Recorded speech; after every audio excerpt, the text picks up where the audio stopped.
Hello, chat. Time for more Lost Odyssey. We're gonna boot up the dreams here because we got a couple. Hey, Saz. Let's see. New ones we picked up. I believe they're the hero and so long friend. I believe those are the ones that we got. Yeah. Let's see. Yes. Okay, I was just making sure I remembered the titles. All right.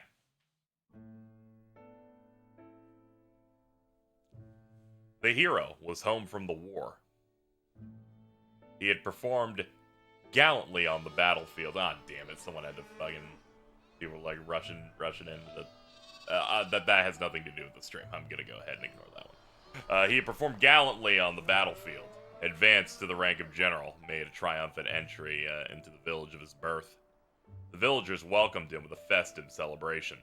The grown-ups were treated to drinks beginning in the afternoon, and the children received sweet confections. The cattle and the sheep in the pastures that supported the village livelihood, whether because they were excited by the unusual commotion or were welcoming the hero in their own way, spent especially shrill cries, reverberating into the blue summer sky. General, you're the pride of our village. Obviously, full of pride himself, the head of the village thrust out his chest as he delivered congratulatory address in the welcoming ceremony. To think that the foremost hero in the army came from this tiny village. So incredibly exhilarating and gratifying. I'm sure our ancestors are overjoyed as well. The throng crammed into the village square burst forth with cheers and applause. According to the official figures released by the army the other day, General, you brought down at least 2,000 enemy soldiers with your own hand. A thunderous roar shook the square. The art is cute, but I know it's like a birthday type of thing for the twins. I feel like that fits a bit more if you like tweet that at them, you know. Would be weird if I had something on the layout that's about a birthday that will be days out of date going forward. Anyway, back to this. I'm gonna try and stay plugged in here. It's fine. It's always the first dream of the day is the one where I'm still not used to speaking yet.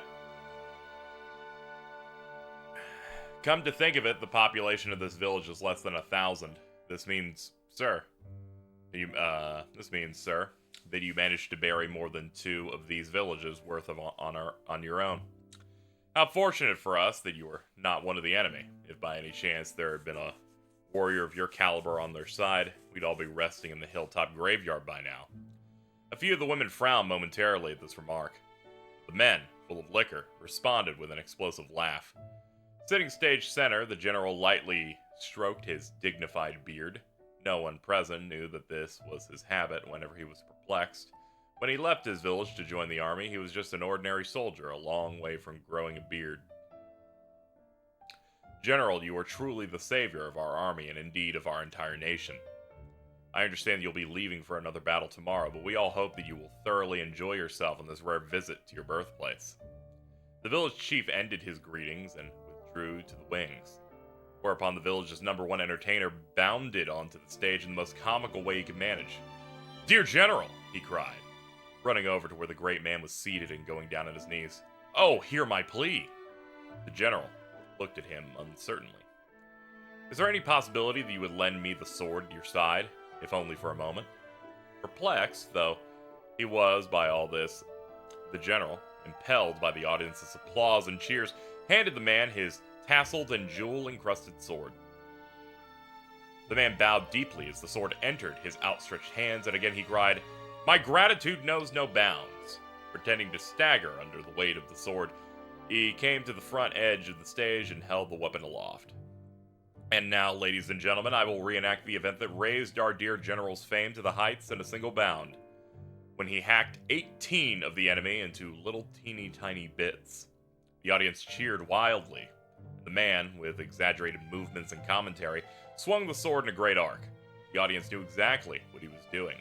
The general had not only made a name for himself for his strategic prowess, but was also widely acclaimed as a warrior on the battlefield. He did not rely solely on his weapons, but in the end, leveled his opponents with sheer physical strength. This, too, was a matter of the utmost pride for the villagers. "Here we go. 1 man down, 2 men down, flipped the sword back, 3 men down. 4th man slashed diagonally right through the shoulder. 5th man's head goes flying. Oof!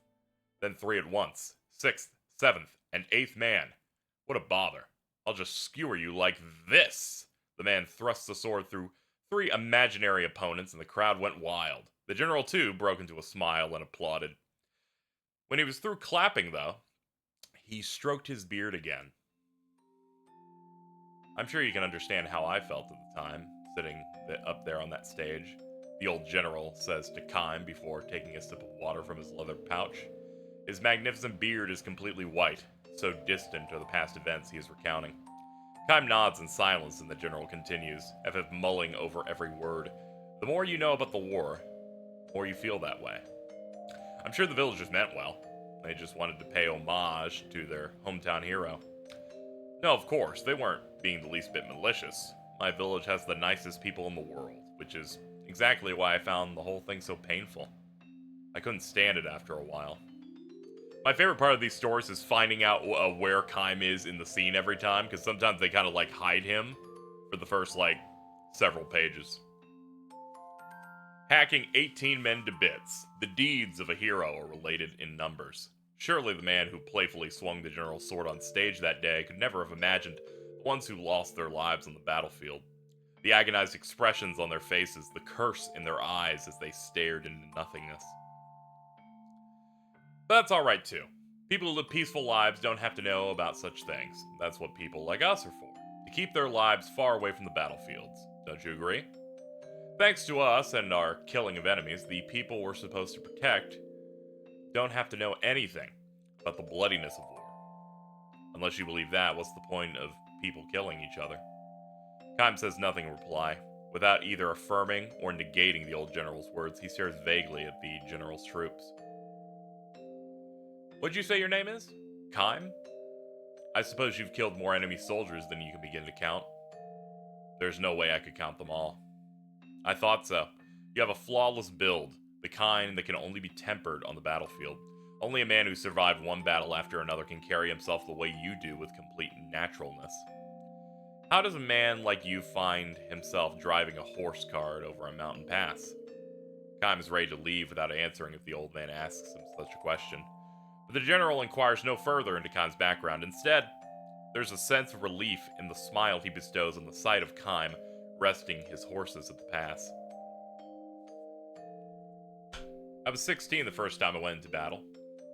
After that, I just kept running from one fight to another until I made it all the way to general. At first, I remember the faces of the men I crossed swords with and killed. Even if you don't try to remember them, they get carved into your memory. I had terrible nightmares, and try as I might, I could never seem to wash off the stench of the blood that splashed on my face and hands. That was a hallucination, of course, but it got so bad that I spent a whole night in a river trying to wash myself off. The general paused for a moment to think about his story, then went on. But after a while, you get used to it. You get used to fighting and killing over and over again. Your body and your mind and your heart. You just get used to it. That's how people are. So I stopped having nightmares. I killed all the enemy soldiers I could lay my hands on, and I forgot every one of their faces. It's the same for you now too, Kime, isn't it? Maybe so. It's like a curse. If you don't get used to it, your heart breaks. On the other hand, if you do get used to it, your heart probably ends up breaking someplace deeper down.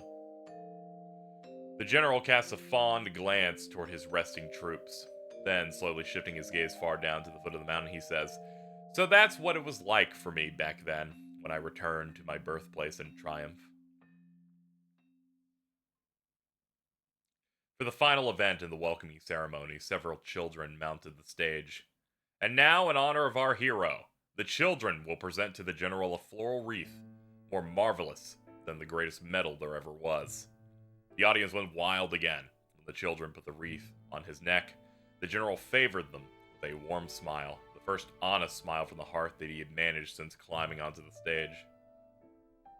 And finally, as a special treat for the general, who has been galloping from one battlefield to the next far from his native place, the children's chosen representative will read his own original composition, spelling out the joys of the peaceful life of the village.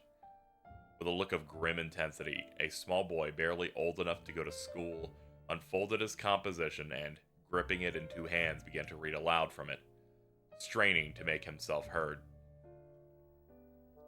First, I'm going to write about one of the nicest things that happened to me. At my house, we have a pasture with lots of cows and sheep. One cow had a baby 2 days ago. I helped my daddy by stroking the cow's back with a handful of straw while she was having the baby. That makes the cow warm up so it's easier for her to give birth. The baby was born just before the sun came up. It was a tiny baby, but it could already stand on its own legs. A baby. Wow. I'm gonna take care of this baby until it gets big. Dear little calf. Hurry and grow up, okay? The general had tears in his eyes. Now I'm gonna write about one of the saddest things that's happened to me. That was when my grandma got sick and died. She was such a nice grandma. I know her sickness made her feel bad, but she was always smiling when I was around. She let me hold her hand when she died. I watched her face the whole time, because I knew I wouldn't be able to see her anymore, and I wanted to remember her even after I grow up. She just kept smiling and smiling for me, right to the very end. That's why she's always smiling when I think of her. Are you looking down on me from the sky, Grandma? I will never forget you as long as I live. Tears were streaming down the general's face.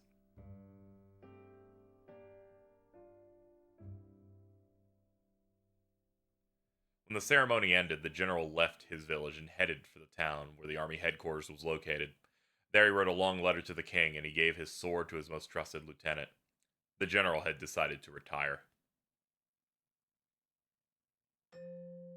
This was as big a surprise to me as it was to anybody. When I heard that little boy's essay, it occurred to me. What makes us really human is to celebrate each life that comes into the world and mourn each life that is lost. I didn't need medals anymore. I didn't need the honor of being allowed into the presence of His Majesty anymore.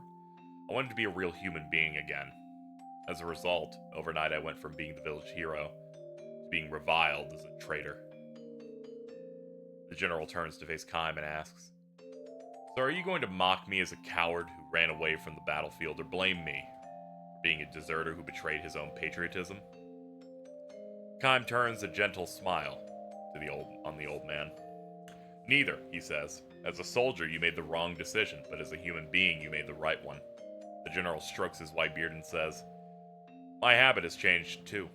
Nowadays, I find myself stroking my beard when I'm embarrassed." The 2 men look at each other and smile.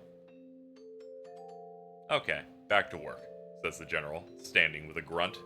He calls out to his troops. "All right, men, it's all downhill from here. Let's give it one last push and get back to the village before sunset." The, quote, troops under the general's command consist of 30 sheep, not one of whom is likely to take a person's life.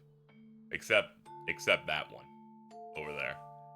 "Tell me, Kime, are you planning to go back into battle at some point?" "I don't really know," he replies. "I'm content with herding sheep for now," the general says. "I don't have the least regret for the decision I made that day." "Hey, can you pipe down, sheep, possibly?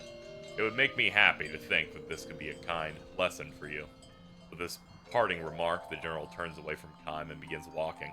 Sheep amble along after him in newly reformed ranks.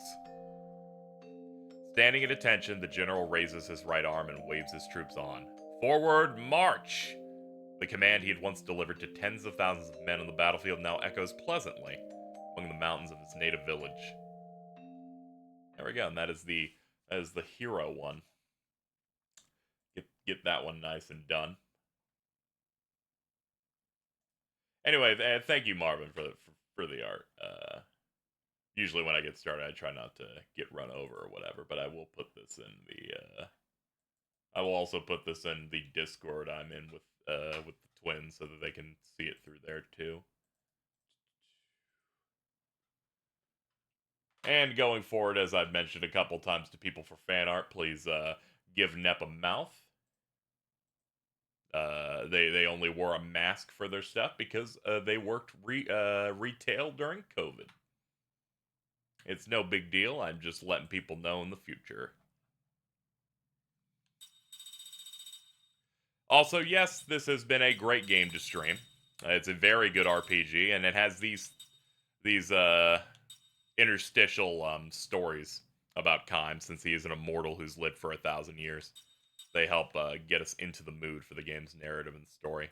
So next one we're doing is So Long Friend. Then we'll be able to get into the game again.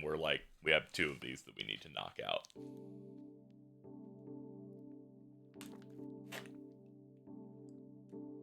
Which VOD was when you found the character that looks like Jason's Warrior of Light? I mean, based on the fact that I made tweets about it that said the last stream was that one, you're gonna have to really, really investigate which one it might be.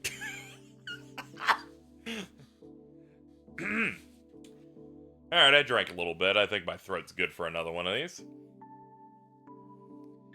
Even when he is trying to look detached, his true feelings show through. He is timid, cowardly, and gentle. He might try his best to put on a threatening expression, but the smile that comes afterward is indescribably sweet and almost worshipful. This is why Kime is always telling him to forget it.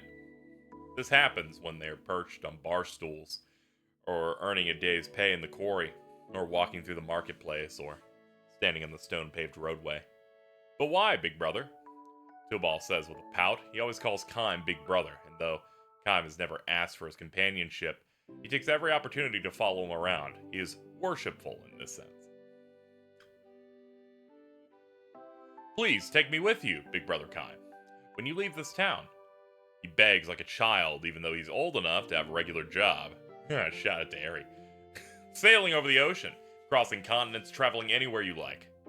My heart starts pounding when I imagine that kind of freedom, he says, his eyes shining like a child's. I've always wanted to meet a traveler like you, Big Brother. Take me with you, please. I can't stand this hick town anymore.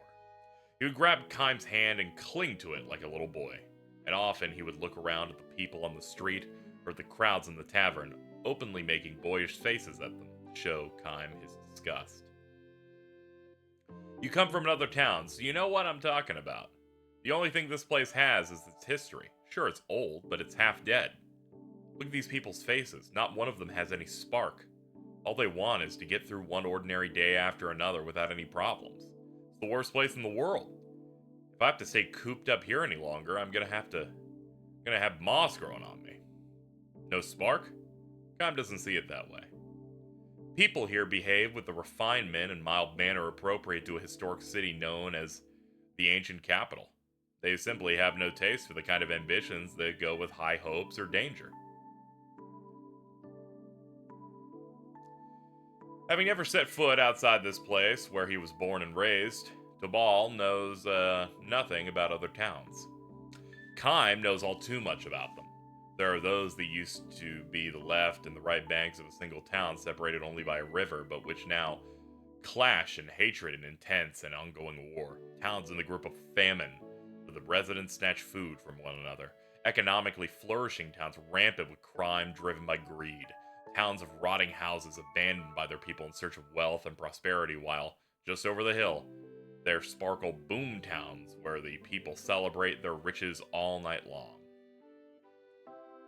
On his endless journey, Kime has seen towns without number, and he not only thinks to himself, but says to Tubal, this is a good town. But praise is the last thing Tubal wants to hear about his hometown. You must be joking, he says. Not at all, says Kime. This is a really good town. I'm telling you that can't be true. No place is perfect, of course. I'm not talking about perfection. You've only been here 6 months or so. You don't know. I've been stuck in this hick town since the day I was born. You can't know how I feel. Poured out of my mind. I'm sick of the place. I can't stand it anymore. Kime is not unaware of what Tubal's trying to tell him. Still, but no. Kime shakes his head and gives Tubal a sour smile. You know, he says, there are some people in this world who would give anything to get a taste of what it's like to have enough peaceful days to make you bored. Well, that may be so. I think you were lucky to have been born in a town like this, where the people are so happy. When you sleep in an inn in this town, you don't have to keep your ear cocked all night for threatening sounds in the hallway. Young women can walk the streets at night without a dagger for protection. The children have plenty of plain but nourishing food. They can play outdoors until the sun goes down. Life on the road teaches you these things. The more towns you see, the more deeply the lesson leaves its mark on you. The kinds of things that Tobal takes for granted are, in fact, the indispensable keys to happiness. I'm not so sure, big brother. Isn't happiness making your dreams come true? If all you need to do to go on living in peace and security, what's the point of living at all? Tobal's not being perverse and arguing for the sake of arguing. Eyes locked on Kimes, he's asking these questions in all seriousness and sincerity. Kime recognizes that Tobal is an absolutely straightforward fellow, and that precisely because he had a comfortable, untroubled upbringing, he's come to feel constrained in the town where he was born. The irony of it calls forth a twinge of pain in Kime's breast. This, in turn, provokes him to challenge Tobal. So tell me, what is your dream? My dream? That's obvious, isn't it? To get the hell out of this place as soon as possible. And go where? Anywhere. Anywhere but here. And what will you do when you get there? I don't know. What if you end up someplace that's not at all what you're expecting? I said I don't know, didn't I? Stop being so hard on me, big bro. I'm not being hard on you. These are things you have to think about. Well, I've had enough. An outsider like you can't possibly know how I feel. Though he stalks away in anger, Tobal will be back in the morning as worshipful as ever of his big brother. He has the simple, carefree personality of a child. Tobal has a wife, the young, still girlish Angela, whom he has known since childhood. Angela carries within her the crystallization of their love. Tobal will soon become a father. Tobal's parents, relatives, and friends shower their blessings upon the young couple, who will soon be young parents. But Tobal says to Kime, I don't want this. Glowering, he all but spits the words out as the two sit at the far end of the tavern's bar. Don't want to be a father? Kime asks, which only increases the bitterness of Tobal's expression. Tobal nods, but as if to negate this answer, he mutters, No, I'm glad enough to have a kid. How could I not be happy about that? But I don't know. I just don't want this. He can't quite put it into words, he says. He cocks his head a few times as if to explain himself, and then he swigs down his liquor. You don't have a family, do you, big brother? No, I don't. What does it feel like to be all alone in the world? Kime's only answer is a strange smile. Tobal interprets Kime's expression in silence to suit himself. You're absolutely free, right? Of course you are. No load to bear, no leg irons. You think kids are leg irons? In a word, yes. To tell the truth, Angela is too. My parents, when they get old, they'll be another burden. Working every day for Angela and the kid, raising the kid, taking care of my old parents. My life ends. That's what the birth of a child is. It's like a life sentence. You're stuck. The old ball and chain. Kime does not nod in agreement with this. Neither does he try to argue against it. Tobal interprets the silence, too, as he sees fit. I know you're thinking, he frowns. Shut up, kid. You don't know what you're talking about. Kime says nothing. Tobal, uncomfortable, looks away. I'm glad, he says. More to himself than to Kime. I'm glad to be having a kid with Angela. I'm going to do everything I can for them. It's true. I wouldn't lie to you. You have to believe me, big brother. I really am happy, and I know I'm going to have to work hard. Yes, I know, says Kime. I'm happy, but at the same time, I don't want it. It's not that I'm embarrassed about it or anything. It's just that, I don't know. I want to give up this whole business and run away somewhere far away. So now the truth comes out, Kime says with a laugh. What do you mean? You just said you want to run away, not travel. This is probably Tobal's true feeling, to which he gives grudging assent. I suppose so. How else can I put it? Kime almost wishes he had been a little tougher on Tobal. How would Tobal answer if he said, for example, You know, Tobal, you started talking about traveling with me around the time Angela's belly started to swell? What would the look on Tobal's face be like if he asked, If a family is leg irons, why'd you even propose to Angela? How would Tobal shift his gaze if he confronted him with, You know, Tobal, if you want to get out of this town so badly, you don't have to travel with me. Just take off by yourself.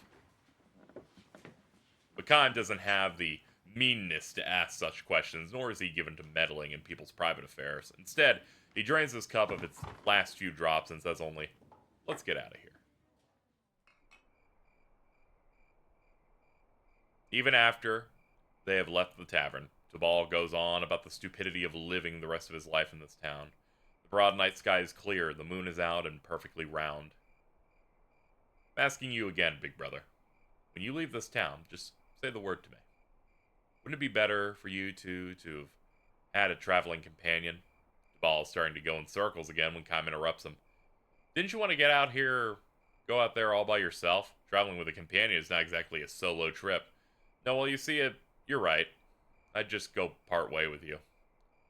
You can let me tag along a little while, and then I'll take off on my own. You'd just slow me down. I know, I know. Traveling is hard, sure. My life might even be in danger sometimes, I know that, but that's what makes it so thrilling. Risking your life is no game. Look, if I turn out to be a drag on you, you can leave me behind. That's it. I wouldn't mind that. I mean, look, I'm ready to leave my parents and wife and kid behind. That auto-played. My bad. That just happens. I've been in this town too long, says Kaim. It's about time for me to get out there and walk. Wind on my face. Yeah, that's it. That's it. Walk with the wind in your face. Life on the road. When do we leave? It's getting pretty late in the year. You don't want to be on the road in the winter, do you? How about after the snow in the pass has melted? Kaim points to the moon hanging in the night sky. Huh? The ball seems puzzled as he looks up. The night this moon is perfectly round again after it's waned and waxed, meaning exactly 1 month from tonight. The ball's face starts to move as if he wants to say something. He probably wants to say, that's too soon. His face betrays a look of hesitation and confusion that was absent when he was engaged in usual endless chatter. A month from now? That's the middle of winter, big brother. I know that. Will it be hard getting through the pass? You don't want to go? No, that's not it.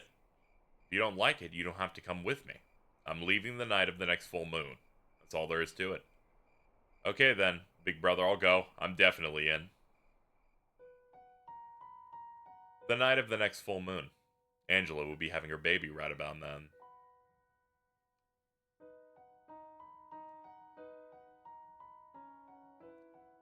The month slips by. For the beginning, Tabal is excited, and whenever they meet, he reminds Kaim, don't forget your promise, big brother. After the waning moon has disappeared from the sky, however, he begins to grow more reserved. Given the fact that he's an adult about to have a child, I imagine it's more of, yeah, like you said, an Aniki thing instead of a Nissan type of thing, in terms of translation. The vanished moon reappears in the sky. As it waxes little by little, the ball stops trailing after Kaim. Sometimes he goes so far as to slip away through the crowd when he sees Kaim approaching in the marketplace. Kaim notices Tabal's change in attitude. It's something he expected to happen and was even counting on. Hands upon her swollen belly, Angela wears a smile of deep serenity as she shops at the market. Not just Tabal, but everyone who encounters that smile of hers must surely come to realize this. The dreams of the young, to be sure, involve doing what you want to do, but that is not the only kind of dream there is. When people grow up, they see that there is another kind of dream. That is to wish for the smile of the one you love, and who loves you in return. Too long for it always and forever. That is another kind of dream that people come to understand when they grow up.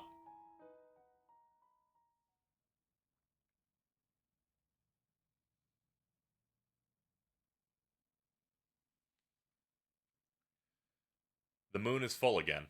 In its perfect roundness, the moon floods the empty stone-paved road with brilliant light. The ball comes running out of breath to the empty room where Kaim has completed his preparations for travel. The ball is carrying nothing. He is not even changed out of his everyday clothing. Big brother, I'm so sorry, he pants, gasping for breath. He ducks his head repeatedly before Kaim in apology. You changed your mind? Kaim asks, trying not to smile. No, not at all. I'm going to go. Planning to go with you, big brother, only. Angela went into labor as the sun was going down, he says. They called the town's most skilled and experienced midwife. Oh, that's what a midwife is. Do they do the I don't know. People don't use these words anymore. The dude who wrote this is 100 years old. But Tabal still hasn't heard the baby cry. The birth is taking much longer than it should. Angela's giving it everything she's got. My mother and father praying for all they're worth. So at least until the baby's safely born. want to stay with Angela. She says it calms her down to hold my hand. So, well, I really can't leave her now. Kaim nods to him with full understanding. So please, big brother, wait just a little longer. As soon as I've seen the baby born, I'll leave home, I swear. I'll definitely go, so just a little longer. I know how invested you were in me coming with you. Even as he speaks, his feet are stamping impatiently on the ground with his eagerness to rush back home. I understand, says Kaim. I'll wait until the moon is directly overhead in the night sky. Don't worry, it won't take that long. You'll just have to wait a little while. Just a very short while. No hurry, but on the other hand, I want you to promise me one thing. What's that? When the baby is born, I want you to hold it in your arms. Don't come back here until you've held the baby. Understood?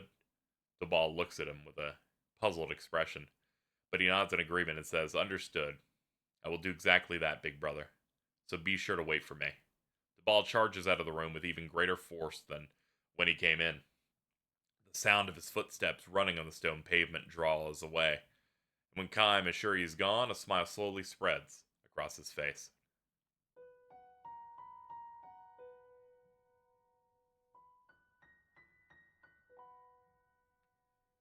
Tabal never comes back.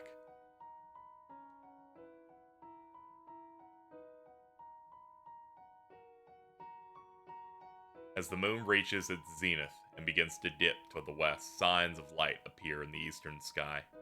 Kaim approaches the mountain pass on the edge of town. He will be traveling alone. Heading up to the pass, he walks swiftly as if to shake off the sound of Tabal's voice remaining in his ears. Big brother Kaim, I'm sorry, big brother. I'm sorry. He can imagine the voice all too clearly and Tabal bowing his head in abject apology.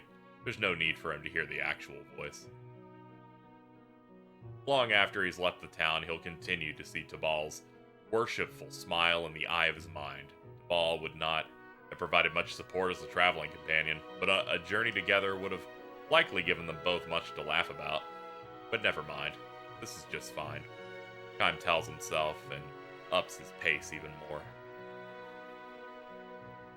He's not the least bit resentful or angry at Tabal for having broken his promise. Quite the contrary. He'd like to bless Tabal for having chosen to stay in his native place and protect his home. All the more so because this is a dream that can never come true for Kaim himself. A frigid wind tears through the pre-dawn pass. If the cries of a newborn baby could ride on that wind to be heard up here. Kaim chuckles at the thought. Will Tabal abandon his dream to leave his hometown? Will he start looking for something else? I don't know, they kind of auto-played that line. Tabal could not take to this road the night his child was born. The hands with which he held his newborn baby were useless for travel preparations.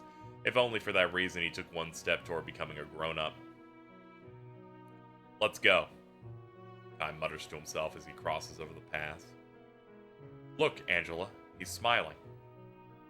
The happy smile that Tabal fixes on his baby will be travel companion enough for Kaim until he reaches the next town.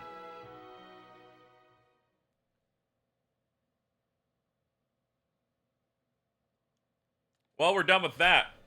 Just so you know, I am never doing 3 in a row. That will kill me. Ugh. Shinzo Abe would be proud. So fucked up, dude. Japanese people can't be excited about birth anymore. Fucking Shinzo made it cringe. Anyway, what's up? If people haven't seen this game before, it is not a visual novel. It is in fact a Final Fantasy-esque turn-based RPG. It's just occasionally Kaim will have dreams of his immortal life occasionally. Help to set the mood a bit. Alright, we're gonna head out now.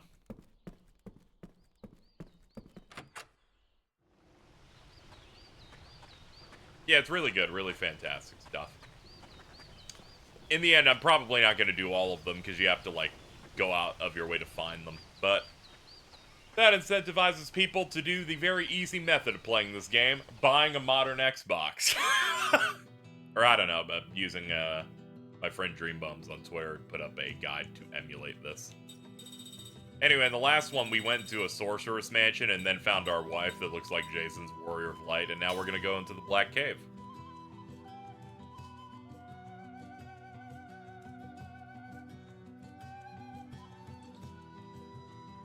Yeah, you can emulate it. Apparently it has some crash issues, but they put up a guide on how to best acclimate to it. You can also make the game look a bit better because you can scale it up to like higher reses stuff. But this, on its own, is pretty fine. So I'm gonna very quickly save and then reboot on the off chance we get any audio glitches. They tend to happen after the dreams. I imagine it's not gonna happen here, but it's always good to be careful. Always good to be careful. So let me cut the feed there.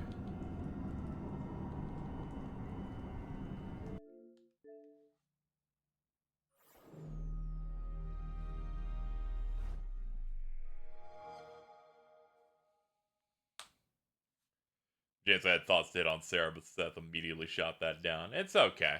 That's just part of his character. He mostly only has eyes for Ming. Yo, what's up, Shaj?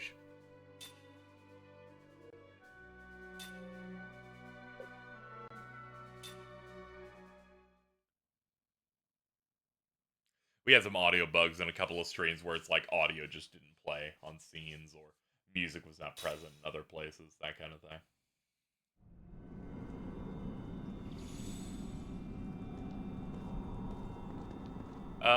We're doing a little bit better stat-wise. Some people hit 29, and at 28 was what we're pretty close to anyway. Here in the Black Cave, I've got some decent skill setups now. I've learned something pretty important, and it's that combo is currently one of our best skills in the game. As it turns out, hitting twice in a row has a higher DPS potential than power hit. So that's like the thing to go for, it looks like, in terms of like damage with him. It doesn't cost too much MP, and it's a good way to just really hit. I'm looking at what I would sub in for it at that point then. Do combo, yes.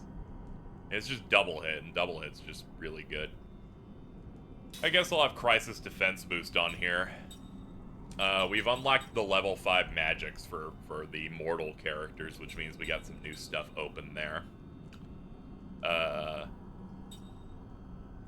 I picked up a skill that seems like it's probably going to be busted in the rest of the game also, which is going to be pretty good. Which, if we look in here under Spirit Magic, Gamble inflicts a random amount of damage on one enemy. I've heard this scales based on level, so it has the potential to maybe be very, very hard hitting.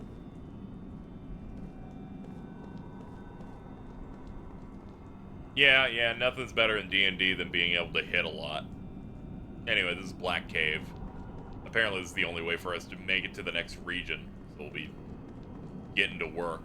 I'm gonna try my best to cycle in party members as much as possible, because this game clearly feels like the type to where every party member needs to matter.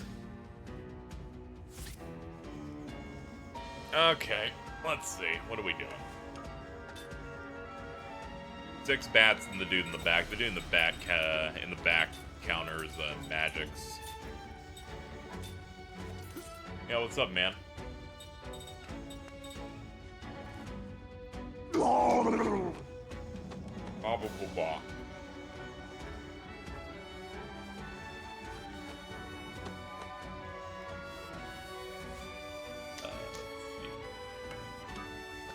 Hey, what's up?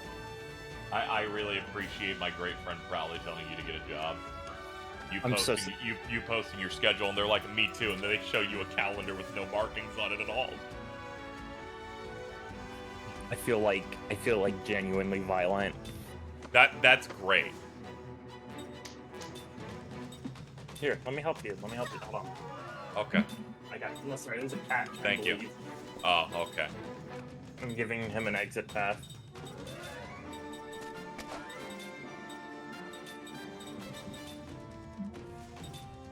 So, has the game, like, not been as evil as that fucking mansion? Right after the mansion, we hit, like, we hit this area, and then I stopped the stream so I could grind out characters' levels and stuff.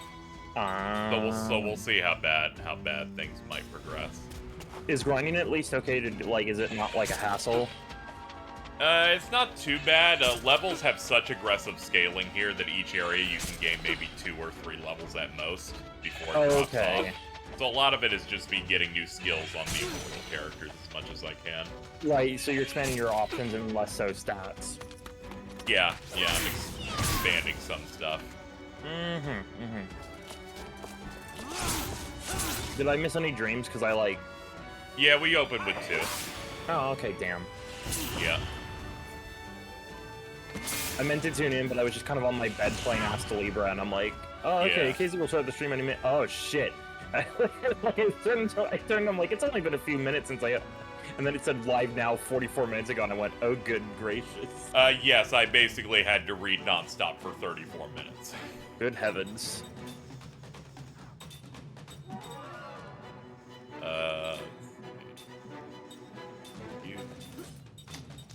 You.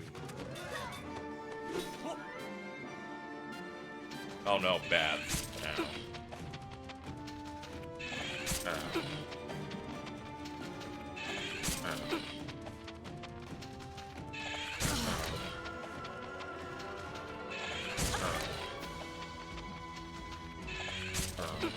Okay, I can play now, that's great. Now, can you set them all on fire, please, God? I thought I casted nuke.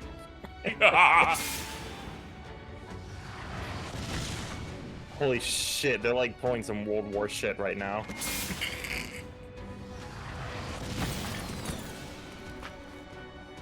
Stop it. Okay, your walls are down, you're fucked. I'm gonna send this child to combo you.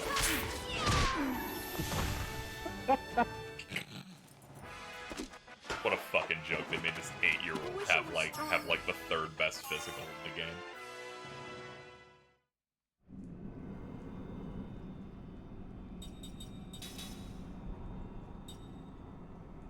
Alright, we got walls, that's... Alright, max cleared up. Am I desperate for any of these? I guess you could learn level 5. I think someone else learned something. Ah, yeah. Yeah, Jason's Warrior of Light learned some shit. I guess I could put you on wall. Why not? Keep the front looking good.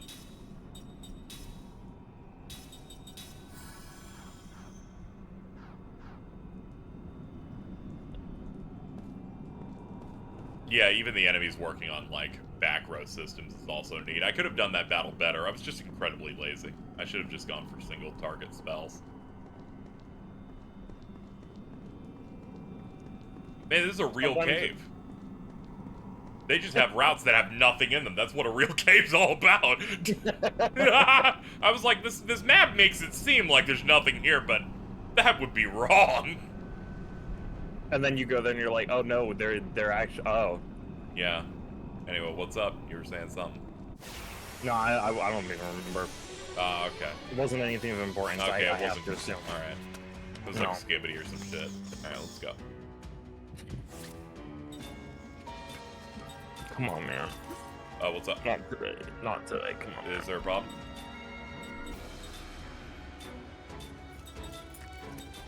Yeah. Yes, no?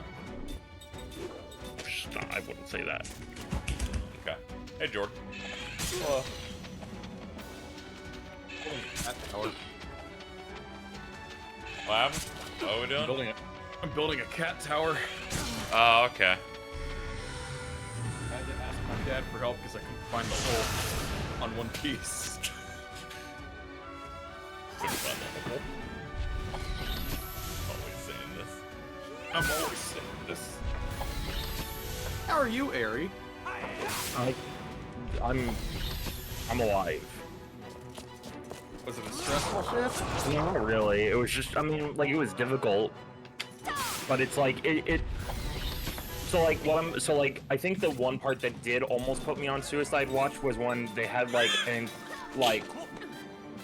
so, like, the way it works, right, is it's like, you scan a tag, and the tag is related to a certain section of items or on shelves or other such places, right? And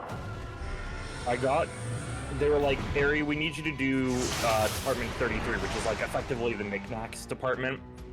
And I get there, I'm like, well, surely they divided it because like that is one of the most dense sections in the store. So surely they divided it by like shelf, right? And I get there, I'm like, oh no, they want you to do like the whole like one row of 3 shelves like top to bottom in one go. Okay. So I scan the tag and I go through it. And then I scan it again, and sometimes it's like an RNG like fucking chance, right? So what it does is it's like sometimes it wants you to recount everything to be like, hey man, were you paying attention? But sometimes it doesn't. And and I get to the shelf, and the shelf has like hundreds of rocks, just hundreds of like dense, heavy rocks. Yeah, like geodes and stuff. You know what I mean? Like crystal Like rocks, geodes. Mm-hmm. Go fuck yourself. No. And so I kept counting them, and then I'm like, I do a recount, and I'm like, okay, this seems correct, and I type it in, and it's wrong. I'm like, what? Okay. And I like count it one more time, I'm like, that's the same number, let me punch it in again. It's like, no, that's wrong, and then it's like, rescan all of them. The whole thing, just rescan the whole fucking thing. I'm like, oh, okay, and then recount it again. It was like 228 rocks. Took like 30 fucking minutes. It was like almost, I think probably more than that. Don't appreciate the game trying to make me dream again like that. I don't care if you have a title as well as the tragedy of the Butcher General. I ain't doing another one this close. My voice will give out. It's only been like 15 minutes since I read non-stop for 35 minutes aloud. We'll hit that up later. Don't you worry, chat.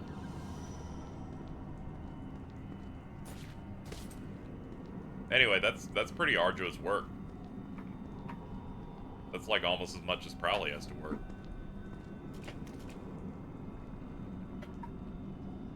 Prowley school is difficult, I'm sure. So I'm like, you know. They have like a full schedule.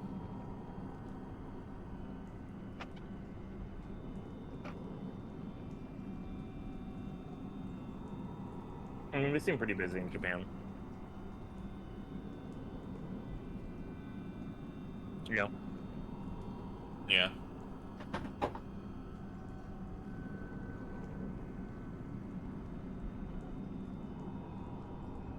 I think you belled them for the $15.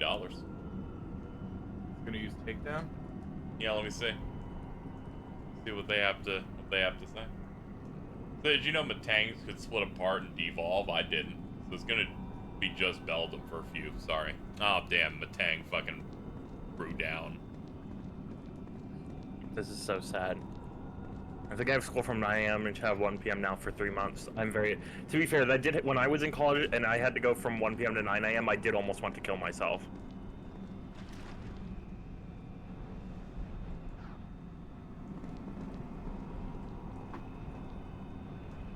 The problem is that, like, society breaks you down slowly, right? First they get you with, like, the, like... Yeah, man, you have to go in at 9 a.m. for your shift. Right?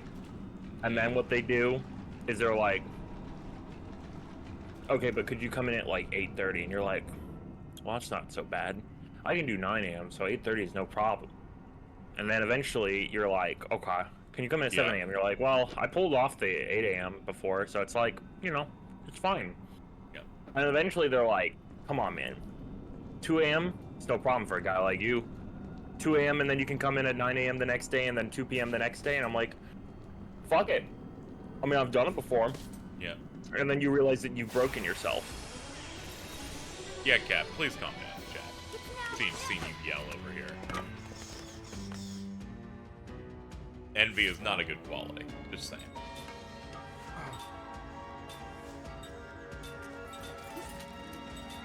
Alright, small child, punch this Yeti or whatever the fuck that thing is. Do your thing. Fuck that shit up. Fuck that shit up like groceries. In the house like carpet. Yeah, I'm in your house like carpet, don't you worry. Did you see what fucking happened to me? No, probably not, no. Please, illuminate. There we go. X.com, let's see what we got here. You cannot be serious. My coin got stuck. Oh man, your coin is literally stuck in that machine. That's funny as shit. I see in the replies the tried and true method worked of putting another coin in and pushing it.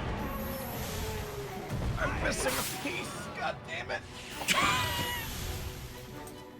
It's over. What the fuck is it? Rough dude. Alright, let's prep hitting those sorcerers because we're eventually gonna be at that part anyway. Based on how turn order plays out.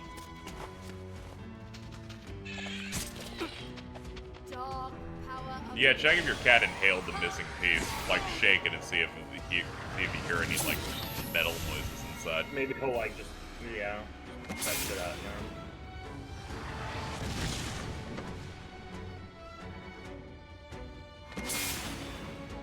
My Monjome figure keeps fucking dropping his card and it freaks me out. Because it's like a very tiny plastic Yu-Gi-Oh card for the figure. And so he holds it between his two fingers and it like claw and I get scared. Because I'll like look at him and I'll be like, wait a minute. Wait a minute. Fingy no word. Oh, thank God, Mac. Put Hold the card, card, like that. bro.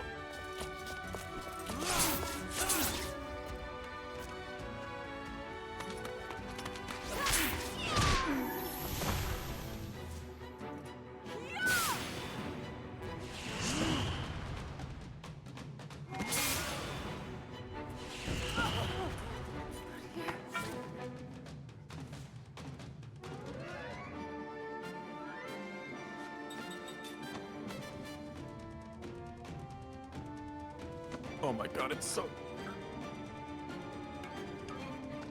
I didn't even know Stream Elements had something like that. I don't even know why Stream Elements is in chat. I don't think I ever put that in there as anything.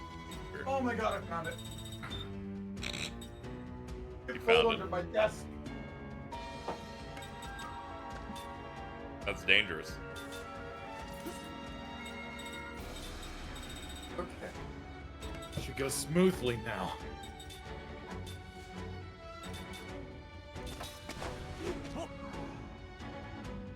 What? Thanks for the help. Super friends.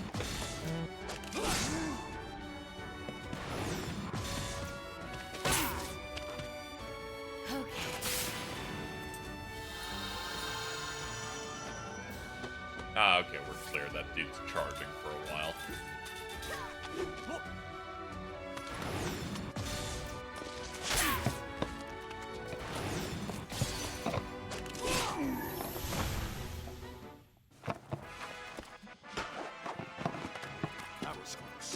Exciting. Yeah, man. Exciting noises. Sorry.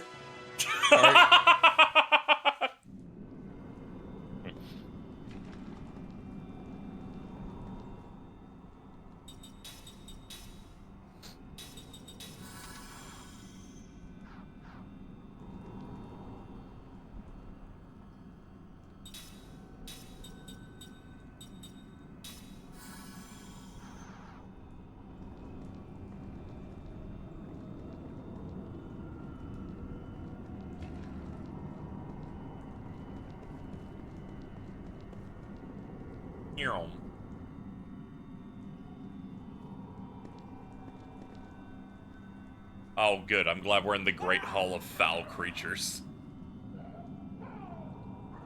Ugh! That's just another term for goon cave. Yeah, we're in a goon cave right now.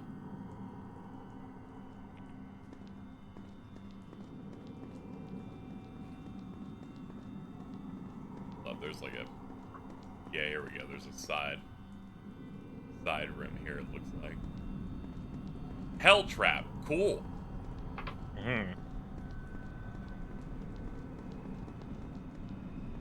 I will continue to not fuck with this place. Ah. No, look out!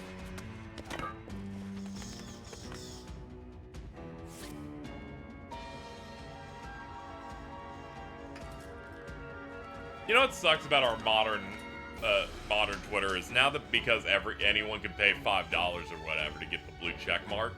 Oh yeah, I know. I can't trust anything on the Epstein tag. Yeah. Yeah. I have to go to the news. Did Stephen Hawking really do that? Yes. How?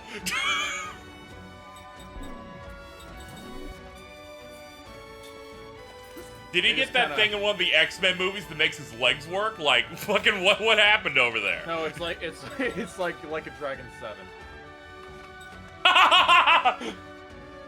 He went and got stem cell surgery. I think you just watched, you know. Oh, okay. The amount of gifs I saw of showing random people flying out of wheelchairs.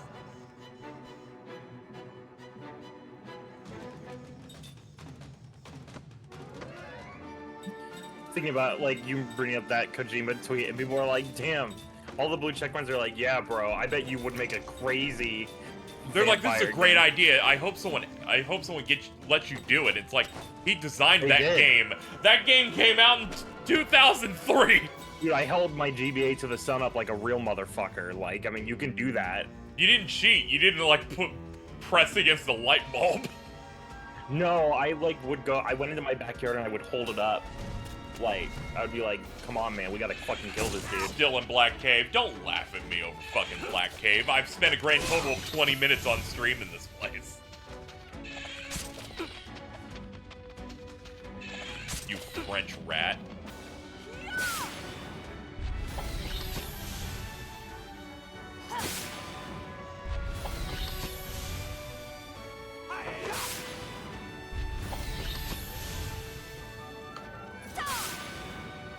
Oh yeah, it's this thing. This thing doesn't care about magic. Oh no, he's jamming me. Didn't even bother. She just pats her clothes off like, okay. He's like, whatever, I'm in my default stance now. I don't care.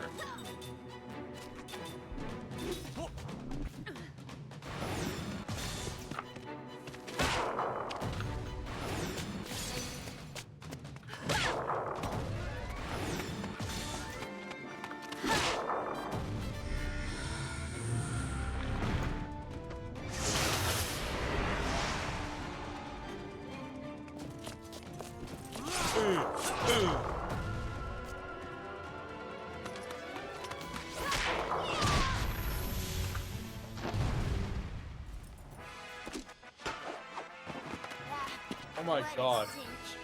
Meow. It really is just Jason's Warrior of Light. Yeah. We didn't say it to try and reach.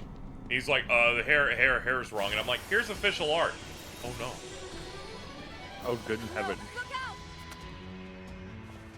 I'm like, don't worry, Jason. It's just, you know, the wife of the main character and a very strong spellcaster, possibly the best one in the game. And he got really mad because it hit every single one of his marks.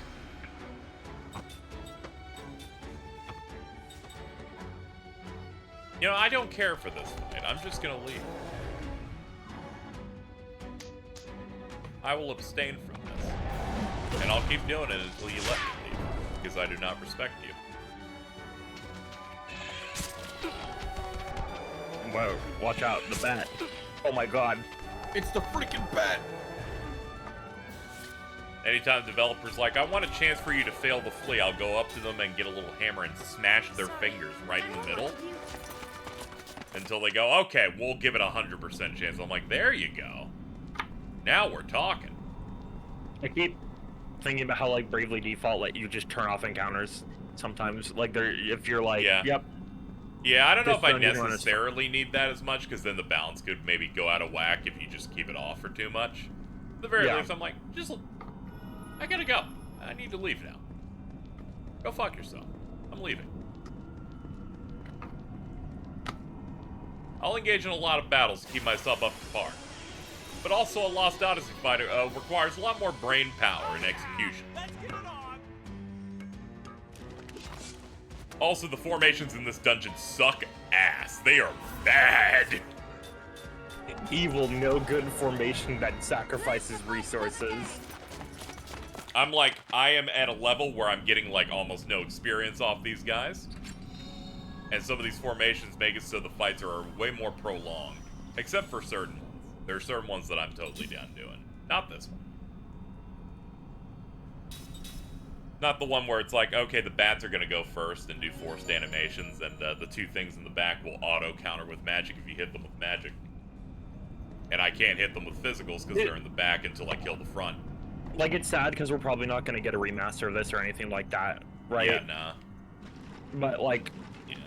this feels like it's just missing some quality of life features, and more so just because it was a product that came before a lot of those started kicking in. There's not too much I'm looking for on that front aside from maybe changing the running thing, showing me what the turn order is and just updating it as I'm putting in my actions.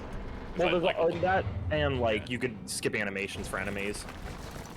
Yeah, a little bit of that would be a bit nice because this is one of those heavy animations. Okay, I guess did we turn that? No, we turned that off. I think we made it more dark. I think I fucked up. I hear something. There's something there. Huh? Oh.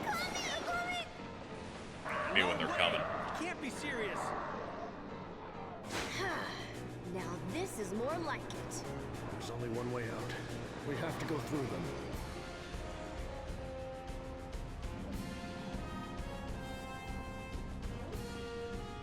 Oh, cute. They get to be on the field this time. Sure, I'll do anything once. I juked that one by accident twice. That's pretty cool. We've taken the advantage.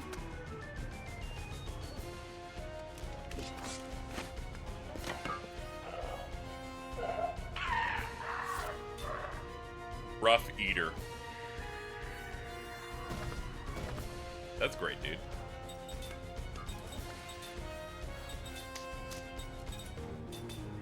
Alright, looks like if they're earth, they should be weak to wind, I believe. I believe that's how the elements work. Let me just double check, though.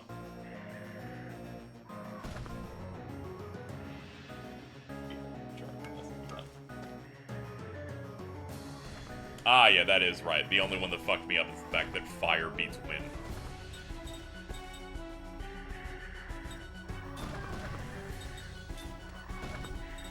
I've done it. What'd you do? That's it!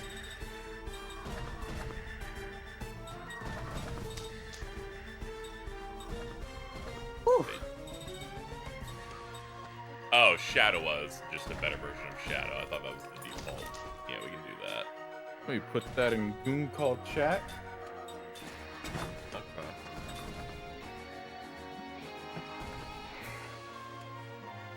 $30 cat tower, and it's all that.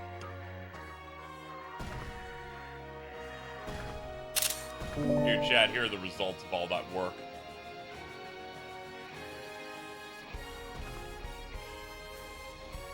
And this one won't shed like my old cat tower will. Yeah, that'll be nice. Was that like fleece or something? Looks like it. Yeah, something like that. Hold on, I have to do something. Where? Or that. You know what, chat? Just to be nice. I will put the Amazon link to this cat tower in the chat. If anyone was thinking of buying a cat tower during this Lost Odyssey stream. Yeah. I saw Rin say that she needed to get that, so... That is true. Okay. Sorry, I shouldn't have been that mean about it. I just thought it was funny. Don't worry, I was thinking it in my head, so I'm glad that we actually got it all figured out there. Anyway, I had to make sure I had to do the proper thing, Ari. What'd you Celebrate the twins' birthday, I had to update Mitten's thing to +3 and Jordan to -1. Another gap year has been introduced. Congrats to the cougar.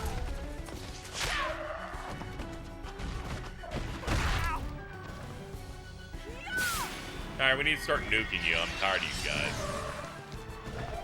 Dog power of death.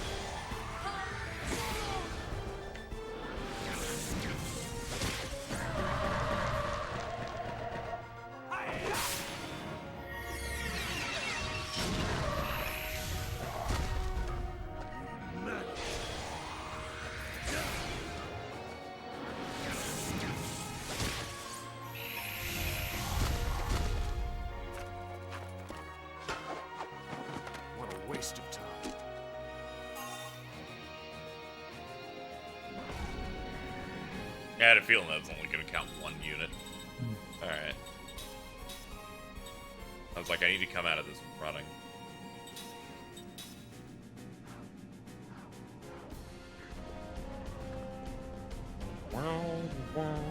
Alright, that doesn't open. That's not good. Alright, guess we're fine you now. Keep your guard up.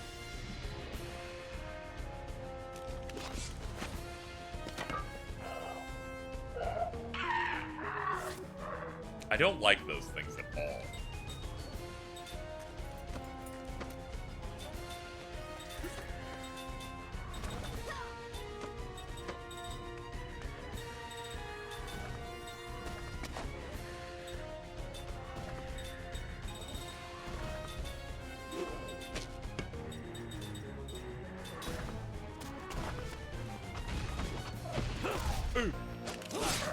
I like the counter in this is you dodge and then hit random chance. I thought it would just be a response after taking a hit.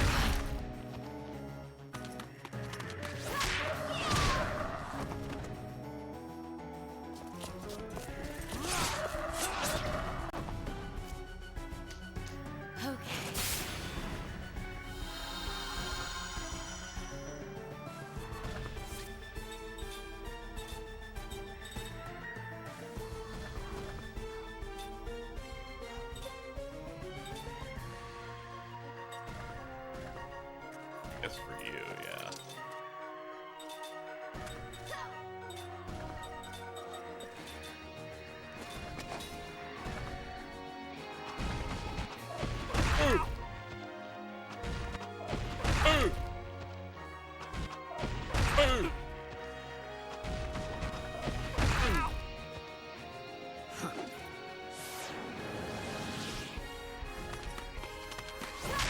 There, punch that weird land shark thing.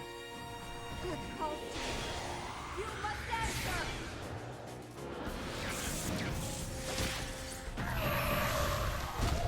Dog power of death. Come true.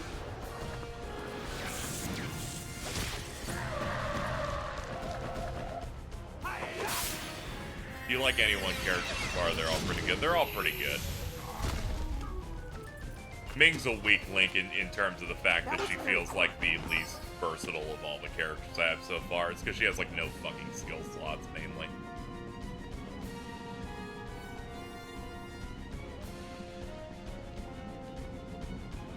Makes it so Seth and Kaim are the ones that are actually fleshed out. Now, you speak better of Ming. Just because you jerk, it doesn't mean I have to respect her.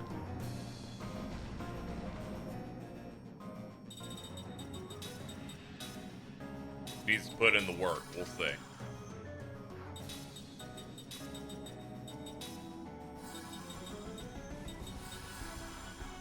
Daily slander on the stream as always. That's, you know, that's what I'm always looking to do. This red one's just hanging out. I can't even, like, reach him.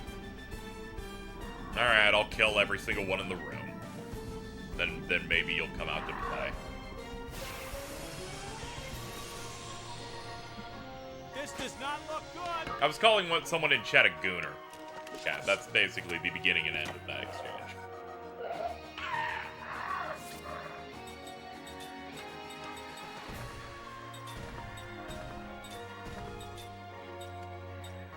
It gives Jansen some casting support, I guess.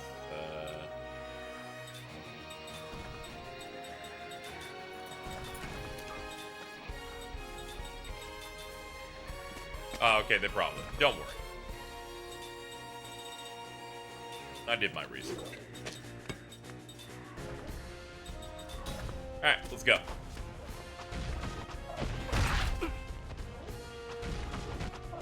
Damn. Damn.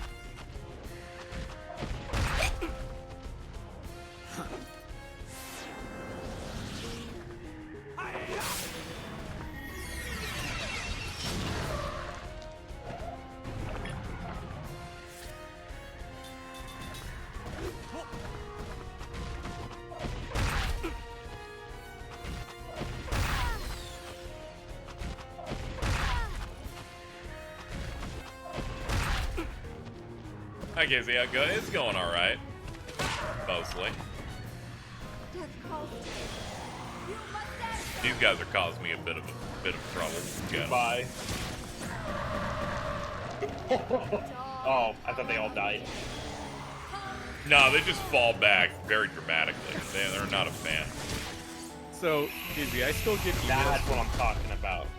I still get emails from Exhale Well It appears I've still got lots about to shit. learn. Babe, come back. Babe, come back. And Damn it! Where are these guys coming from? They're not a problem to take down. they are really This is just trying. getting ridiculous. I get it. In Not what, Not like, about here in for these what streets. other purpose would they be emailing me about a product called Sex Panther? Word? What the hell? Have a look here. How do I enjoy the THCA flower? Dude, it's for that pipe you own, dude. Garfield pipe. Yeah, like the Garfield pipe. Fuck. Yeah, $54.95. Ugh. I think that's just actual hemp.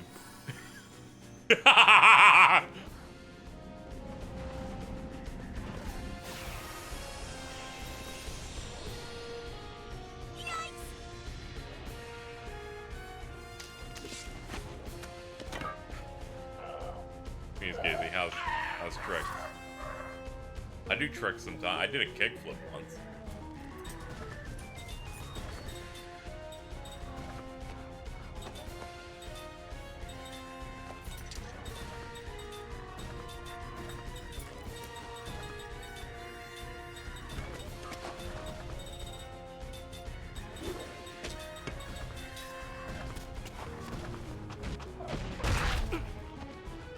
Alright, now they're gonna start chewing on me for a minute.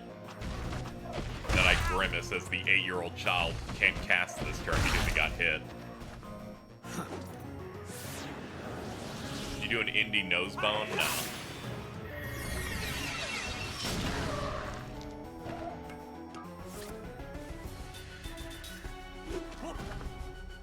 I like how they knew the kind of game they made. If you hold the button, it just auto-confirms everything.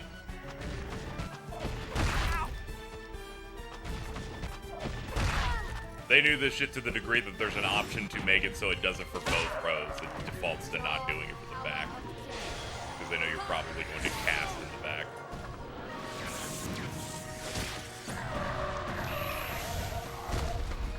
Death calls to you. You must answer.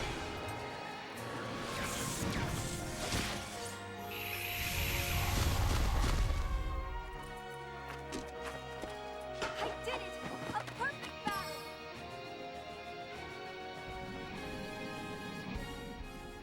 How are we doing stat-wise? People are running out a little bit. I like that girl's energy when she wins a battle. She's a big fan. She's very happy about it.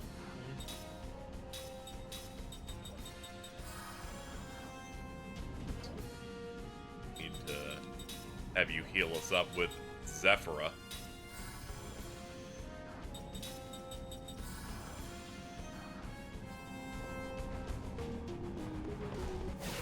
Oh shit, the red dude's finally out. I can do this.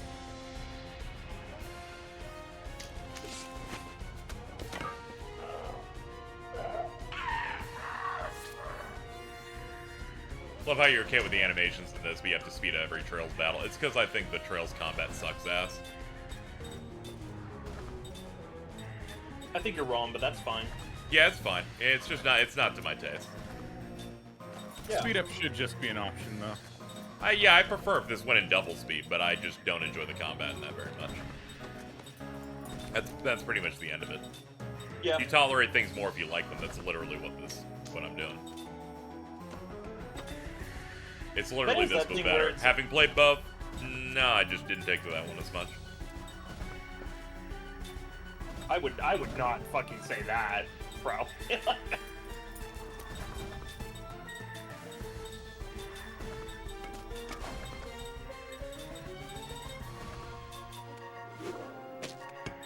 And it's like, I don't know what to tell you. It's like, why do you like the thing you like better than the thing you don't like as much? I'm like, I don't know. There's just a real There's nothing I can really chew on here.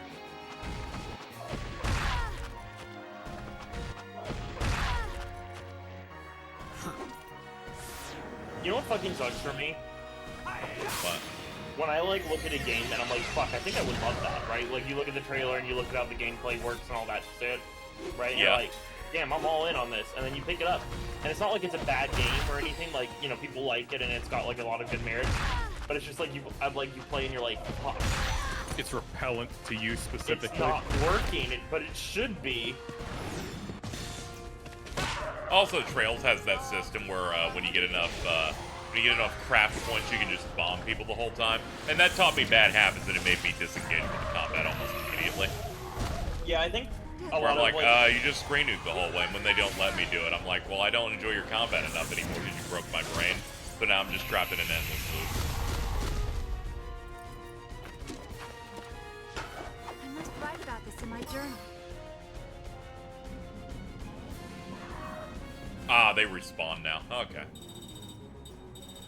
It's like saying limit breaks ruin FF. I don't know. It's just the way everything's assembled there. It just doesn't work for me. I'm not gonna play it anytime soon anyway.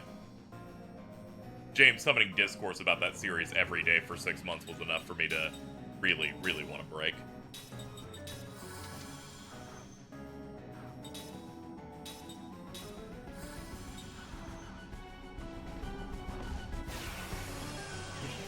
I want to see what this red one does.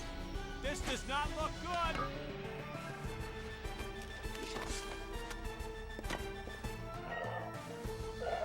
Oh, he's got blues too.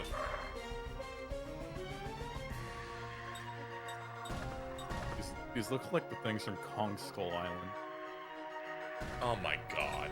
That is what this is reminding me of. Alright.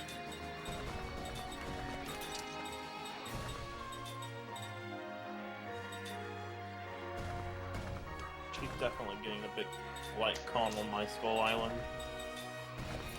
4. Yeah, I wasn't really a fan of that either, so.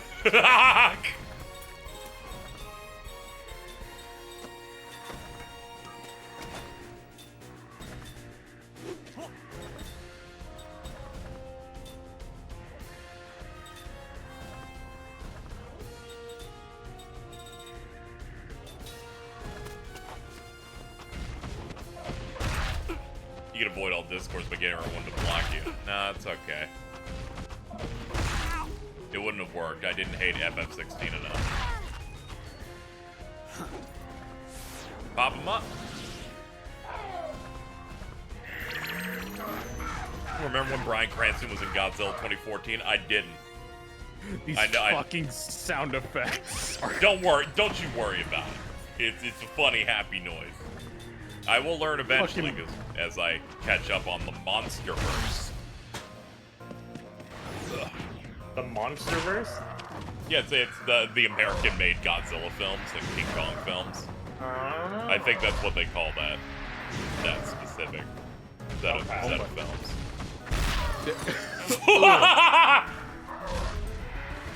You ever read a tweet and just like gag at the future?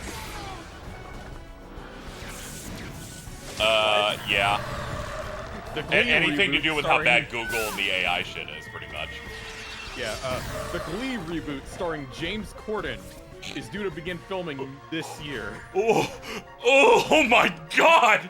That might be the worst piece of media ever! You have to work hard to make something that bad sounding, I think. Yeah. I'd rather choke to death on my own fucking tongue. I'm there day one, baby. Of course you were a fucking Glee girl. idiot. You have no fucking idea how annoying it was being the oldest child in a house full of young women in the early 2010s. Because all that would play is Glee and Friends. Friends is pretty good. Friends is good. I like Yeah, Friends. I don't really see the problem here. But like, Phoebe is literally in chat right now. No, She is. Here's the thing, is like, I understand what Jordan's talking about.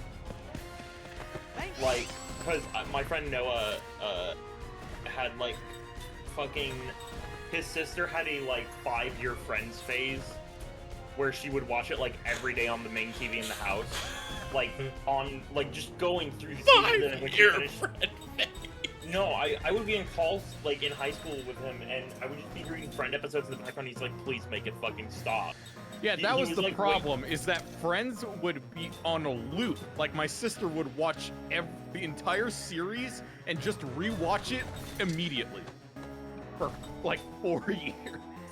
I've experienced that through my parents. My dad's version of this is watching West Wing every year. Okay, strong medicine's the better connotation. I think I boosted your speed, so you can go next.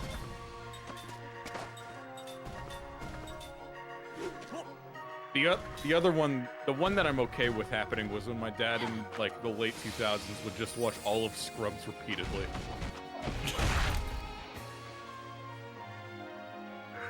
Not damn, he's too shocked. Scrubs is good.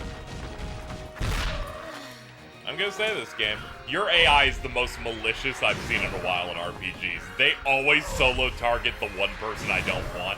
So I think 90% accuracy. Is there a difficulty option in this game? No, they're just fucked up.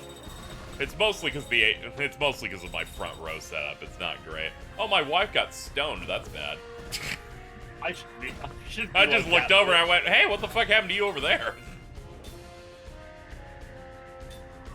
Their petrification's different. It takes 3 turns for it to actually pop. So I'm making a thread of all the worst ads I see on Twitter now. And I feel like I peaked really early.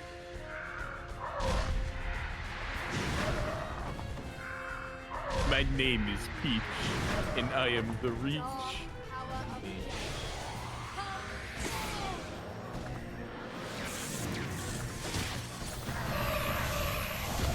Yeah, can we fucking thin it out, please?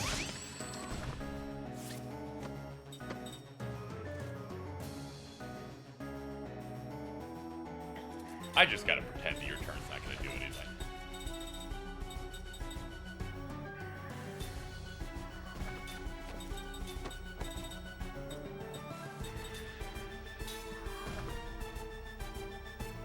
Yeah. Okay.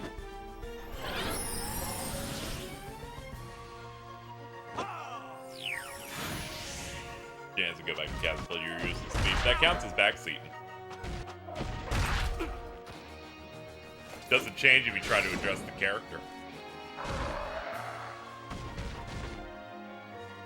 Oh god, they summon. This is bad. This is a bad spot.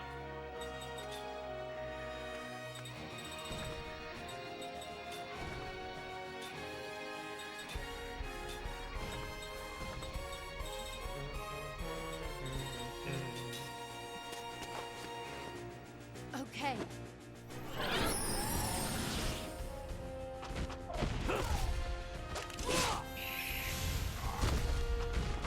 Alright, that counter worked out. Oh man, he got it to proc twice. Jansen, no, you're nuts. I'm okay.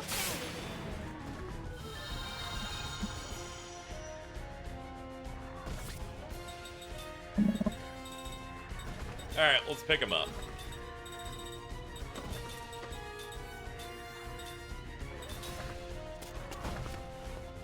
Okay. We had bad luck in that the only people that have died are the humans who can't get revived on a timer like the other ones. Oh no, it targeted this new one. That's not good.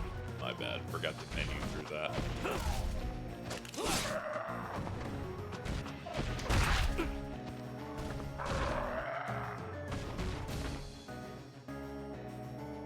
Oh, we're making backwards progress. That's not good.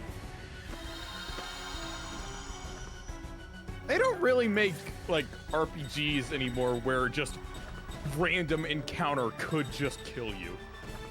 This is very much a boss, I think. Oh, okay.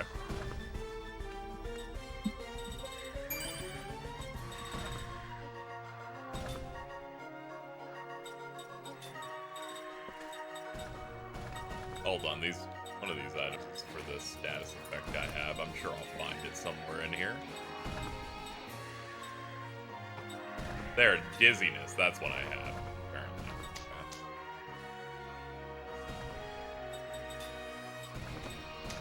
Oh, if he's dizzy, they don't let me choose the target. Yeah, don't even do anything. You know what? You just fucking hit something over there. I'll have someone else put the salts on you. Yeah, I'll just have a couple of people heal in a row. That should be fine. I don't want Khan going down, so I'll throw an item at him.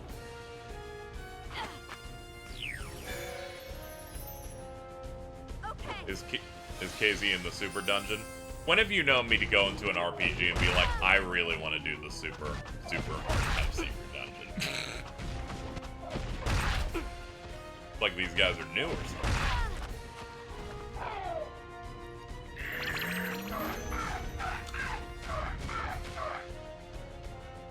This game is so unserious.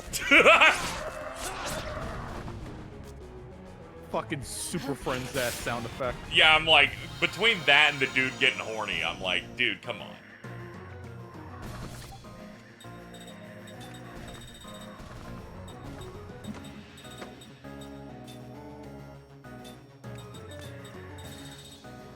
This is one of these fights that I didn't really have a lot of prep I could have done for it. That would have required me to know whether or not this game was going to throw infinitely respawning enemies at me. Okay. If you and your co-host would be RPG job class, which one would you be? Well, Arrow would be freelancer because they don't have a real job. I don't know about the rest of them. Dude! Dude! I had a good response though, right? That was like that was a good one. That was solid. Like you're witty, you just have asshole agendas. Like your charisma no, I and have wit are not truthfulness agendas actually. God. Truth and justice. I've realized the actual method to getting health back here is that use items because they get auto priority on the turn order. Okay. Okay.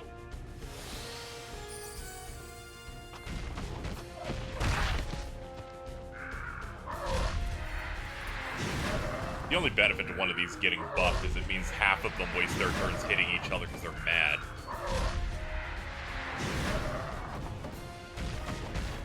The problem is this is going to fucking hurt. Yeah, you're dead.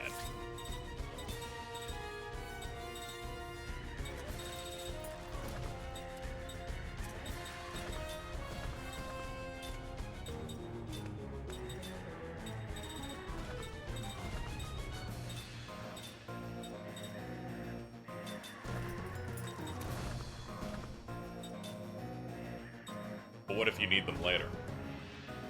I'll buy more. We can't fall for the meme, alright? That I know you guys like, where it's like, I won't use any item. Can't fall for that shit.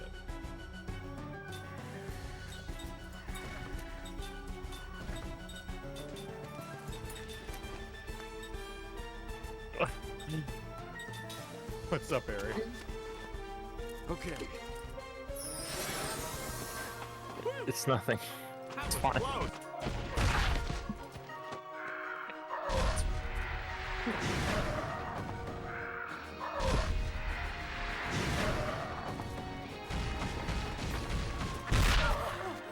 As expected, worst option was chosen. Let's go. At least Even 3 for the- you're buffed up.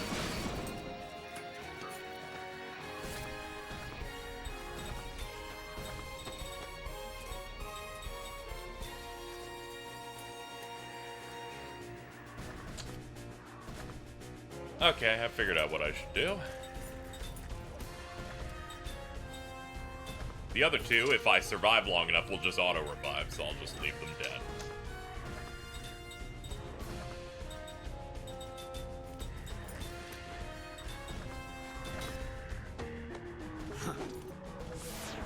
Hopefully with shield on Jansen, he won't get completely melted in one hit.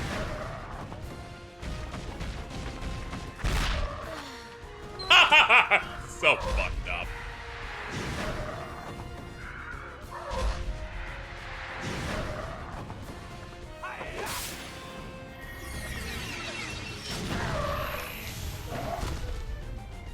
Welcome back. I'm not done yet. Hi. Alright.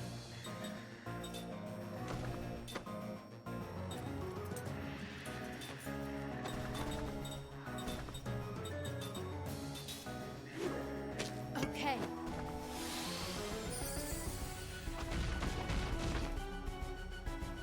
What? What? Listen. Well, that was surprising. I can't say I predicted that. I imagine it's because their enemy GC hit 0. That's the only reason I can find why the boss just left.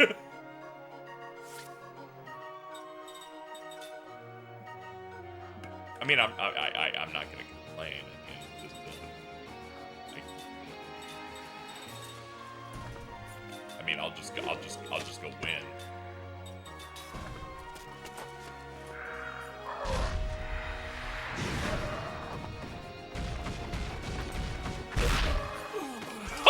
Oh my god!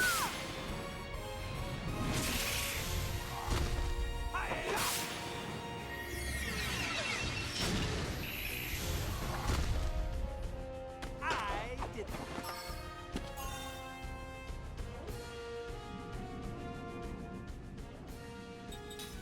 Alright, good work everybody, we learned a lot.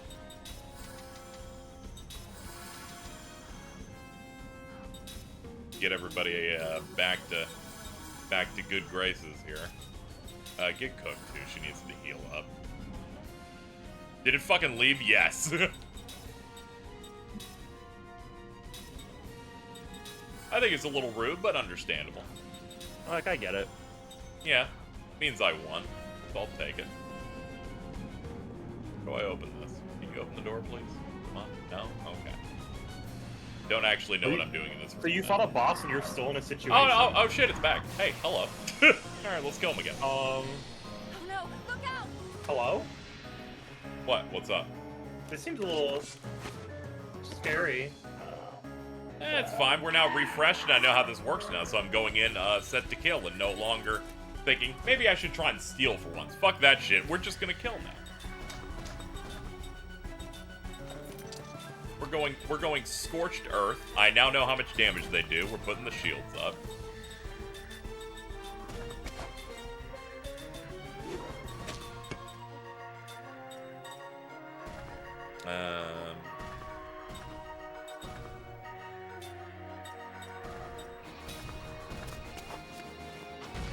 This does have a run option, yeah. I didn't know if this fight specifically had a run option though. Wasn't sure about that. But I think I need to deal with the red one, because it seems like the most prominent one in the room. See if it does anything. Oh no, you're gonna make him nut! Oh, the sound. Oh, look at him, he's so happy. Anyway, this time we're gonna buff him, and then he's gonna use level 2 Prism. Yeah, nice.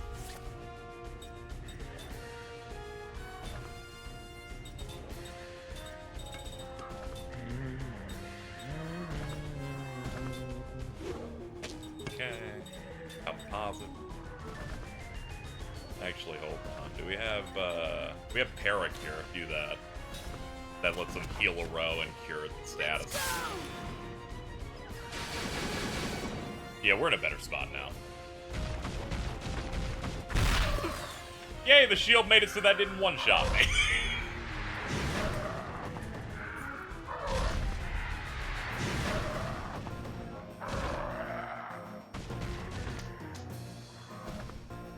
Dark power of death.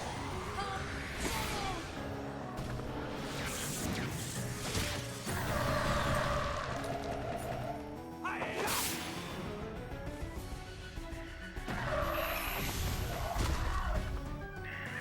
There we go.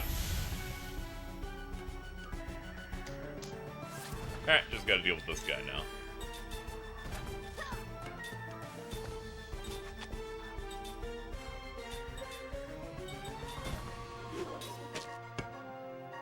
I do like seeing GGs for like when winning like an RPG fight or some shit like that. That's awesome. Yeah.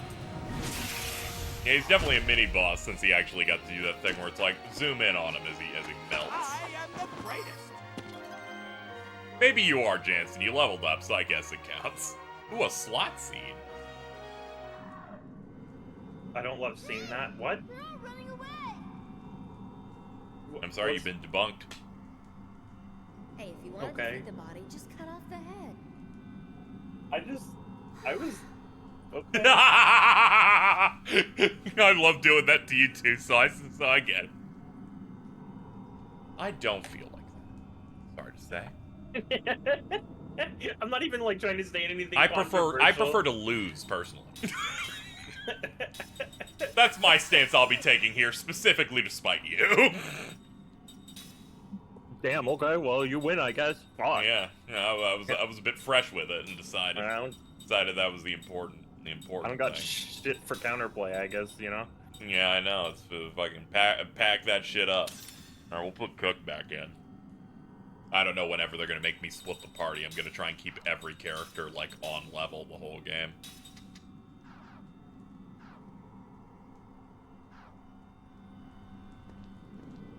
Does this door open? It does. It's almost as if you could have opened it the whole time.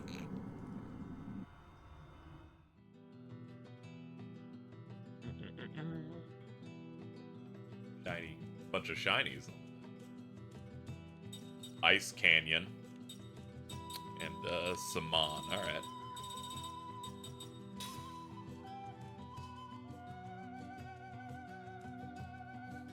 I now understand why Dream was, fucking laughing about Black Cave now that I see that fight's a little fucked.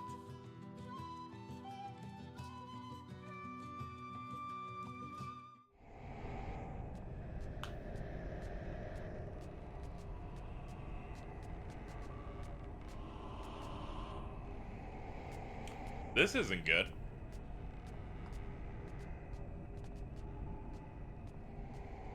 Yeah, you think, Jansen? This place looks evil. Hope you're having a good Thursday. I am.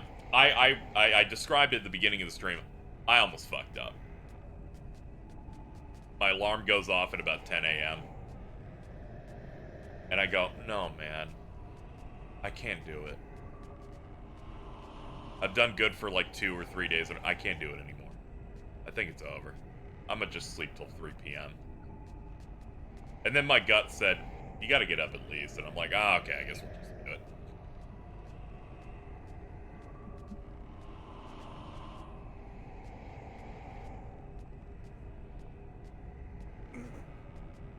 Still not over the... Let me see if I can pull it up. One of the funniest things I saw last night. See if I can pull it up. It really got me. This town's vibe seems fucked. A message from Mittens. Jordan is going guts mode 20 minutes into my birthday. Said in all caps. Bro needs to get the guts under control over there.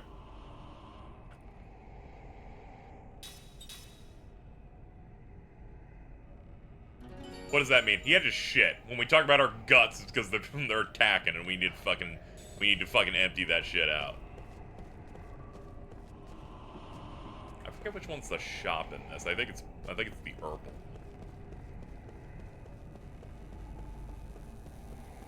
What the hell? What is that? What's that even supposed to be? Like a carriage? Alright, whatever.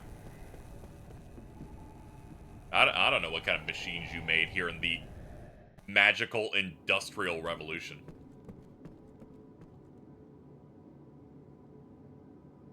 That was more logical than something I expected involving Jordan. What does that mean? I know what that means. Okay, we're not selling weapons or anything here. What is the ruby? Oh, it's for freeze. Okay, I guess we're gonna need that. There was a snow area unlocked.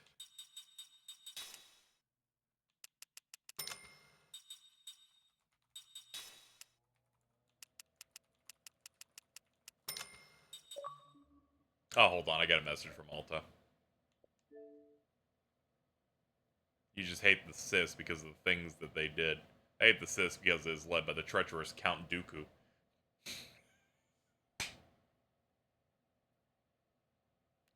Is that icon supposed to be Ace fucking Kermit? That's pretty good. I literally saw this on Twitter like seconds ago. Yeah, you can see everything working out in real time.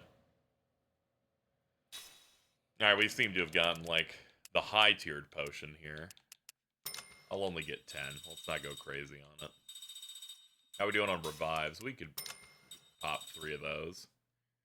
Ah, level 2 bombs also. They're too expensive. I won't pretend I need them.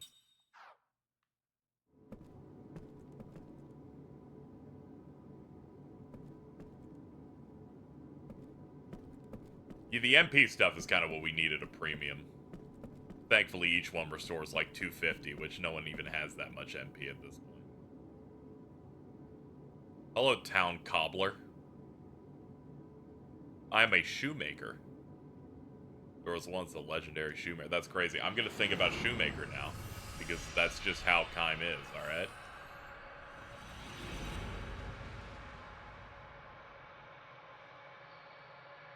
I'll do this later. I said I'm full of energy, but not that much energy. I was stressed out. I had to fight a weird land shark for the past 20 minutes. Can't remember the time he made shoes. It's okay. Be surprised when we read that one later, and it'll probably be something about Kime knew a shoemaker. He was awesome, but he died because he could not live to be 1,000. Dandy the Crow. Aw, more easy price stopping by, I see. Everything you see is 50G. You interested in anything? Pay 50G for the purchase? Yes. Oh, fuck this.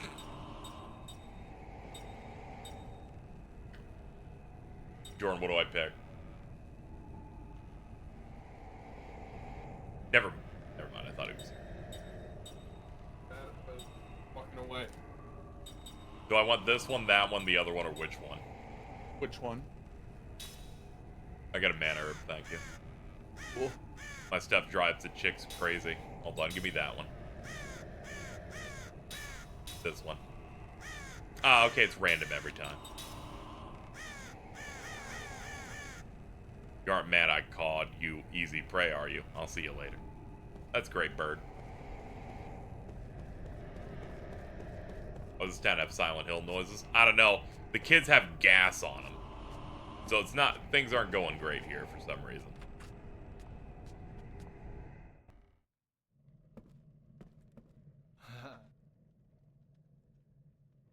I'll stay because it'll fully heal me. Wasn't that a steal? But perhaps. Yeah, we get like the good ones. Like the good MP stuff.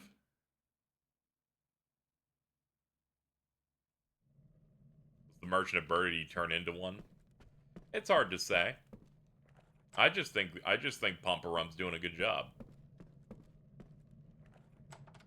Oh yeah, I'm supposed to search every inch of these places to find things. Hold on.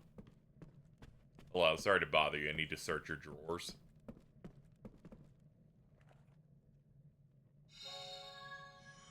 Yo, 6 seed, dude. Ed and Eddie turned 25 years old today. Yeah, it's crazy. I heard it's been off the air for a while. People wilding a little bit. Anyway, you just got me, chat. Those two are off doing something else. All you have today is daddy. I had to put some... I was putting ramen in the microwave. Everybody loves ramen.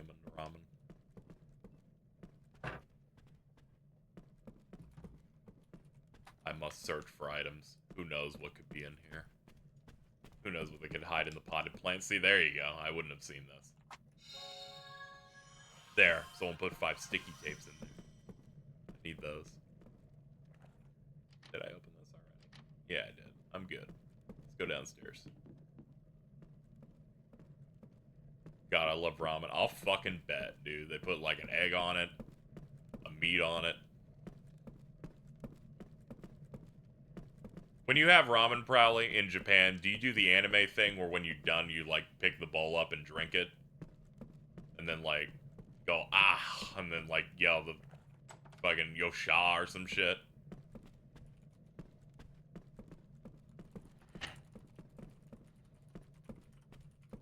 I don't like doing the loud noise. But yes, you have to drink. Okay.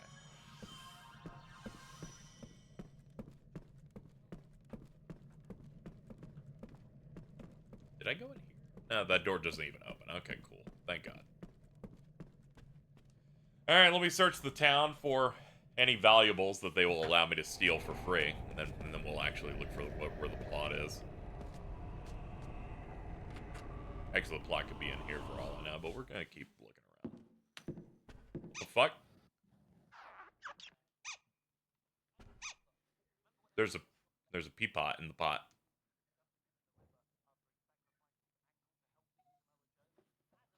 You want a status recovery medicine? Oh yeah, you gotta give them big clumps for this to do anything, so I should probably just leave it alone. Every single ramen place really likes the Oshinoko opening. I mean, yeah. Dude, your version of retail places with bad music taste happens to just be top 40 anime openings. Meanwhile, you go to like a Walmart or fucking something, it's fucking, you're just in hell.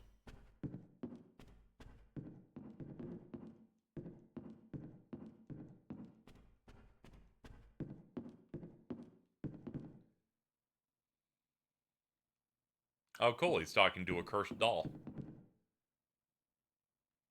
Stop bothering me. I'm sorry, dude.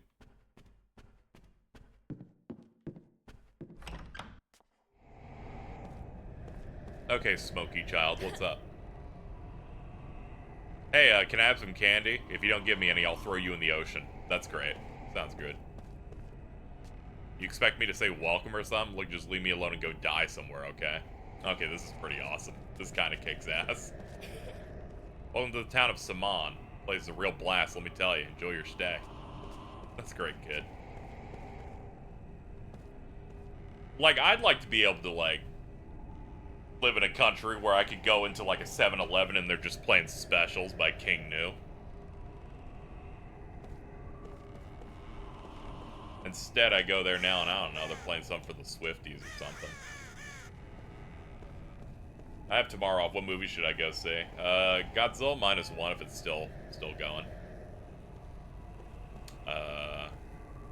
That Iron Claw's quite good. You could probably wait for Aquaman 2 to hit VOD. Quite honestly. Even High Tops Films didn't. The worst thing about Aquaman and the Lost Kingdom killed the DCEU. Which, I don't know, man. I think it releasing is the end of the DCEU.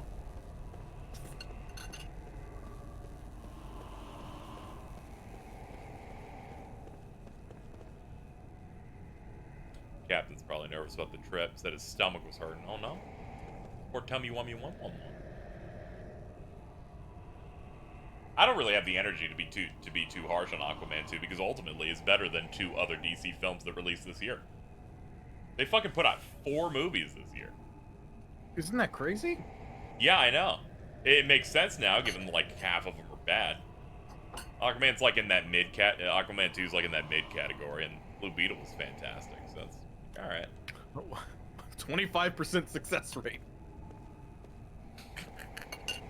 It's okay. Aquaman 2 could be a bunt. 30. There you go. Yeah, we can work with that. I'm like, please don't give us 25%. We're still in an F if we're doing American grading systems, but I feel like that's too toxic of an angle to use. Let me go back to trying to leave again so I can see what they're telling me. I did not read that dialogue. Please do not enter the port. We're busy getting ready. Okay, there must be some secret I must discover to pass the time, as this is an RPG from 1992. But don't worry, I'm engaged. I'm already interested, based entirely upon how scary everything is. Hello, Emporium Master Origo. Oh, you sell weapons. Okay, never mind. Oh, jeez. Hard Spatha. Elder Baton. Bright Ankh. Power Shell. The best ones I want to get is probably, like... Yeah. I'll buy 2 of these, equip them, and then sell the old ones. Yeah.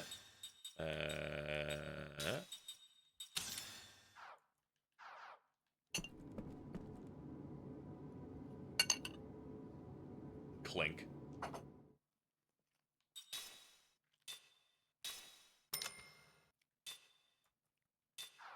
that enough? That is not enough. I need to sell something else. Coming up a bit short.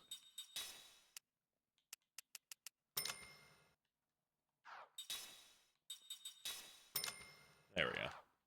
The other ones, the gains aren't nearly as big, so I'll ignore them. They're only minor gains. What's up, Mac?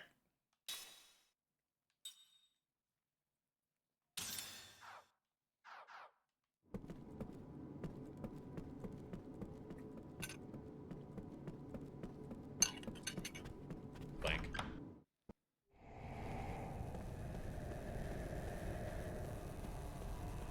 Anything in the back? No. I talked to everybody in here. Oh, okay. Dude, you've got gold.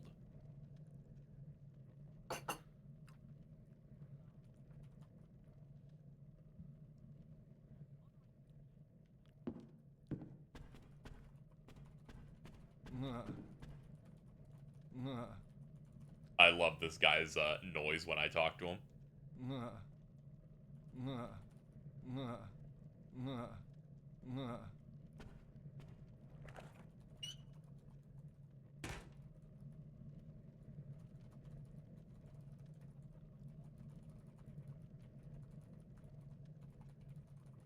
I like it. They're like, dude, he's gonna notice us getting into his stuff. Dude is 2 feet away from us. I don't feel like that was gonna happen regardless. All right. Secret ledger obtained.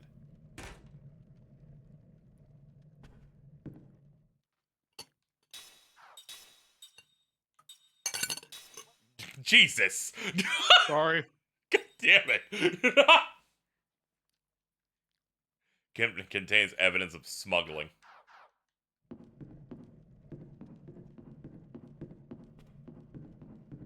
Did you fucking see that video of, like, that courtroom?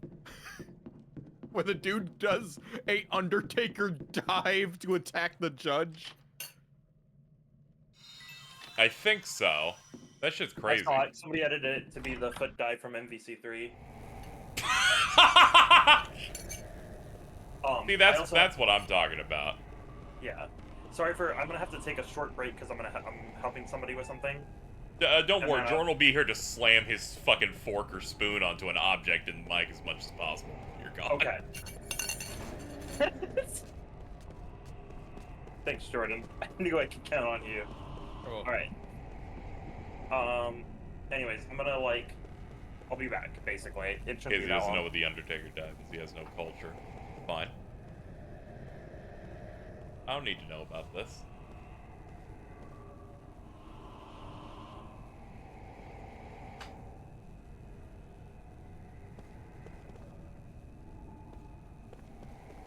Alright, someone in town will have a use for this ledger that is not that guy.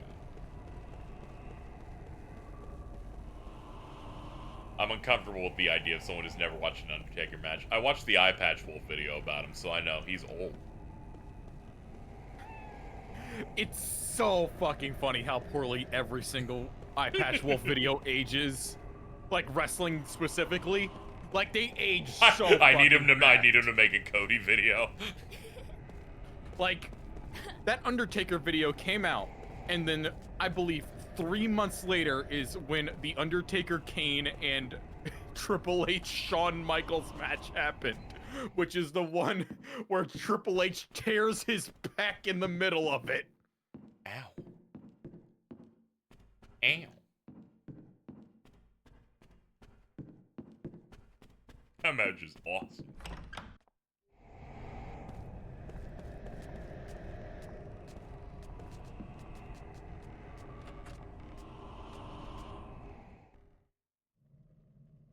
I like that Shane McMahon thing where he immediately breaks himself within 10 seconds of appearing.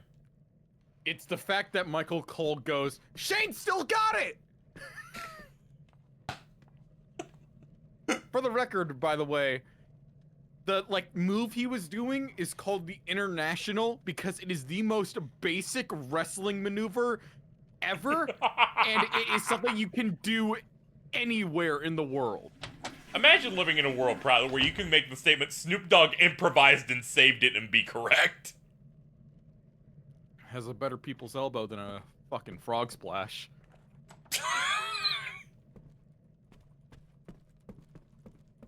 Let me find the fucking picture, the gif of his frog splash. I've seen Frogger before.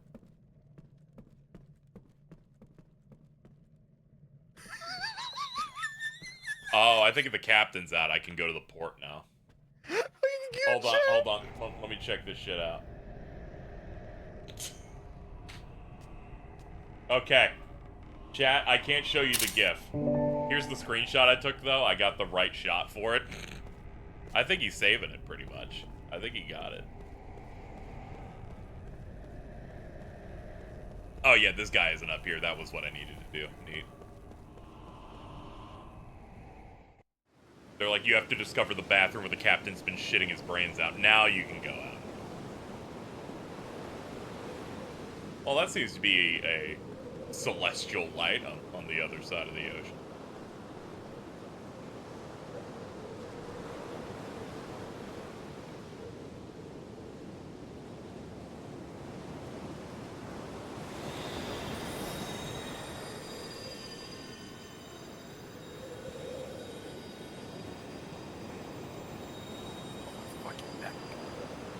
We have a thumbnail that's on my timeline.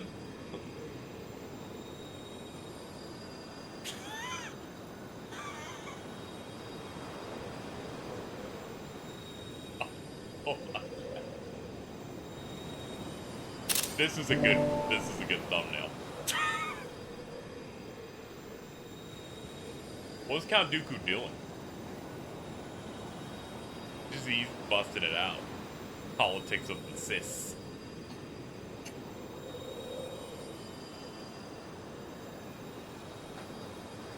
That's supposed to be about the confederacy of independent systems within Star Wars. However, Sith has a bit of a different default meaning nowadays.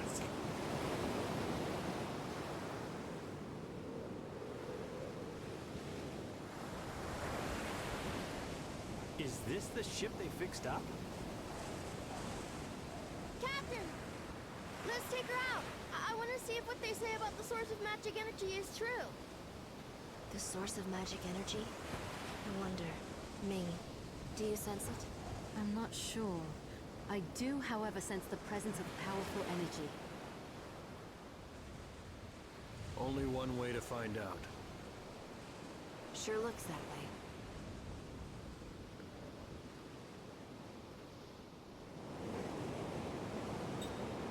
Yeah, take me on the ship. Go. I stocked up. I'm ready to go.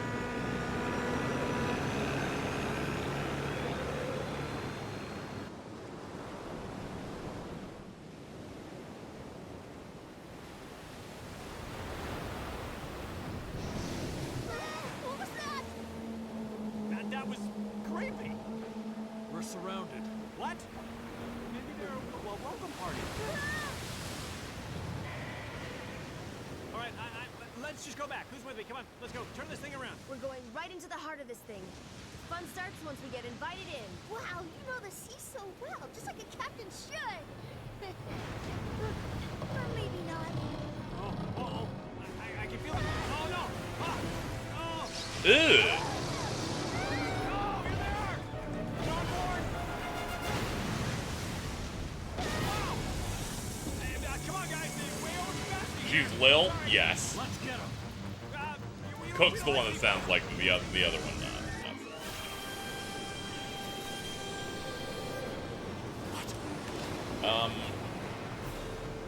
Jordan, how we feeling about on this real quick? What? Cat makes a tweet, everyone's getting the porn out of the hot girls except me, what have I done to deserve your scorn? And James replies, do you think that just because you're a girl that makes this any less pathetic? That is might be the most out-of-pocket form of cruelty I've ever seen him do. And I was like, wait, hold on. What? Jesus Christ. Anyway, I'm saving that for the thread later.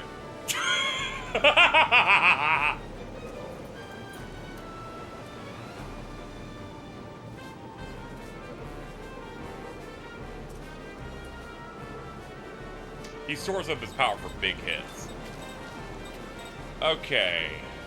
Let me look at him. Oh, it's Manta. I found him. And Mantalis. We have to find him.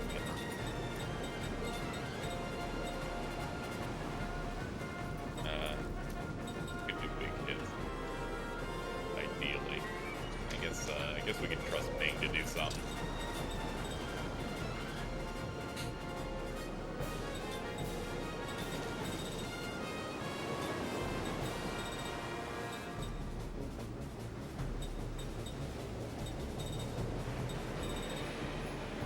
Oh wait, no, white magic is the one that has the buffs I'm looking for. I was in the wrong spot.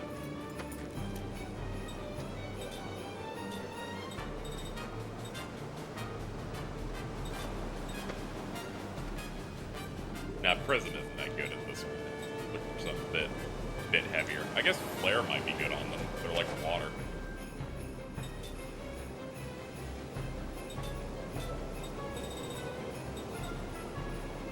On the off chance they have magic, I'll pop that.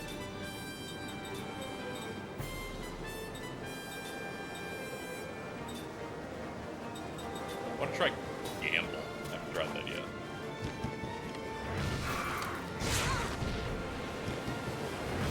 I don't like how you things move. You do like a dance.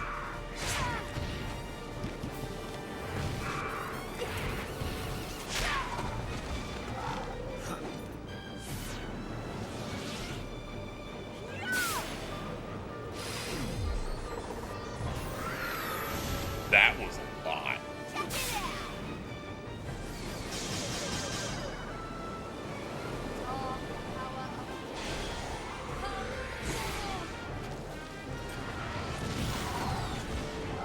It's not the weakness. Is that a summon? Yes, okay. Alright, it's like the same as we already fought. Well, no, not actually. You've left now.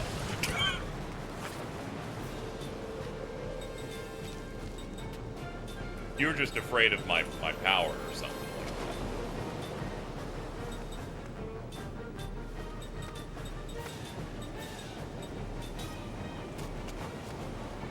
Let's go!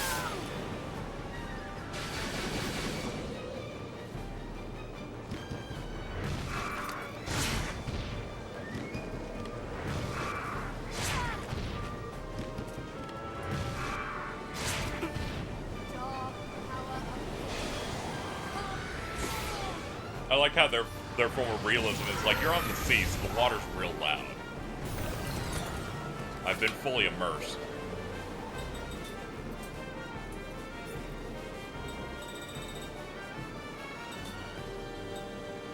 Yeah, put the healing tank on you. That's...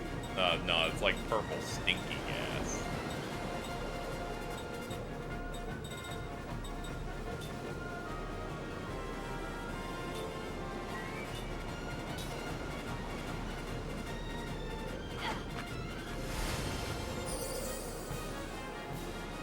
Okay, Alright, I got a clean bill of health. Ow. Ow. Alright, fuck him up.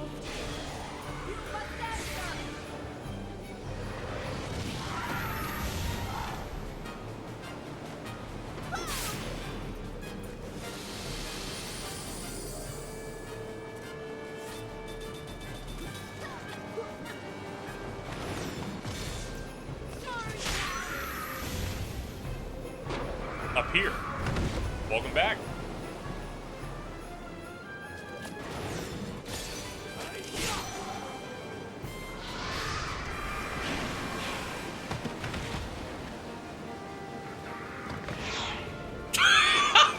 What an asshole!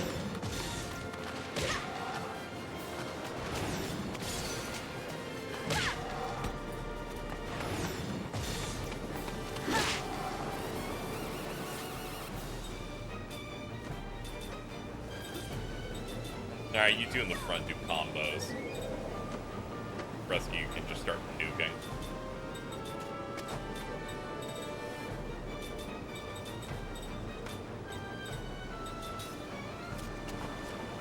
Yeah, it looks like the main one summons the enemies, and since their guard condition is at 0, they can take hits no matter what's going on with the road now. So they're just gonna summon dudes and then jump out. They're hoping hit and runs will be the way for me to win.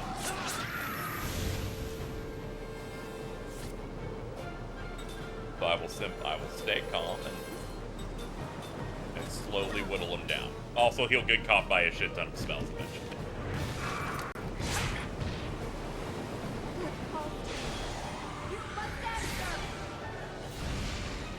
Rock. Okay, they're weak to ground, okay. Yeah, we're pretty top dog, so we're in a good spot.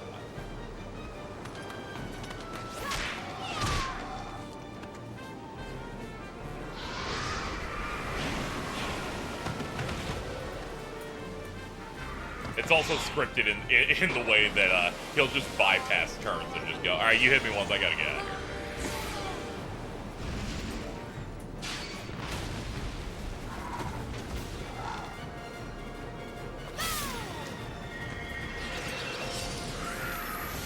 Yeah, the camera work in these help keep these battles entertaining as I watch them play out. Hey, what's up, big guy?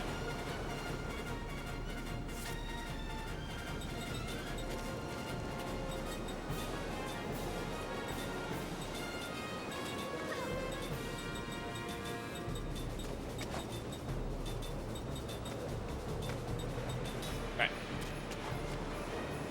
Okay. Get you one of these.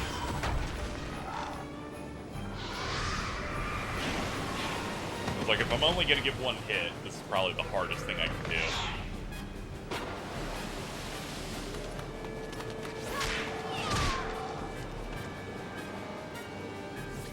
Encounter and boss design in this game have been pretty good.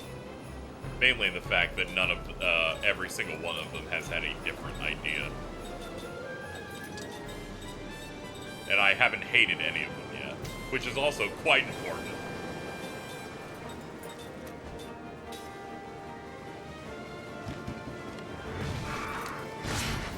Closest similarity they've had is having I think, 2 or 3 bosses where you have to make sure that someone doesn't run out of health that's attached to the enemy, but that's about it. Still have to go through a few different gimmicks within the gimmick. Alright, front one's out. These other two should probably be good now.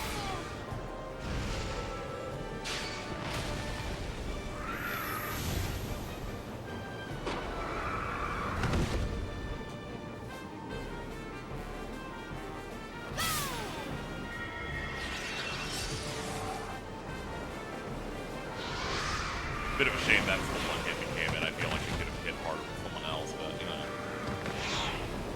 Could have eventually. I don't like it. Just so everyone's aware. Fuck that dude.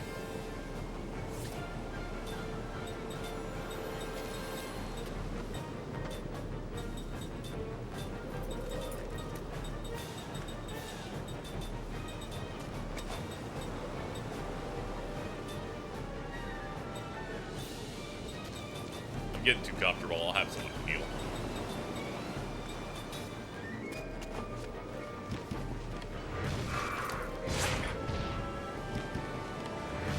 Cat has now seen James's response.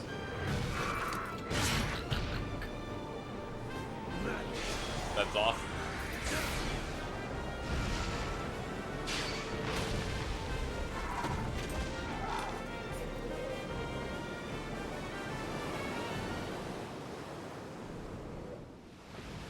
I'm gonna be honest, chat. I was looking at the response. I didn't know what happened. What happened? This is just too much. We get it when we're on the boat. We get it when we're on land. I mean, we're getting it everywhere we go. That's pathetic. We just got started. I You have to find definitely feel Manta. it ahead of us. The source We of do. magic energy. The power that awakened the creatures who live in the dark caverns. The light is coming. He fled into the deeper ocean. Ah, okay. It's so fucked up. Every time I see like a music post for the Mario RPG remake, I just expect a Kendrick Lamar song. Fucking Zoomers, I swear to God.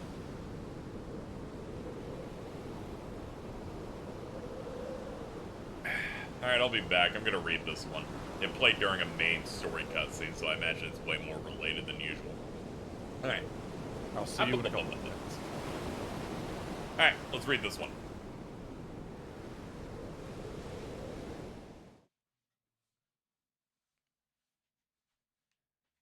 How'd that call go? I'll give it a happy face. I'll be back there in a few minutes.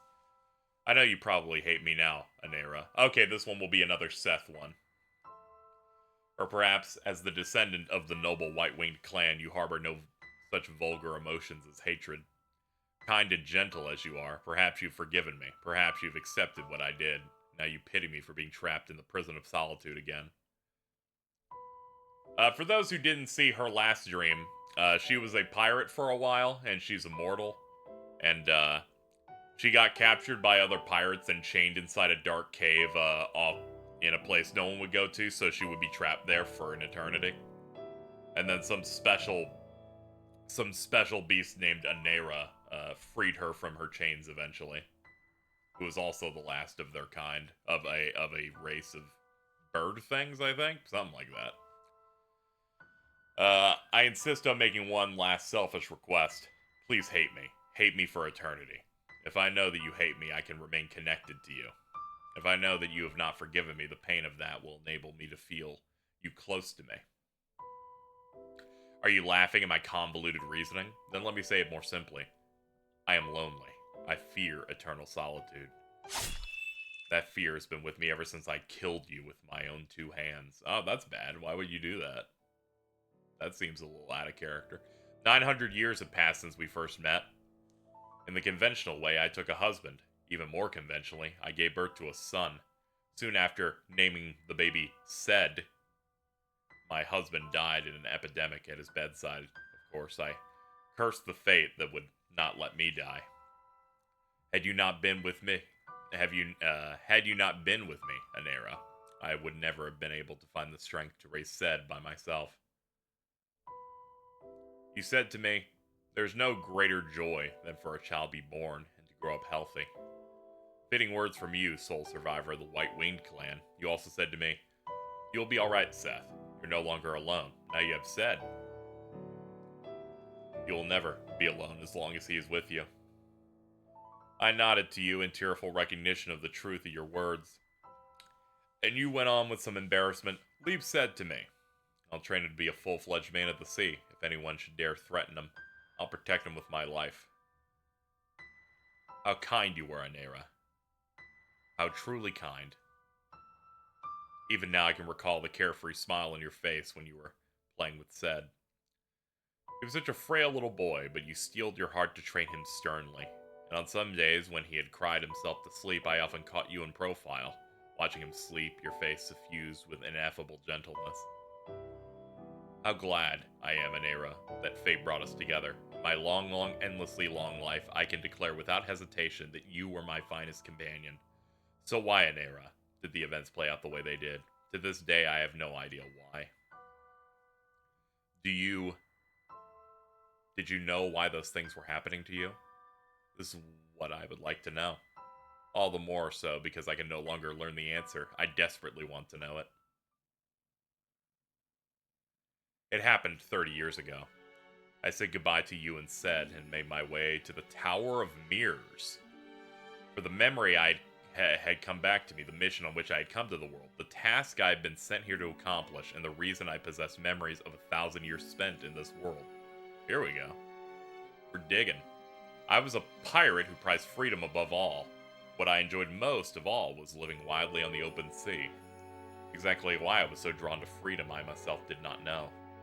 But that was when I learned, deep in the heart of one who desires freedom lies the pain of freedom denied. It was you, Anera, who first taught me the expression, prison of solitude, and it was true. I was trapped in a prison of solitude. Yeah, the most interesting thing about these is all of Seth are specific backstory stuff that is important, so it's done in the first person, whereas Kime's a bit more detached to the old memories, so all of them are written in third person. It's an interesting approach to doing it. It keeps these feeling more fresh and unique in that way. Not to discount Kime's, I've liked every one of Kime's. Not simply, however, because I was confined in a cave on a desert island. For me, being in this world was itself a prison of solitude. When I came to realize this, I headed for the Tower of Mirrors in order to return to the world I had come from. Oh. Okay, we're doing that then. Nourished by my 1,000 years of memories of having lived in this world, I would return to the world where I belonged. In the Tower of Mirrors, he was waiting. Gongora, the man with whom I was supposed to return to my original world. Chat, they're starting to tell me what the actual story is. Oh no, it's him! I had no way of knowing this was a trap that Gongora had set for me. I can never forget how he stood there, spread-legged and defiant. He was man-spreading before the Tower of Mirrors, laughing that arrogant laugh of his. I can't believe you can say no to these, given that this one's actually important. My stomach turns when I recall his hateful face. My flesh creeps when I think of his cunning, fearsome trap. Gongora had no intention of returning to our former world. Instead, he hatched a fiendish plot to make himself ruler of this world, and anyone who resisted be crushed without mercy. I had a feeling he was on world domination. I did not know that they came from another world, and he's like, I'm here to take over this one. That's pretty good. I was one of those who stood in his way. As soon as I learned of his evil design, I flew back to my pirate ship. Of course, such a monster could not be satisfied with merely waiting for me there. Knowing him, I felt a terrible foreboding. Said, Anera, I screamed as I leaped into the ship, and the next second I saw with a gasp that my foreboding had been correct. Both Said and you were there, Anera, on the deck. Said lay bleeding, and you? When you became aware of me and slowly turned in my direction, you had a strange gleam in your eye, and there was something in your mouth. It was Said's leg. You ripped it from his body. Oh no, Gongor like mind controlled them. Okay, I got it now. All sound faded. Said lay there in a sea of blood, his leg torn off, trying to cry out to me. I couldn't hear a thing. I could read in his sorrow-filled eyes, however, his plea. Don't blame Anera. It's not his fault. I'm sure I must have said something. What happened, or perhaps, how did this happen? Or calm down, Anera, or be strong, Said, but then again, I may have simply screamed, too rattled to produce coherent words. In any case, I could not hear my own voice. You were glaring at me, Anera. Your eyes shone horribly. You were no longer the Anera I knew. You had been possessed by some wholly other being. Why, Anera, why? You spit out Said's leg and let it drop onto the deck, and then you came after me. Said's voice broke through the silence when he shouted, Stop! Was he screaming at you, Anera? Or at me to stop? The whole scene became enveloped in a white light. When I regained consciousness, I was lying on the deck. As I slowly opened my eyes and raised myself, I realized that my sword was gone. I had only an empty scabbard at my waist. I looked around with a shock, and there you were, Anera, lying on your back. My sword had been plunged into your chest, and stood there, like a grave marker. Anera, I screamed, and ran over to you. I started shaking you, but your eyes were shut tight. There was no sign they would ever open again. I shouted to you to wake, to come back to me. Then I shouted to Said, Hurry, Set, come. There was no reply from Set. Having lost so much blood, he was unconscious. If only you had been merely unconscious, Anera. If only you had been badly wounded but alive. If only you could have started breathing again. But my sword had done its job to horrifying perfection. It had pierced your chest exactly where it needed to in order to take your life. I stared at your corpse, uncomprehendingly.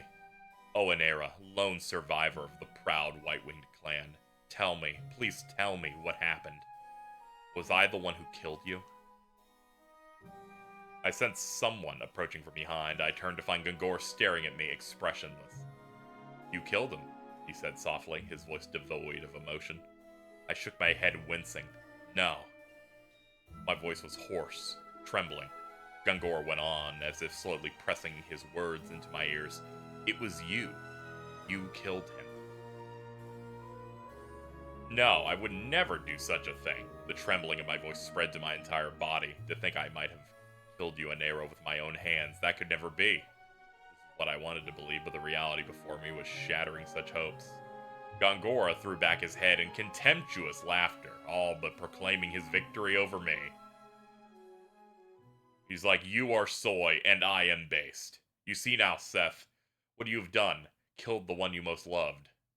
You're on your way back to the prison of solitude. Again, he laughed aloud. And he was still laughing as he left the deck. This man who, knowing I could never die, set a trap for me that was crueler than death itself. I collapsed where I stood. Looking up at the sky, I felt tears pouring down my face. Tears of blood. Again, I was plunged into eternal solitude, never to be released from it by death. Gungor succeeded in locking my heart in darkness again, sealing in my memories with it. I wept uncontrollably. I screamed until it all but ripped my throat to shreds. If my heart, my mind and soul were something lodged inside my chest, I would have torn it out. Help me, Anera. Help me. Chat, I don't think Gongor is a good person. I've done some research. I've read up on it. I don't think he's a good guy. Welcome back. Yeah. I think we gotta kill Jesse Ventura. Why do we gotta kill Jesse Ventura? He mind-controlled Seth's only friend and made her kill him, and then sealed away her memories. And also made it so that her animal friend ripped off her son's leg and made him bleed out on the floor. Oh.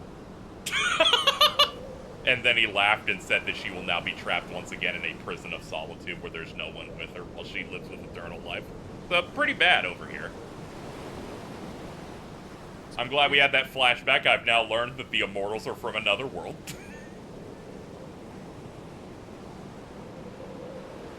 What if his motives are complex? There's nothing complex about this dude. I know this is the classic, it's just an evil bad guy. And I'm gonna be honest, his face is funny and he has a fade, so I automatically think it's awesome. They've given me enough scenes of him being very happy and being evil that I'm like, I vibe with this. We're also in a techno base now.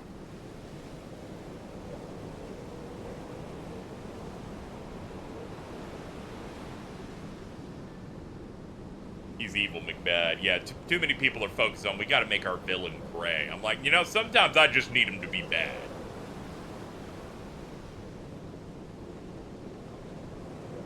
You do this kind of thing, and then every Disney movie doesn't have a villain anymore until the last one that just came out.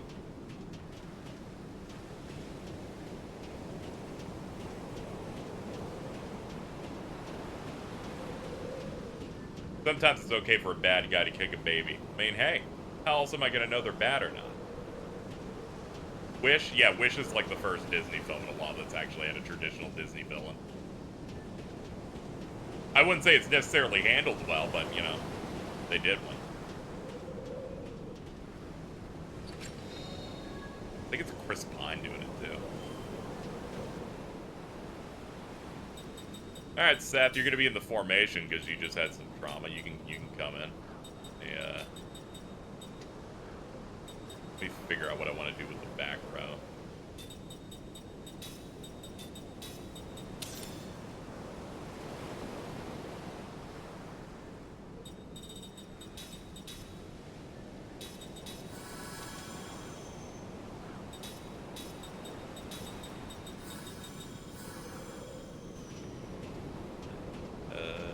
got that. Oh yeah, we should use our sluts.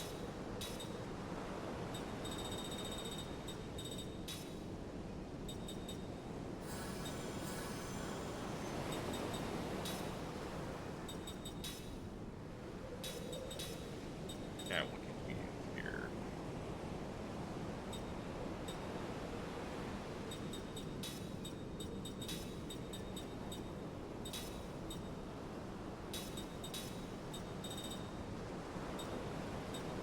You have level 4 black and white, 1 composite, 2 spirit.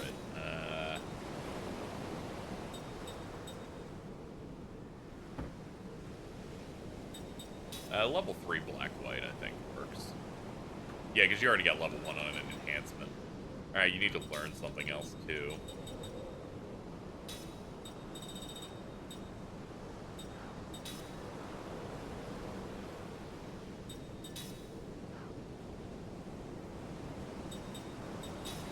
You know what? How's everyone else's progress? Yeah, you could be doing something else.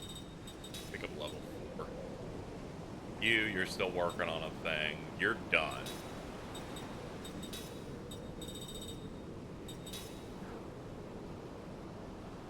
It took me too long to realize you can learn from people who are not in your party, or you can't. Yeah, that's all. Let me make sure I didn't do this wrong too, because that is the thing. If they're in the reserves and you're learning off them, you gain nothing from it.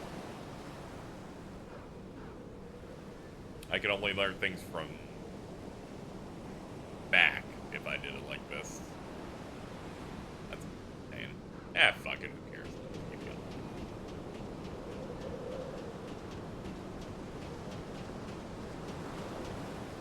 I can only do so much. Come on, learn something. Oh, you're already capped. That's right. Okay, we're fine.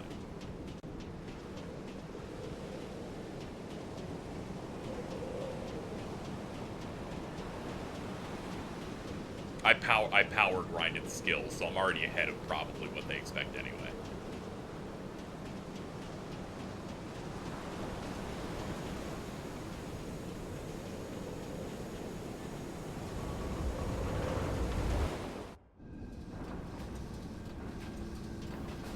Experimental staff power division.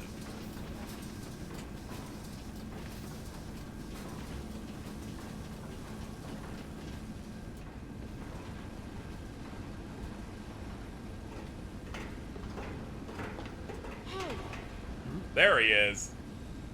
What's wrong? It's Kakara, the traitor who stole our memories and imprisoned us all. I'll be damned. What's he doing here? Has he got a twin or something? No, I think it's him. Proves it. Guys without a brain can still walk.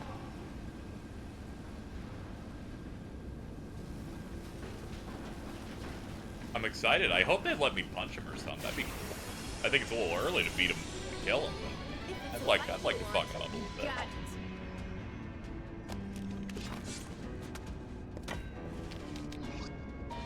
Oh god, it's palette swap from earlier. Shit. New horrors just dropped.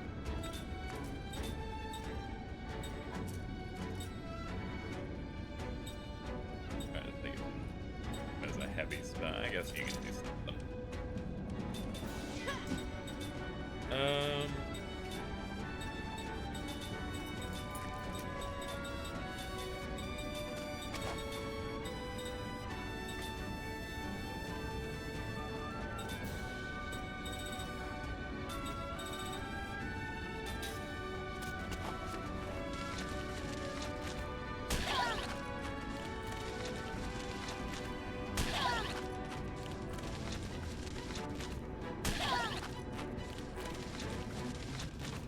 Probably not the best guy to, the guy you want to kill when you can't reach him yet. They're a little upset.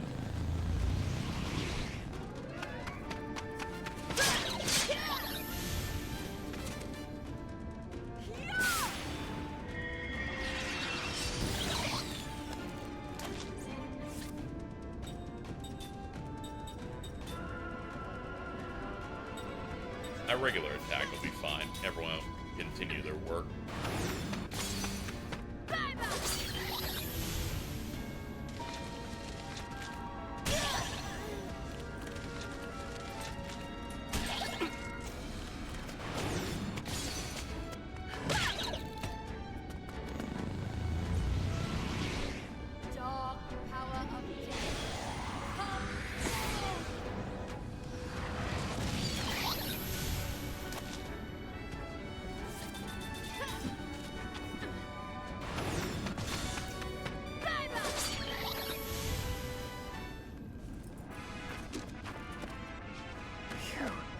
That was a close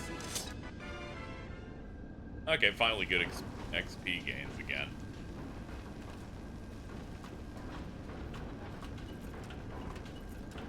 Dude, you're an immortal mercenary that's 1,000 years old. Have you learned the art of grabbing the sides and sliding, perhaps?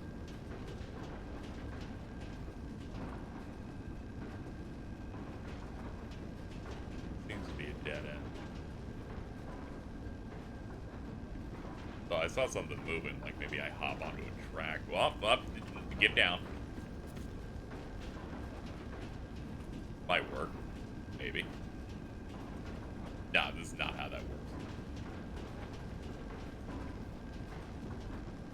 Did you leave the game on or something? I was savoring this meal like it was a 5-star Michelin and you have more hours than me. Yeah, it's a mix of idling a bit and then fighting stuff a bunch, but yeah, I keep it on.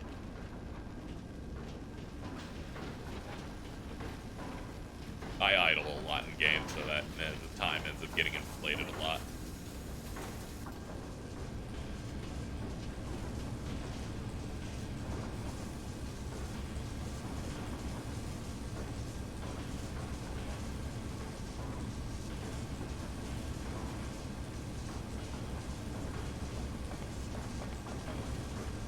Oh. Load those components into the container and make it back. Our work here is vital to the completion of Grandstaff. Yes, sir. But why are we taking this station apart? Where did they find these goblin voices? Well, before Grandstaff was built, it was a test site, a magic engine to amplify magic energy. Under Lord Gongora's direction, we are trying to double the magic energy available for his use. We're diverting the majority of the components from this site to Grandstaff, or so I'm told. Is this an attempt to get Grandstaff back on schedule? That's right. These components are already attuned to magic energy. We should be able to run Grandstaff at full power, right? Alright, well thank you, Porky Pig. Great to know what we're doing here.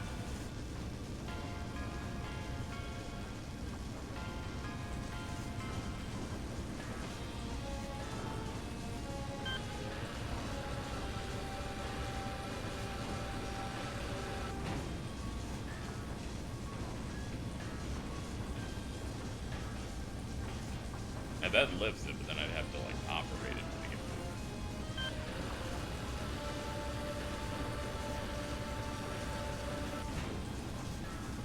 Yeah, I should have it running anyway, even if I can't do anything. Maybe that changes something down there.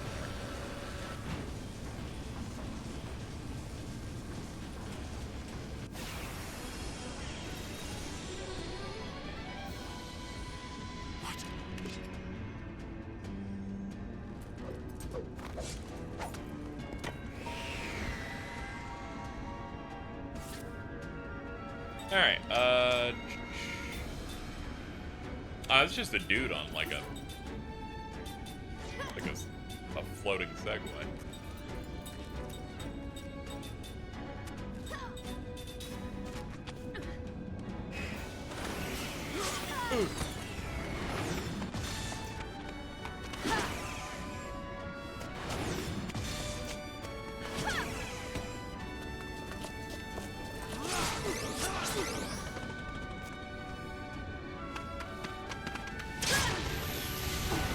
Alright, that's not too bad. I think it's mostly they have like higher evasion. My nature to lose.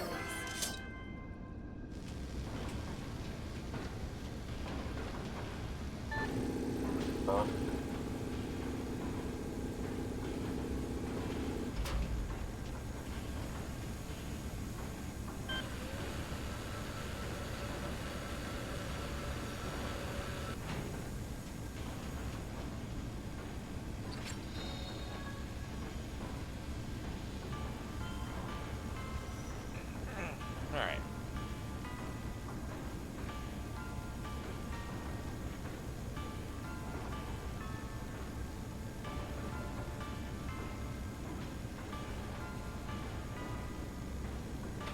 Alright, chat, we're gonna go solo since the call was pretty much dead. I'm not gonna force Jordan to speak when they're like not really plugged in, so we're just gonna go.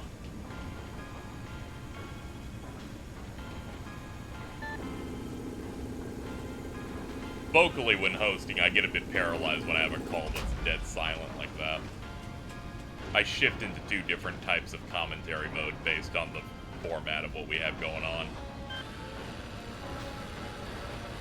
Then when something's that silent, I start feeling uncomfortable.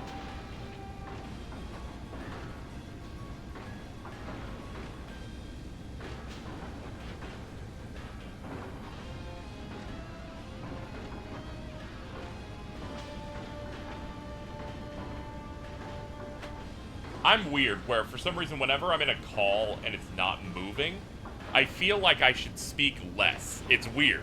I get uncomfortable. I cannot describe it to you, chat.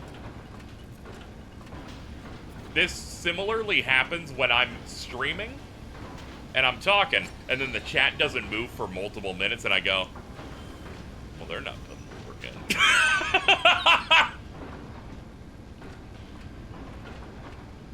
It's okay.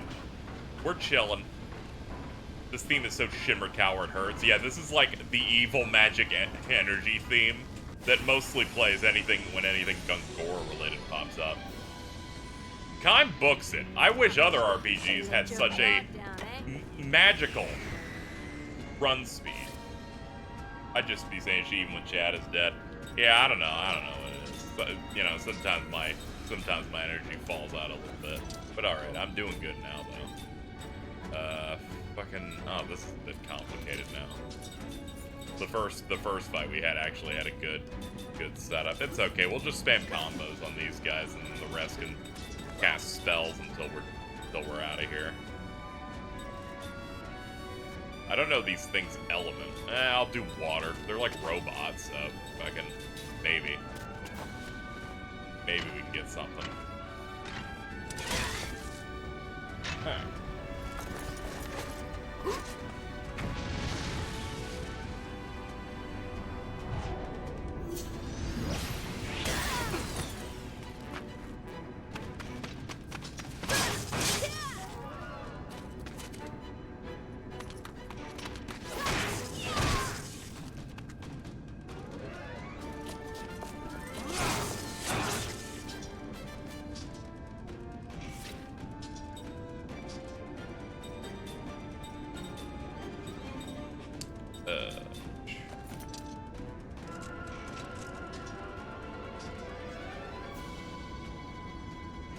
Need a trigger word for chat that starts a heavy debate whenever you need chat to move. I don't know if I have it in me to create discourse or not. Huffy. After this battle, I need to remember to put the new healing stuff like near the top. I need to do the auto sort.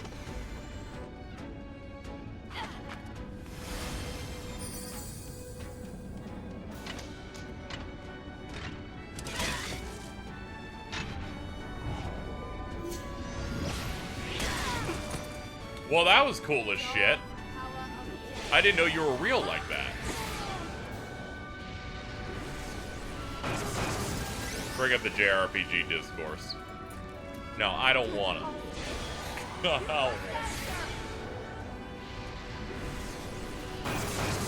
I've got nothing new to say. I've already gone through my list of talking points for the past 6 months. The adventure game thing's funny.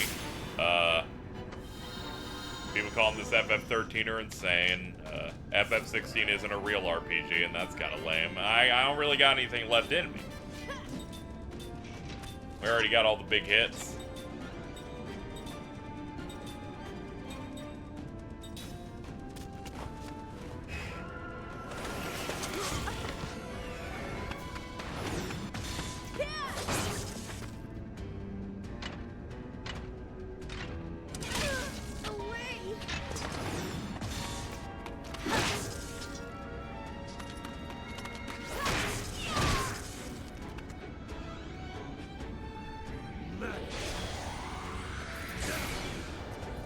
Can't wait for the Rebirth demo to drop the same day Grand Blue Relink releases.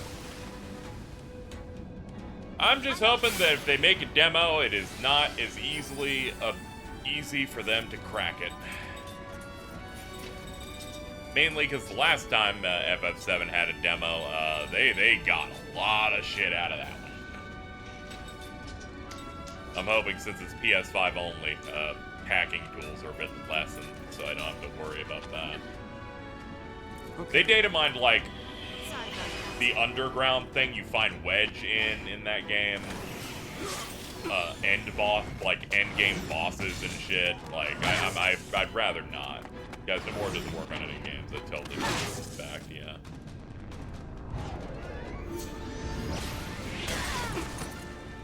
He tricked people into thinking he works on 85 games at once. In reality, he's just vegging out a little bit. I was spoiled a remake 2 weeks before release. 15 pre-release spoilers were fucking legendary. The 15 pre-release spoilers were the funniest they could ever be. They're like, here's Uncovered, Final Fantasy 15. We're gonna show you our release date. Oh fuck, GameSpot leaked it. Okay. After the show, the entire plot leaks on 4chan. And you look back at it, and the only part that was wrong was something they clearly cut.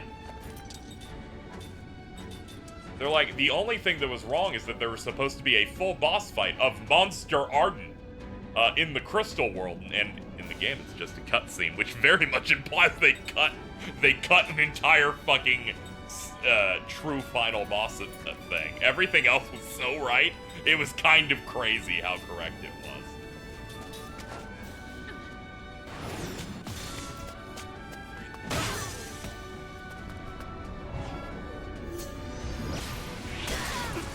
I remember they showed how they outsourced locations with the city, and it never fucking showed up in the game.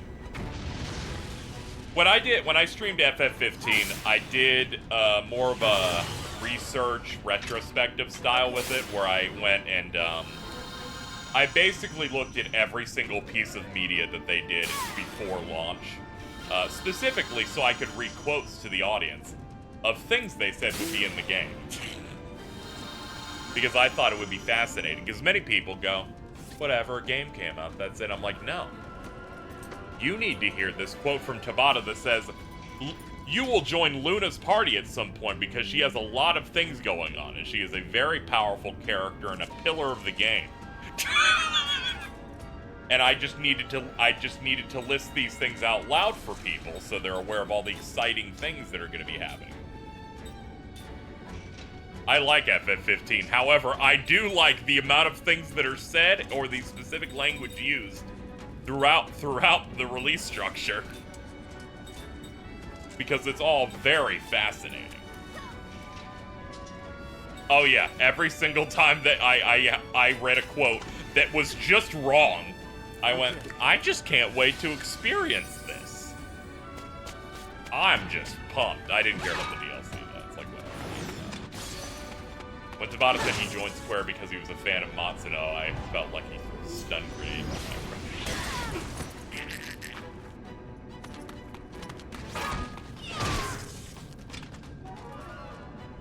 I think Tabata might have the highest concentration of quotes of things that piss me off than any person who has ever worked at Square.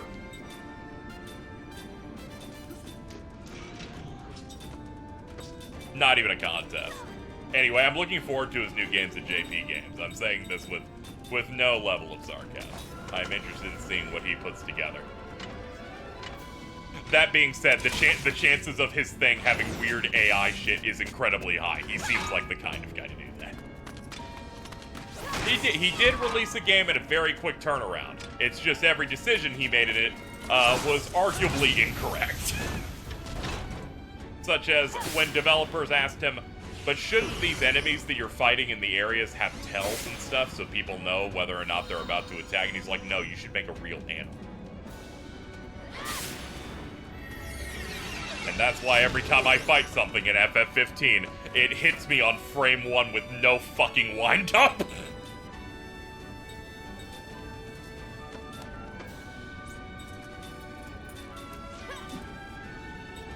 I feel like he buckled under the pressure of scaling up from guy that they counted on to make portable games and games on a phone to tentpole AAA game with a staff of a shit ton of people. Instead, yes, he also got way too big for that to the degree where he just kind of went, yeah, I'm not going back to doing Final Fantasy type next, which I thought was a major disappointment.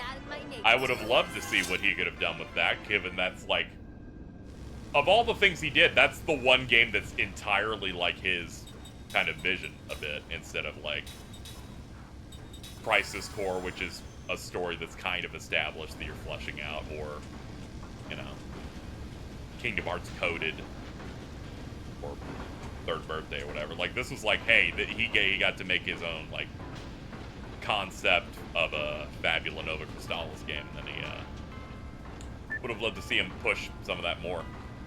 Apparently his team loved him, because I'm pretty sure they followed him to his new studio. Yeah, so, yeah, I do know that a good chunk of them did follow. Some of them like split off to other things, like the main game designer on there, one of the head ones, worked on the game No Straight Roads, I believe.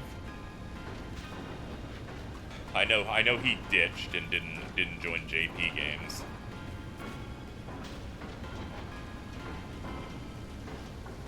Okay, I've been here already. Whenever you mentioned Devon, I just think of that GIF with beer. I'm sorry, when you're suffering waiting for FF15 to come out after years and years, and they're like, guys, we got a big Gamescom presence, and you put out the most dog shit nothing fucking trailer, a thing that never gets actually featured in the game itself. Tells you nothing. And then they're like, what's up, we're at Gamescom, we got nothing interesting to show you. Here's a gif of an alligator. And then he just starts drinking a beer on a live stream. And I'm like, what the fuck's happening?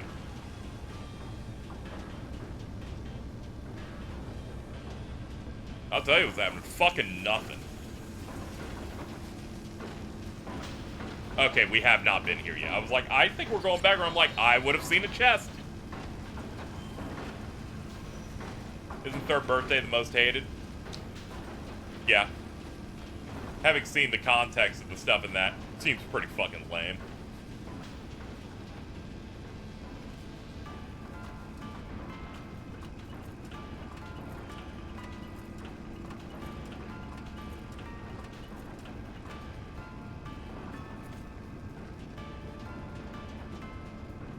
Don't know what they want me to do over here.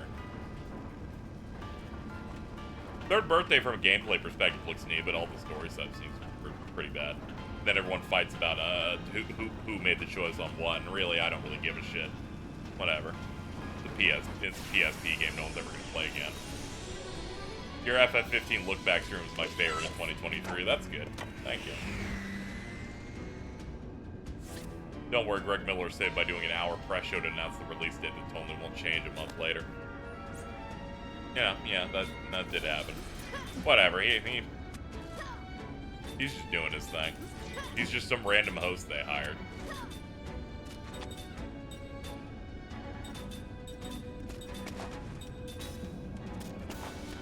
It's like how Maximilian's like, was like a host on the FF16 stuff, despite, you know, not being that much of a Square Enix person. The way he's responded and done some discourse with stuff as Rebirth has been coming out has made me, like, not really interested in him saying anything about anything. Did what? At FF16's, that fucking stream they did last year, he, like, did interviews and stuff, and, like, talked with the developers. Yeah, Greg Miller likes 7 Remake, yeah. That one kind of funny's Goaty, which was pretty good.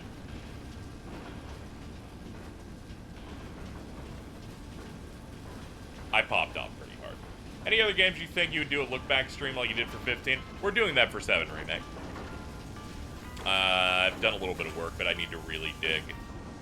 I think it's interesting when games have protracted developments that I chronicle the highlights of the lead-up and the little news drops we got.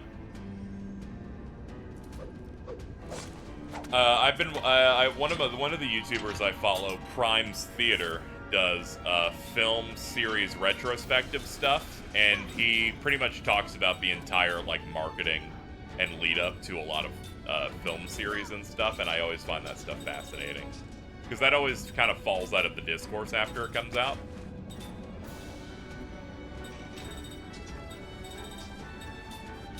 Where people kind of don't think about that. And it's like they did the Nolan Batman trilogy recently, and it's like a lot of people forget about the year-long ARG that film had. There's a lot of interesting stuff there. Am I gonna read the Aerith and Tifa book? No, I'm not. I'm not reading an entire book on stream. Someone will go, that's from the book, and I'll nod going, that's cool. Good for Nojima. And then that's about it.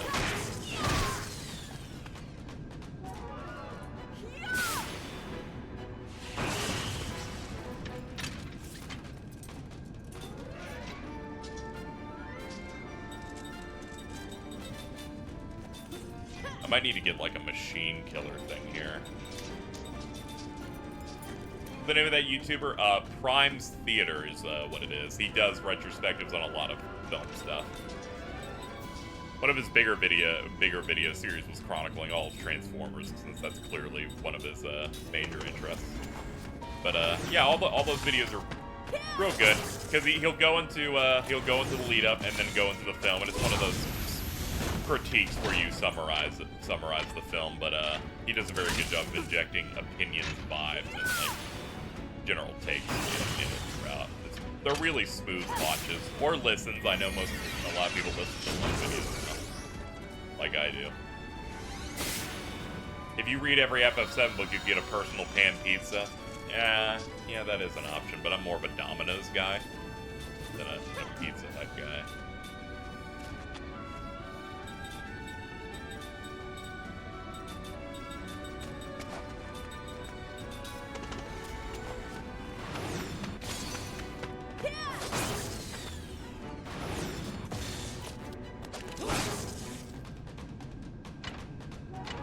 The books are just things that expand upon the media. They're not like integral to your experience on it. It's like you're not necessarily getting like, you're not going to be lost by the fact that Kyrie in FF7 remake it was introduced in the FF7 book a Turk side story, the kids were alright or whatever, that Nojima wrote. This isn't like Microsoft going, everyone read the Halo book, so we don't need to actually give you context on Halo 4's bad guy.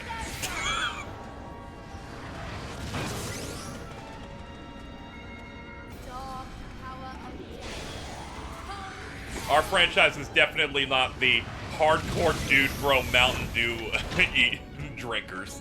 They'll definitely be reading our extra literature.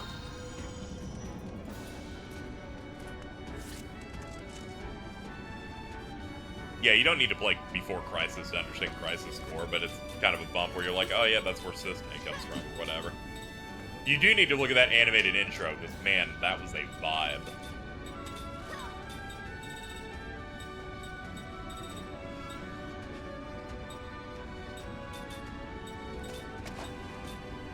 That was Demora is most powerful in terms of angular drawings. That aesthetic that they had going into the aughts for a lot of that stuff. Halo went from top of the world to rock bottom. Halo's really sad because ultimately it died because it tried to grasp onto trends instead of doing what it normally did, and that completely killed it.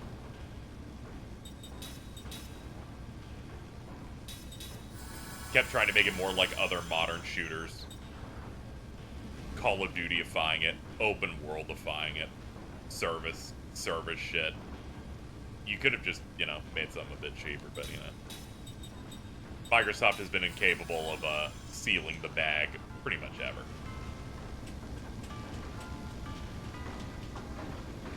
When I think of iconic bag fumbles, I think of any decision making.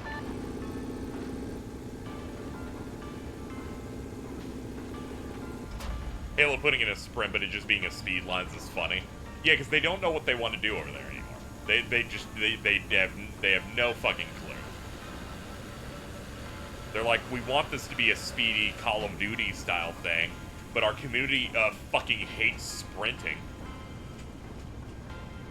So what are we gonna choose? What are we going for? Chat, for the life of me, I do not understand the purpose of lifting these pads. Because I can't take myself down with them.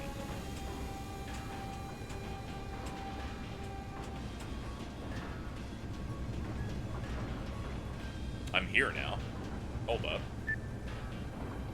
Like, I'm a casual fan of Halo. Like, I played some of the Master Chief Collection stuff. It's like I don't go here, but I appreciate the appeal.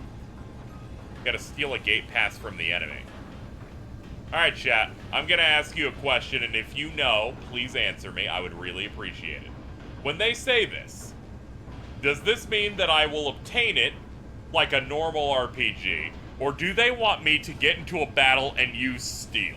Now, I'm very worried that they want me to steal one in battle. And if anyone knows, I would appreciate it.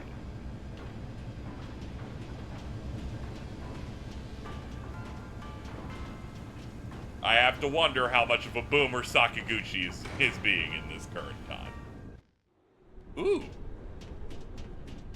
We can go up. Burr. It's okay. Eventually I'll get lost enough that I'll look it up, I guess. It's probably gonna be a drop. I worry about how 80s something can end up being sometimes. Does this open? Thank God. Thank God. Okay, I don't have to question anything right now. We're actually progressing.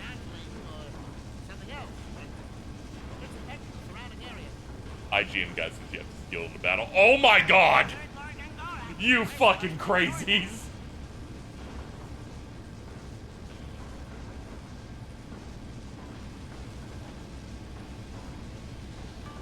This place definitely has something to do with the situation in Saman. Yeah, they're causing fucking the staff's doing shit. Oh no, what's happening? What's happening, dude? Oh no, you're tired.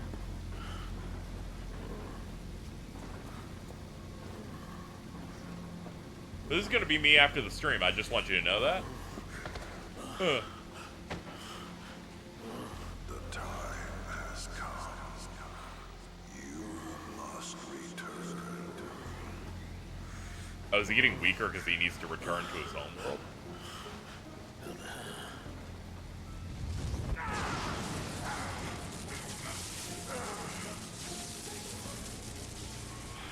They called me from beyond the mirrors again. But I won't let them manipulate me. No, I'll never go back.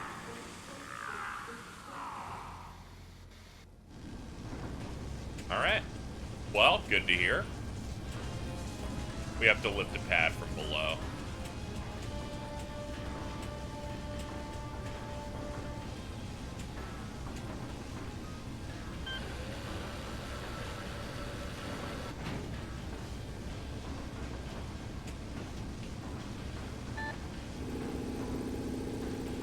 Why his eyes rolled up like that? I guess they're just trying to do some cute animations. Oh, this is cute. I get this. Alright, I got it. I guess they're trying to simulate that it's all fucked up. They like to do minor animations to characters' faces to display emotions. On top of this being like, hey, they're trying to make a big JRPG thing. They're like, we're trying to make like a trend-setting, like, impressive-looking game. Because at the time, this is quite a looker for like early Gen 7.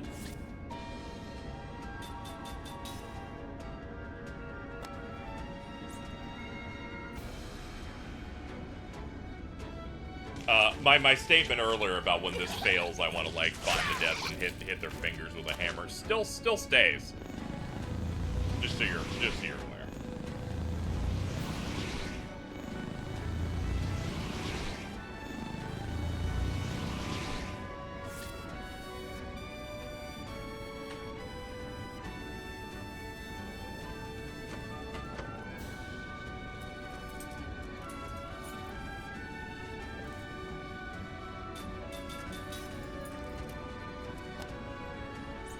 Forgive me. Thank you.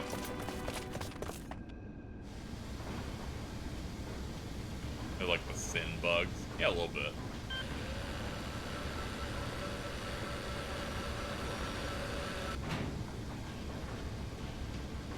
That's great. We're here now. It feels like a lot of these things are here just for nothing. I'm starting to feel like. Like some of these platforms are just here to be like, see, you got over there. I'm like, what am I doing there? They're like, oh.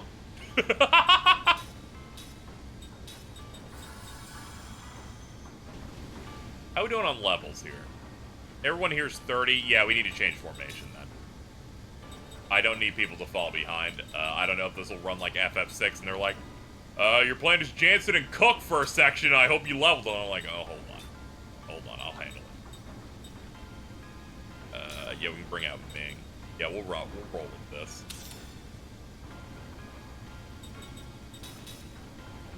Skill link. We can work on Jansen's level 4 black magic. And whatever you were working on, you're done. We can do a Cook. Learn level 4 white magic. And those are the only immortals we have on in the main party right now.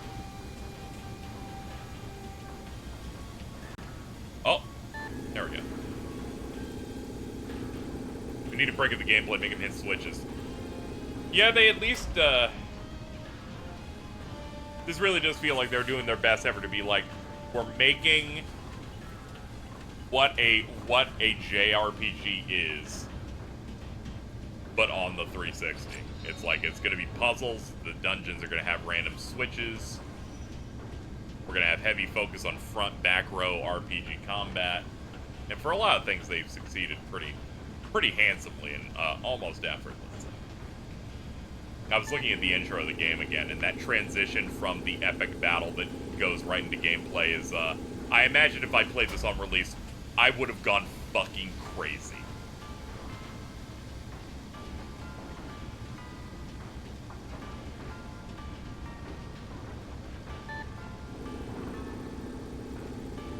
I felt a similar way to Kingdom Hearts 3 when we saw footage of it, because for the very first time, a fight transitioned from cutscene to combat with a spin pan, a thing that has never happened before.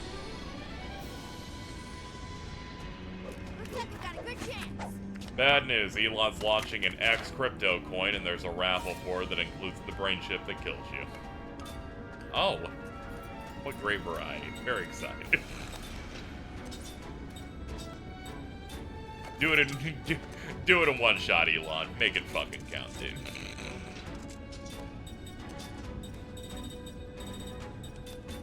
Oh wait, no, not Power Us. I'm looking for Shadowa. There we go.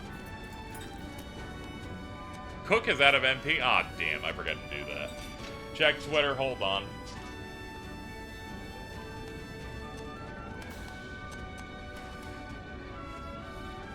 There we go, I got it.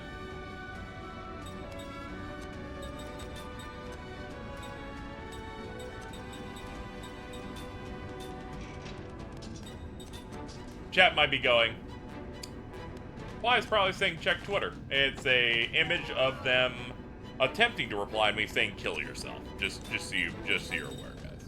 Because you're wondering what all the hubbub was about.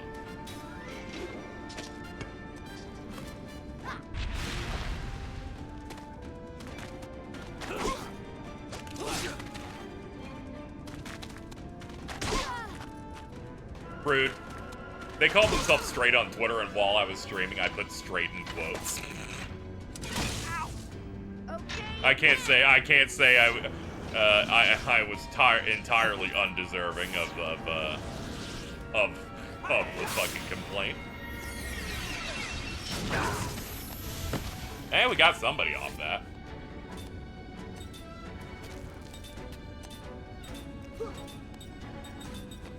Hit Prisma again.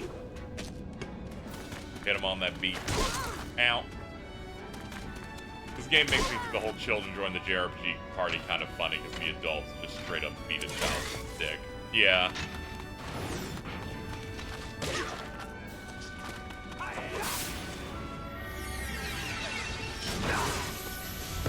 Okay, now for the big one.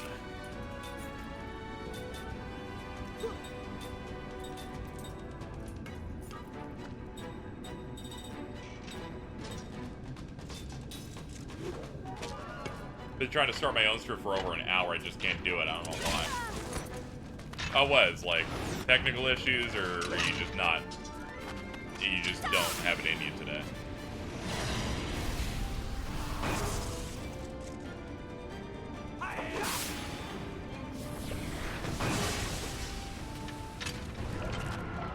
Kyle, are you back? Thank God. Alright, combo time. Let's wrap this shit up. Yeah, you know, these kids do have chaperones. They got the grandparents here.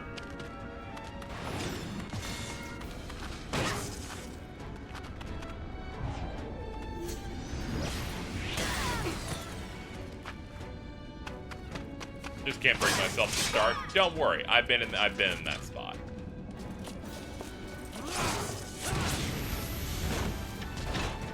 Sometimes it's, you know, it's hard to have it in you. So I promised myself I will force myself into positive thinking this year. That's why I've been setting alarms, trying to wake up properly. Keep myself out of a negative funk. Because a mix of that negative funk and health issues have led my stream to languish a little bit, so we're trying to get it back up to snuff. I'm pushing like sub goals and stuff. I'm not nearly as low income wise at the moment. I'm melting. I say that I have like 2. And for me, it's pretty solid. I get it. Okay. I lift the cube. I lift the cube, and then I move it here, and then I drop the cube, and then it'll block it so I can go check out the left side. Thank you, Dewalag, for the 2 gift subs.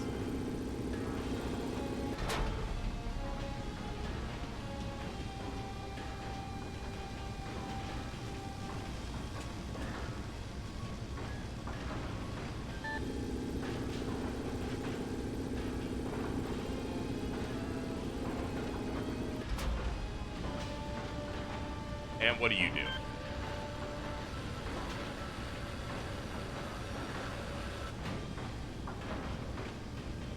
Another one of these things that I do not know the purpose of.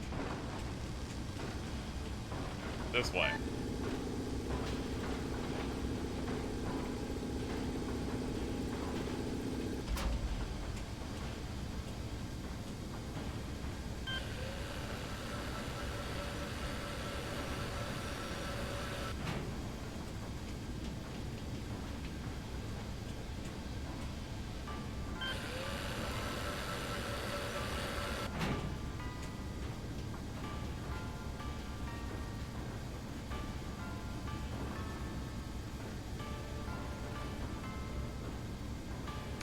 Okay, I think I get this. So what I've done is I put this block here. So I need to retrace my steps all the way to get to that thing on the left. Because Kime can't hop to it. So they made me go all the way out here. And now I just retrace and take the right route.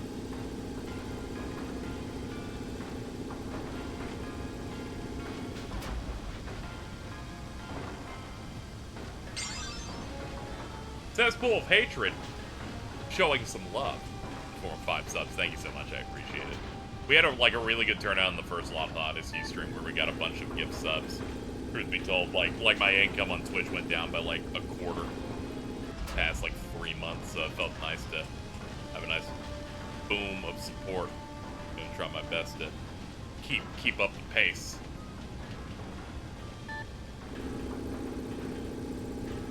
Alright, now that we're back down here.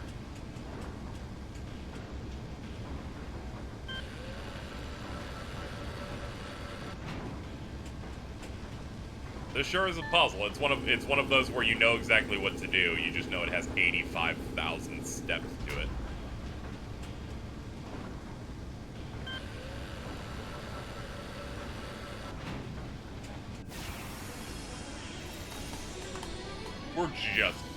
We're probably. No one gets in the way.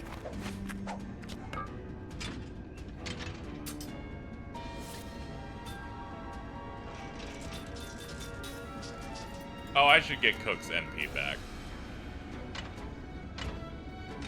Have any coffee left? Yeah. Let's get out of here. A little bit. The encounter rate is not that bad in this game. It's kind of variable. Sometimes they, like, throw a couple of them really fast, but a lot of times I can just sprint across entire rooms. It helps make it so that when I'm trying to figure out a puzzle in here, I'm not getting angry. Where I'm like, fuck, dude, stop giving me battle. I'm trying to figure out where I even am. Which happens constantly in game. In RPGs that have puzzles, but also have random battles in them. There we go, this thing stopped, so now I can actually move to other parts of the map now.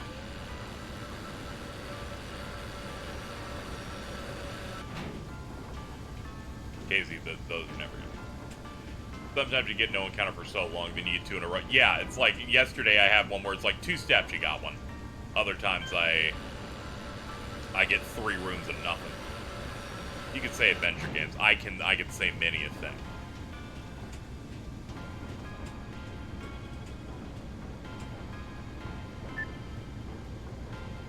You know, I've been thinking about our conversation earlier in the stream about me being fine with this, but having issues with trails. And honestly, I genuinely cannot explain it. I was saying it was about the crab points thing. I don't even think it's that. I genuinely do not know. I do not get it. I don't know why I fucked with this one in particular. I can't even say I'm that much of a shooter for Sakaguchi at all, either. So it's very strange. Thinking about it. Like, I genuinely can't really come up with it, honestly. Because I played several Trails games before I knew what Discourse was about it. So it's not like I came in with something implanted in the brain first.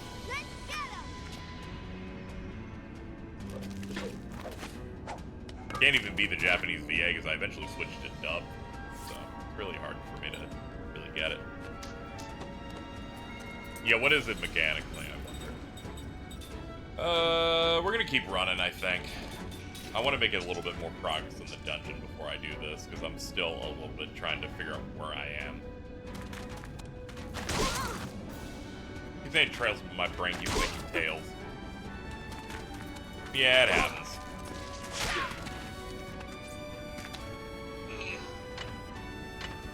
Reed's dub voice generally makes me want to kill myself. I'm sorry.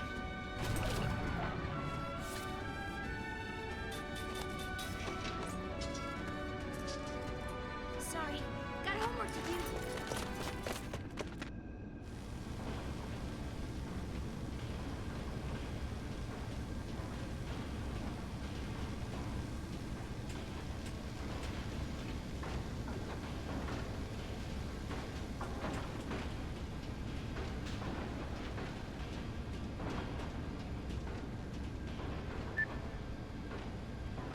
Okay, I gotta steal something off an enemy, because apparently that's what you're supposed to do here. Fucking 1980s RPG ass fucking shit. Let me Google it so I know the exact thing I need to do with it, too. I don't want to just do it at random things and start getting frustrated. What is this even called?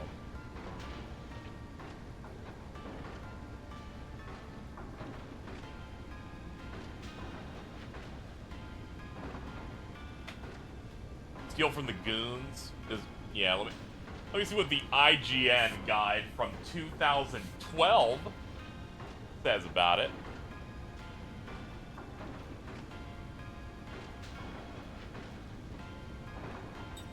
I will do the best thing you can do. Control F steal. There it is. There's a catch in this area though. A barricade blocks you from continuing, and the party realizes they need a gate pass. They are non-standard items you must acquire by stealing from an enemy. Stealing at all works better from the front.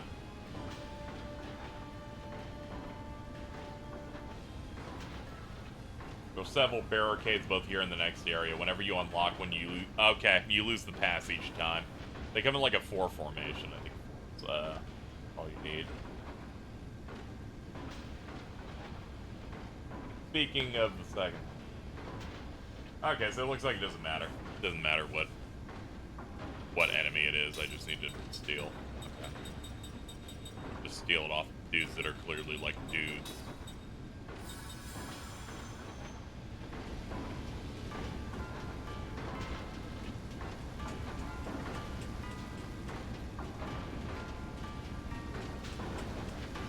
Treasure analysis will tell you anyway, hold on.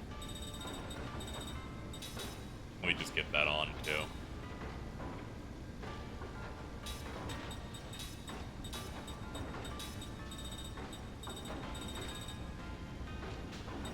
There we go. Yeah, there's not really going to be happening. You clash with a lot of people that way. Like, I don't speak Japanese or understand the language, so a lot of the intricacies of its voice acting I just don't really read. You do, so I'll, like, watch a cutscene play and you'll be in chat going, man, this dub's so bad, and I'm like, I have no idea why it's bad at all. It's okay, yeah, you're not trying to be rude or make it a whole thing. I get it, it's no biggie.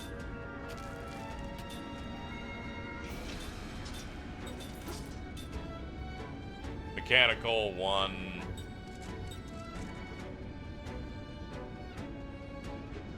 Here we go. Stolen item, generator, sticky tape, pendulum. Okay, none of them have what I need then. Okay, alright, then we're escaping.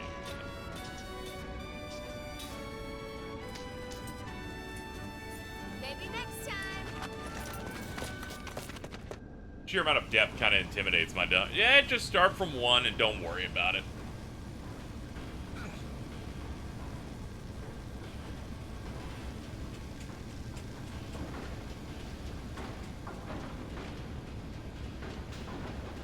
You can just chip it away bit by bit. What's up, Jordan? Jordan, KZ, we have... Oh, fuck. Uh-oh, not good. Not good. You never say anything's exciting unless it's dangerous. Looking around. Yummy, got my head on a swivel here.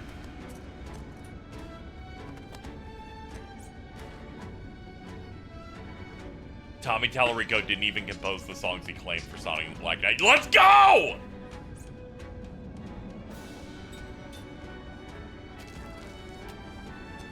Must be my birthday.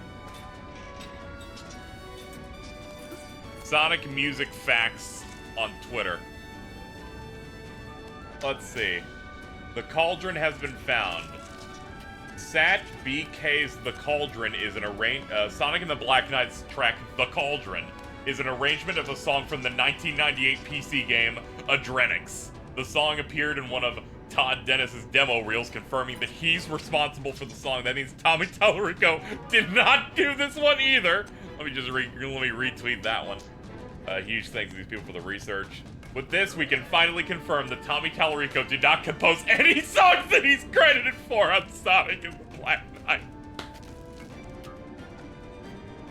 People had to dig to find the 3 songs he said he did, and people found that he took them from other shit. I've retweeted them. We're fucking vibing. So it's not just that he isn't the first American to work on Sonic. He never worked on Sonic at all. It sounds like what happened is maybe he did work on it, but he stole all of it, so it doesn't count.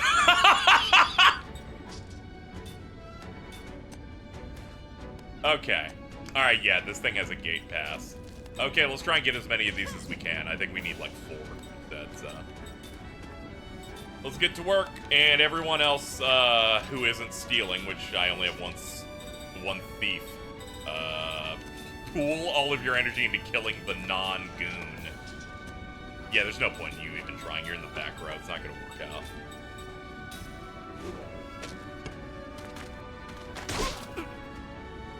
Why does little man stance the fuck up? My smallest child here is like a green mage or whatever, so he is a physical dude. Max all about it. He is a frontliner.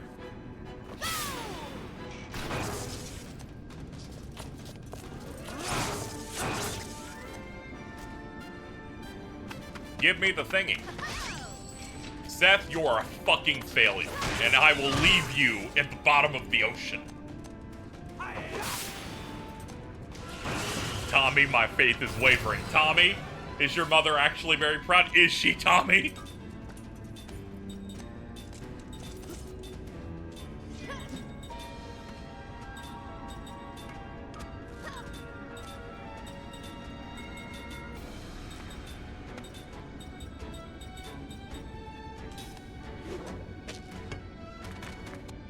That one clip from the fucking plagiarism video H-Bomber guy came out. I saw in my recommended. Someone cut out the 30-second segment in which they're like, your writer says James wrote this, so he wrote it, right? He had to have written it, right? And he just screams no and peeks the mic. And I'm like, man, people knew the exact video I wanted. And fuck that guy. Why is stealing this hard in this game? I have tried stealing, I think, a collective 18 turns in this game in the whole playthrough. Never had it work once. I've never felt a more unreliable steal skill in a fucking RPG like this. They're like, nah, dog. It just won't work.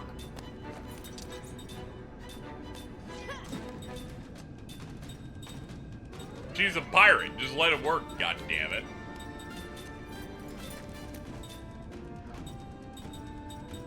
You know what? You steal too. Might as well just fucking use it, I guess.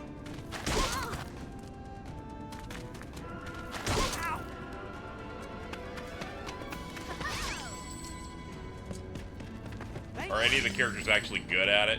You got a few fighters and like 5 mages. I mean, there's not like a thief class in this. There's like nothing I can do to empower the steal. I just gotta like hit it. The only difference is people in the front row have a higher chance, but even that, we've gotten like 3 or 4 fails from her in a row. I would cure the poison, but so many of you are poisoned, and you'll just get re-poisoned in a minute. Alright, we're now at the point where it's just gonna be me defending with most people, except for you. You'll just keep healing. And you guys fucking keep doing it.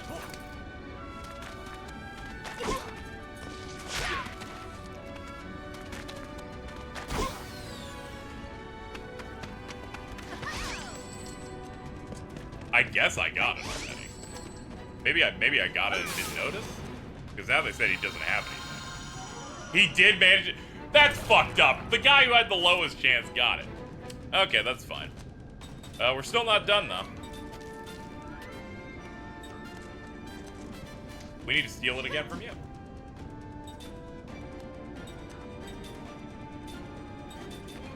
This is how it works. I complain and become a baby about it, and then they give it to me. Which proves that always works. I would get podcasts about Lost Odyssey with its resurgence. That'd be nice for more people to reassess. It's a little bit harder given the fact that it's more of an Xbox thing, so it fits in that niche. But that would be swell. Seth, you fucking failure. Adera deserved to die if you can't steal a gate pass.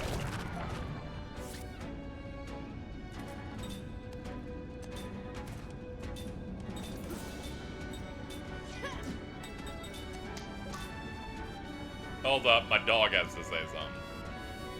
I can't wait for my society to collapse so my ideology can rise from the ashes. So true. I'm trying to not pay attention to the story because I'm sold on this now. I think you would like this quite a bit, yeah. I'm kind of shocked how genuinely good it is.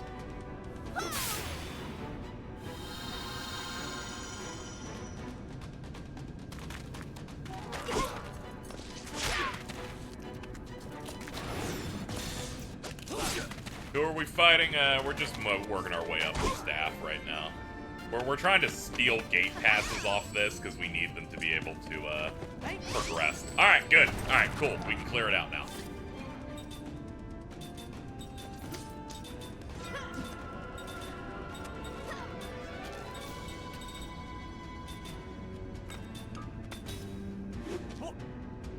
We got a couple key cards. We'll need to get some more later, I believe, but it's fine. We can at least now move forward.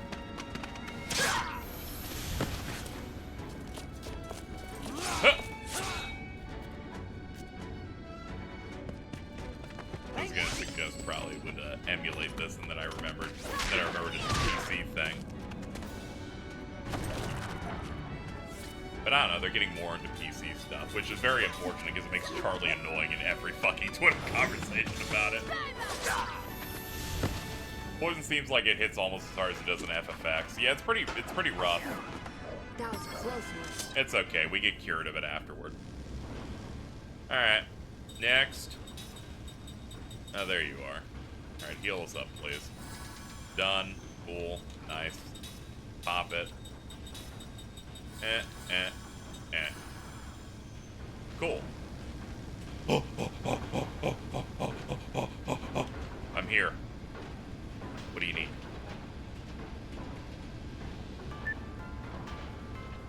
Insert pass. Okay. We've burned one on this.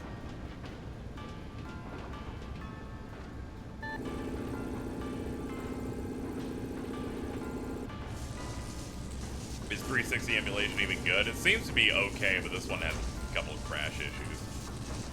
I emulated Sonic the Hedgehog 2006 and it kind of worked out. KZ, do you really want to burn one on the chest? But what if the chest is good? The new Talarico Frabo have? Yeah. I popped off. We got the news was in. Jordan came in.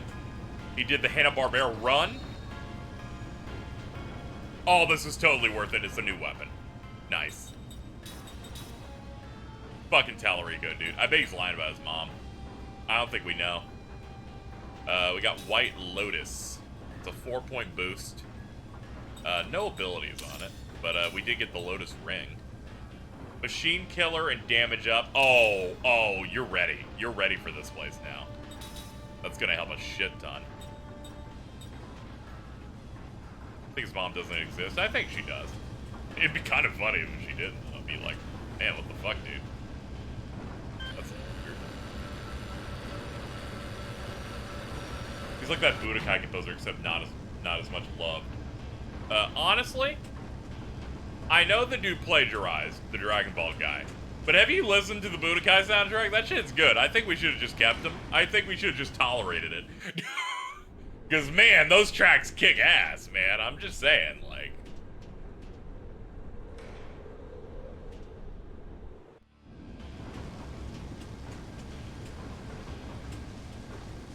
I'm having a bit of a nightmare realizing that I'm back at the start. This dungeon is, a little rough. It's alright, we need to go back to stealing things. What? He picked some choice plagiarism options, yeah.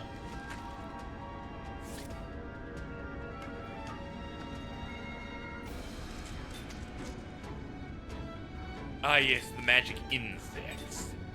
Yeah.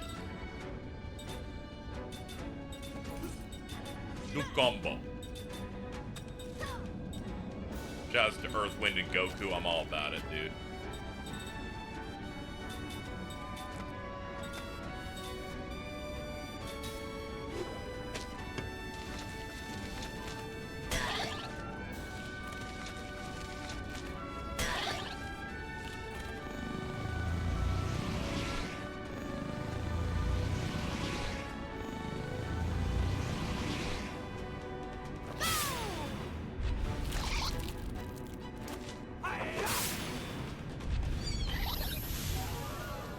Combo time. Watch out, my child's got hands. Nice, your attack's a little bit better.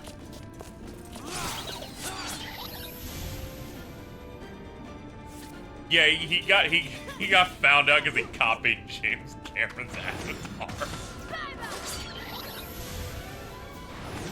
Oh, what a way to be fucking undone.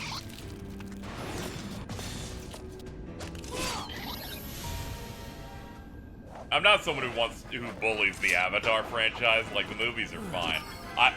But in terms of music, I've got nothing on memory of those. That's the one thing I don't got.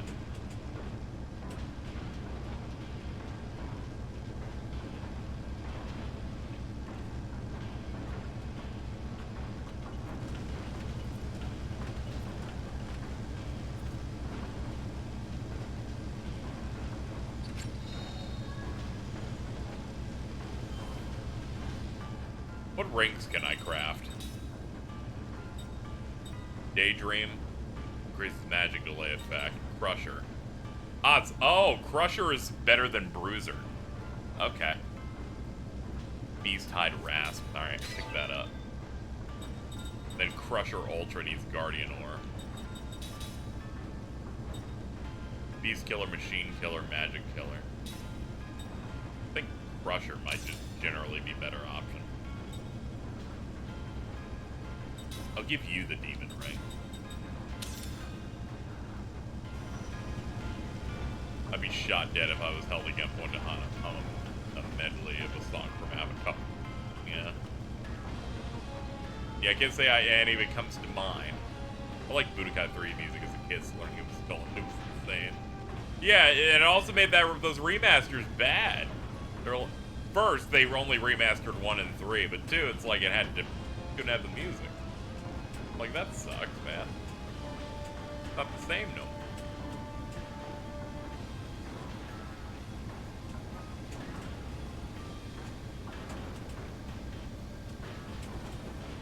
Need to run Budokai 3 sets, so... Fucking Budokai 3, baby. Oh no, I cannot actually get there from this side anymore. Huh. Because I can't reach that from here. Okay, well this isn't where we're going then.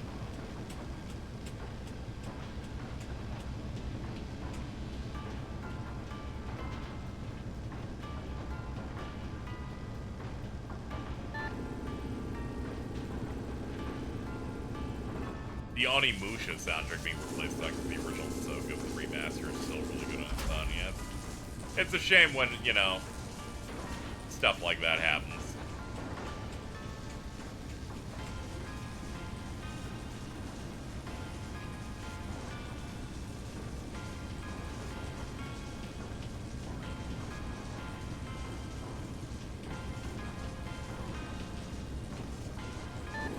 Very excited for Sparking Zero.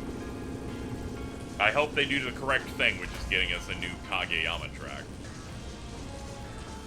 I need my boy to pop off. I guess we'll run back and forth here until I can steal a key. Actually, hold on. What's this way? Have I been out here yet? I can't do anything from over here. No interactables. Okay, go back inside.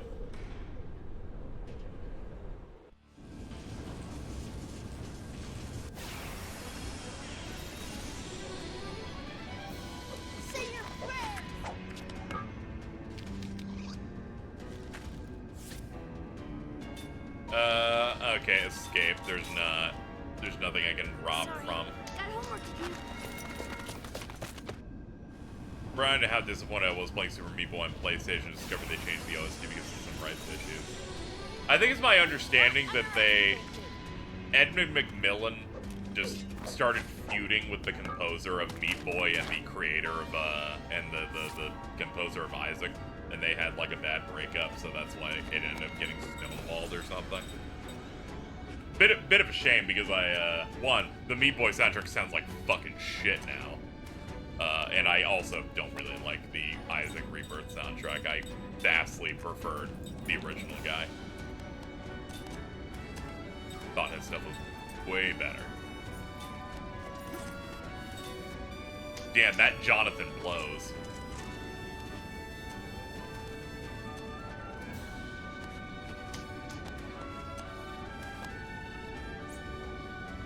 Yeah, here's hoping they're just, they're just taking a while on Onimusha's stuff.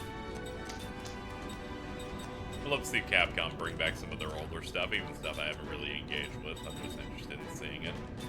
I don't know, use fucking Gamble. Oh my god, dude. We're about to take a lot of hits, so you might as well just get the spread heal ready. Ah, yes, you're a thief as well. Steal from E.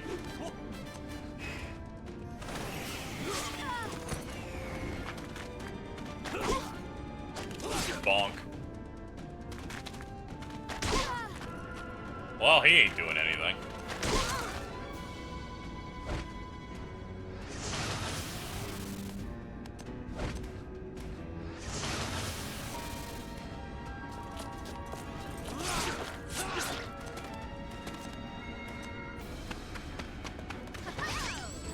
I think what makes stealing in this game feel worse than any RPG ever made is every turn plays out over the course of 55 years.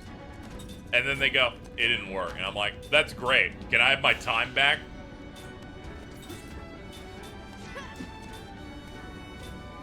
It was 1945 when I first went in this turn with the intent to steal from Burin Guardsmen. Pokemon Stadium 1 and 2. No way. This shit is 5 fucking years.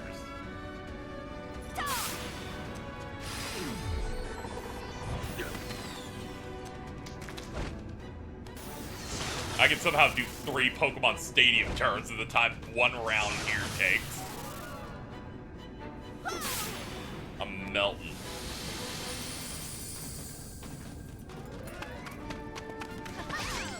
Okay. Okay, we're getting the fuck out. We are getting out of here. It is murder time.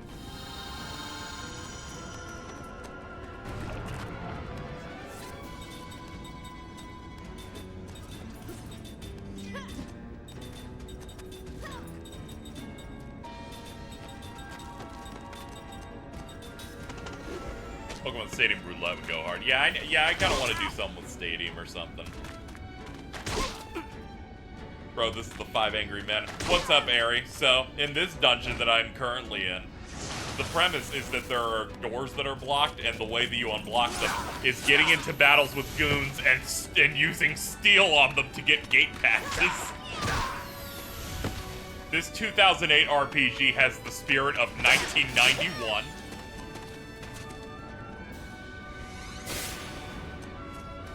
That kind of rocks. It does actually. It was pissing me off a little bit how many times I failed the steal, but it does rock. I cannot give them too much shit for sticking to their fucking guns. It's that Ludo Kino narrative. They're like, you need those passes. How you gonna get them? Find the goons that have what you're looking for. Yeah, FF6 did that as well. Yeah. You like steal their clothes and they're like, oh no, I'm naked.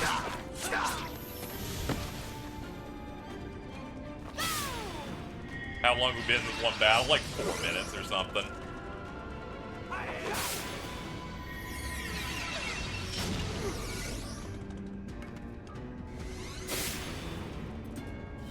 Bro, don't heal. That's it. All physicals. Let's go.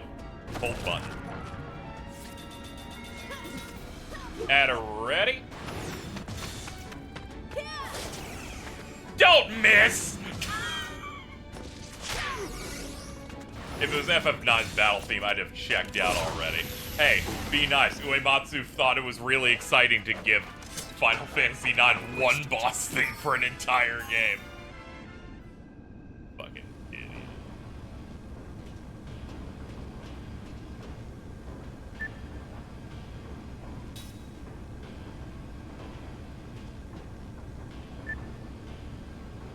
There we go. I hit cancel. Like, what the fuck happened? There we go. Hold on, we should heal. What's up, Cook?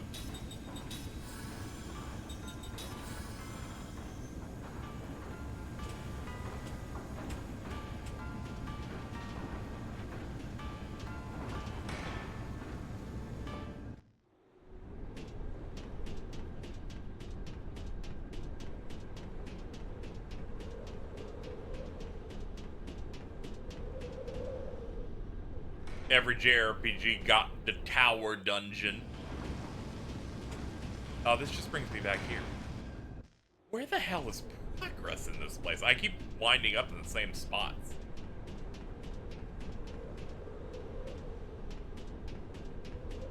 Get cooked. Like, there's no point in me going there. That's the fucking... The place we did the puzzle earlier. Maybe this. No, it's a chest. Do it anyway. Not gonna say no to new shit.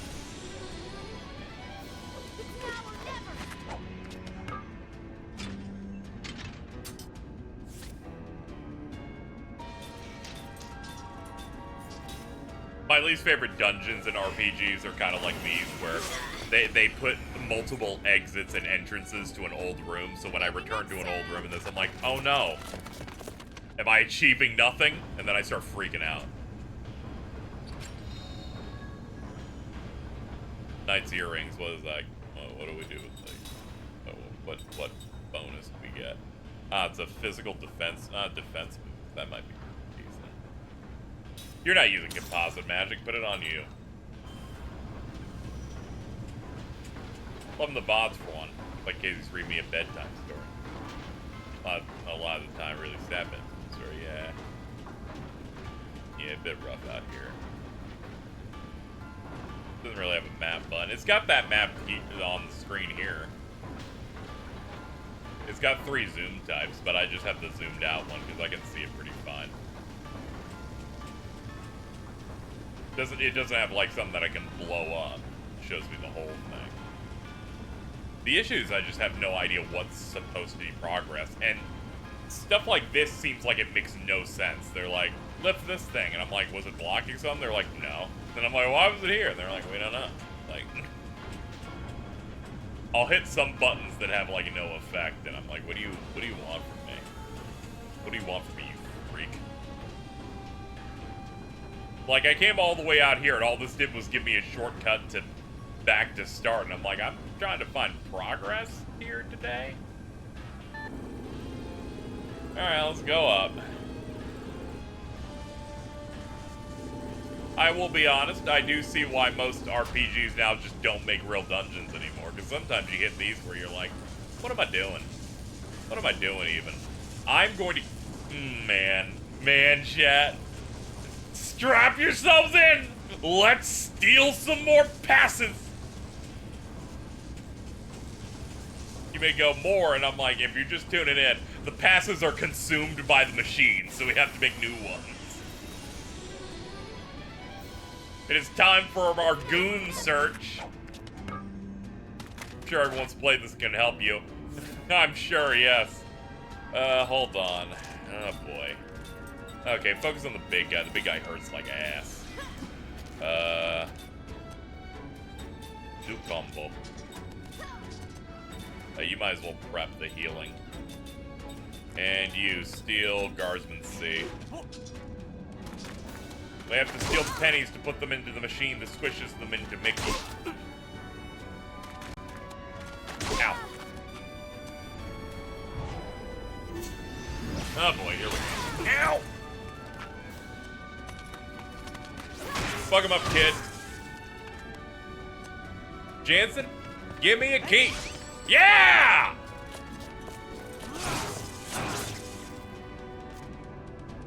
Let's go for 2. Yeah! Okay, we can get the fuck out of here. I ain't saying shit. It's so much more fun seeing you struggle. See, this is why I don't fucking like the French. I swear to God.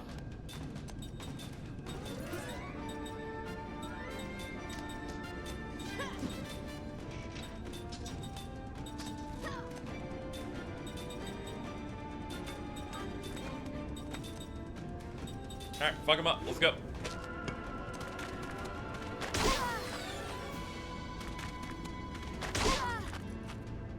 Happy birthday, Mittens. Hey, chat.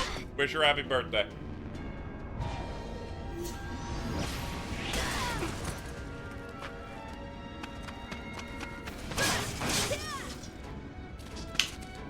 My birthday gift to you, Mittens, because I'm a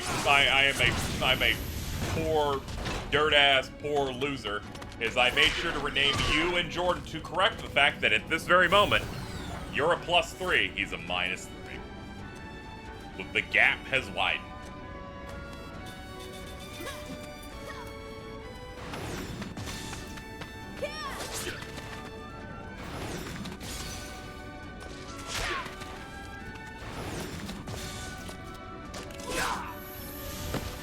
Why do the twins and Addie have the same birthday? Why is every woman who haunts me born on the same day? I feel like you chose this path, okay? How's the game been so far? Fine. We're in a dungeon right now where all the gates are locked and you get past them by using steel on enemies up here. The actual plot is starting to kick in a little bit. We're currently searching for Jesse Ventura with the Fade again. Ow.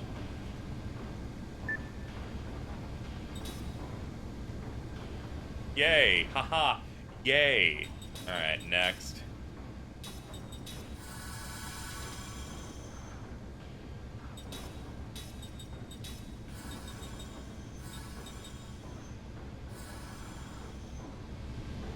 Have you ever seen the Jesse Ventura YouTube poops? I have not.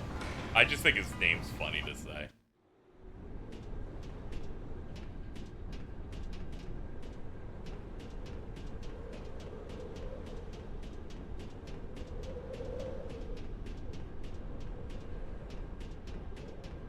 Was Jesse Ventura the guy who made the who did that conspiracy theory show? Was that him?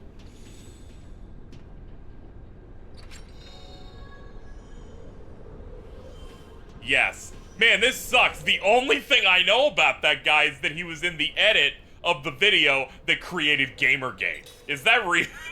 That sucks. I'd rather know you for something else.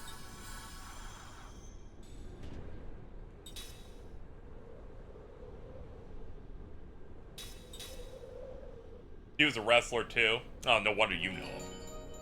He tried to start a union. That's cute. Until Hulk Hogan snitched on him. Happy anniversary, Hulkamaniacs. We might be hitting something new here, by the way. They just they gave us a save. Oh, fuck. Okay, chat. We got some real shit coming up. My boy's over here.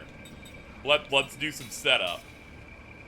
Because we might actually fight him.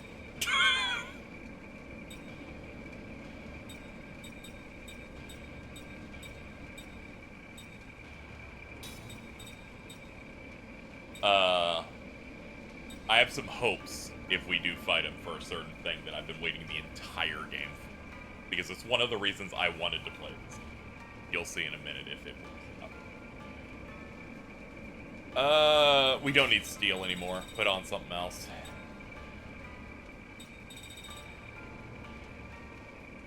What if we had a world-traveling tourist YouTube channel called The Penny Bros, where we searched out all unique penny pressers in the world?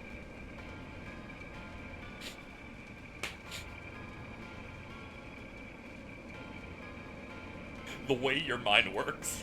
You wrote that shit. You just wrote... Can you tweet that? You should tweet that. I want to see what people beyond my stream think about... about this. Well, the coffee's gone. I now have to run on fumes for the rest of the day.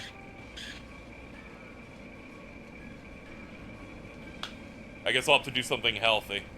Ooh, water. Ari was asking me about it. I mean, it'd be funny to do, but then when we were on the road, I'd hate it. I gotta be honest. I would just, I'd hate it. Okay, so our rotation's gonna be Cook, Jansen, Max, Seth, Kime. Sure, why not? We can run that. Let me save on top of it.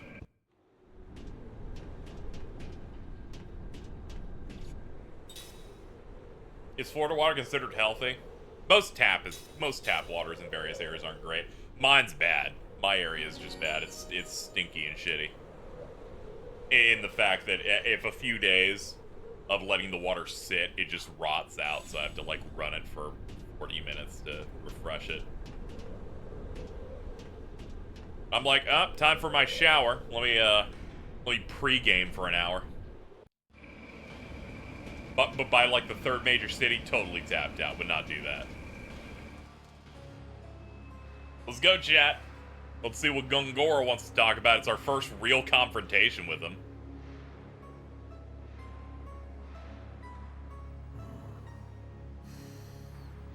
The throne of the gods.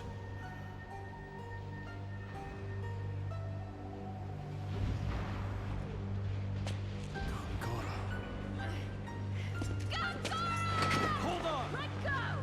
I'll kill him for what he did to my son and friend! Just how are you going to do that when he's also an immortal? If you go barely in there, you'll just be trapped like we were before. Seth, you got it wrong. It was you who killed Neira.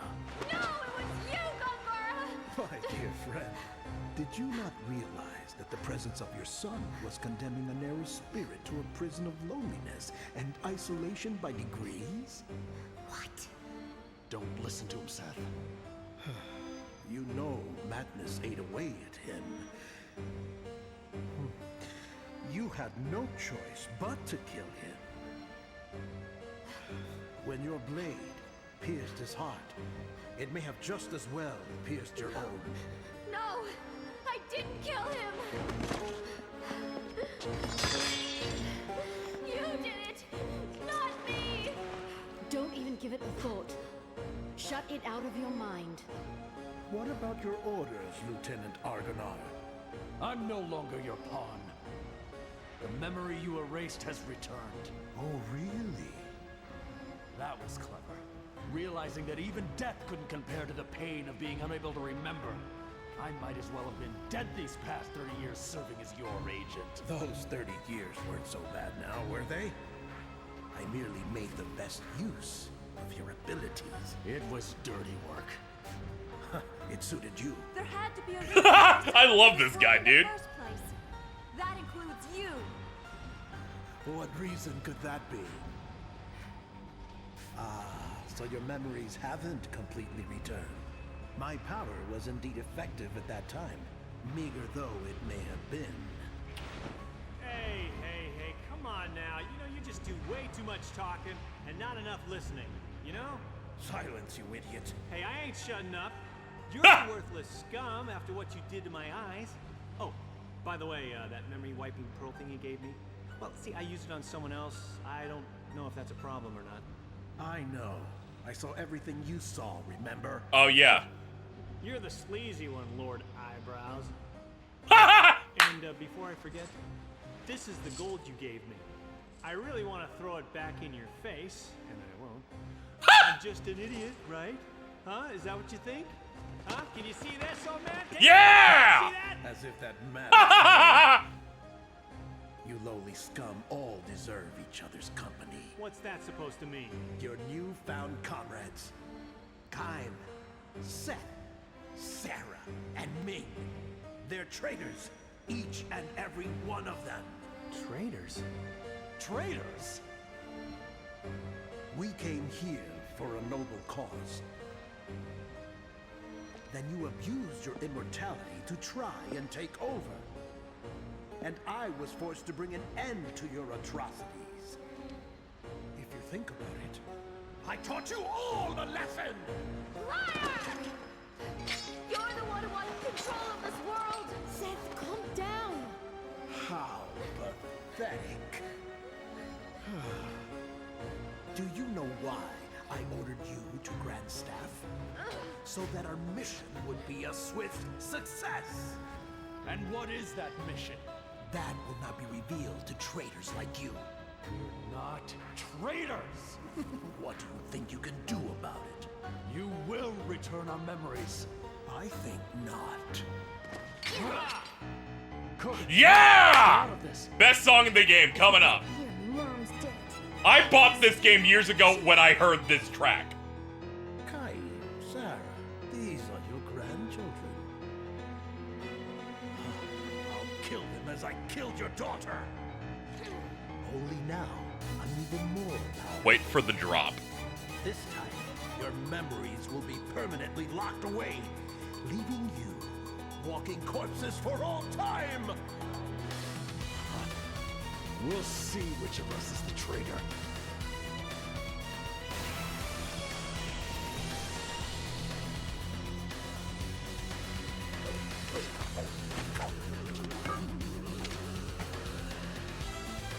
Just as you were regaining your memories, you return here only to lose them again? You're as stupid now as you were 30 years ago.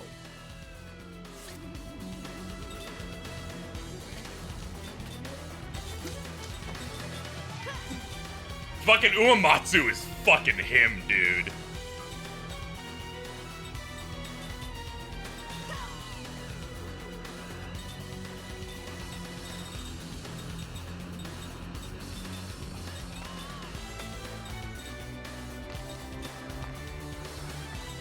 Let's see. What did I put on you? Did I do all shields first? Okay, barricade on him then.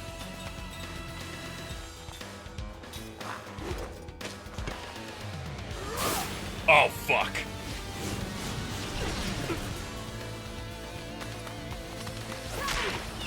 Is that the best you can do?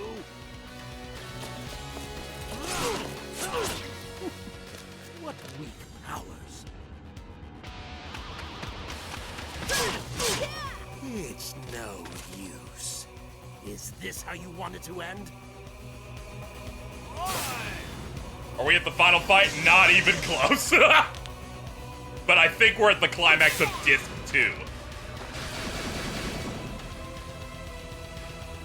Just what is magic energy? I won't be defeated by those who don't even understand its true nature.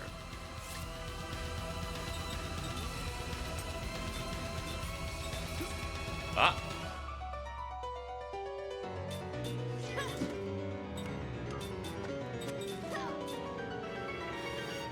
There, we're on the loop now.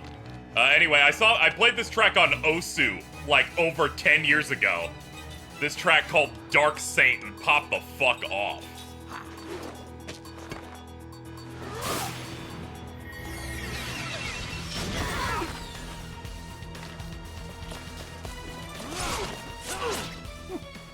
What weak powers. I'ma keep beating you up. Are you trying to stop my glorious plan with your feeble skills? I'm trying. How weak. This is the incompetence of people who don't know magic.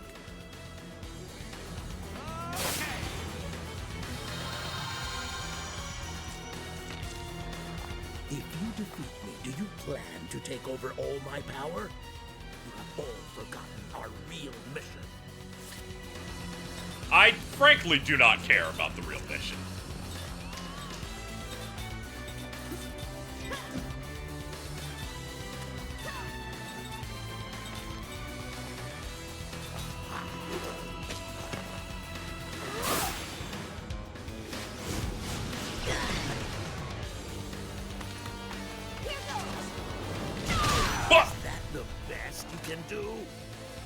He's an 8-year-old who did an uppercut. I think it was pretty impressive, frankly.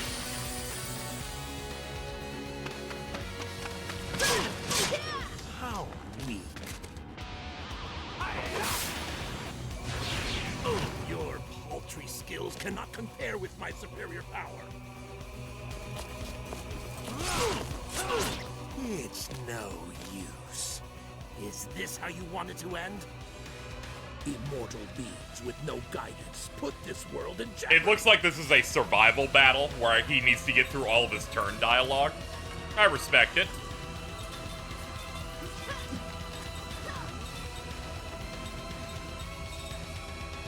Actually, hold up. I could probably have you go for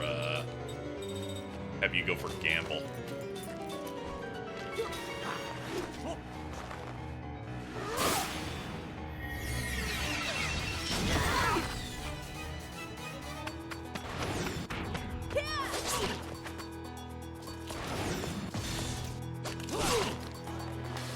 Oh, you doesn't have dialogue on these, huh?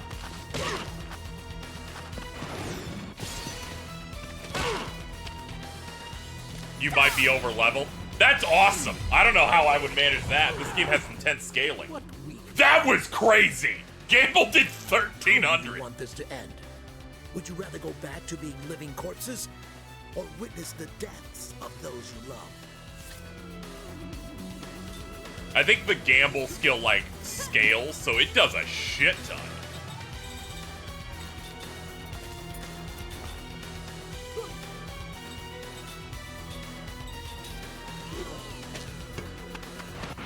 Oops. Hand slip.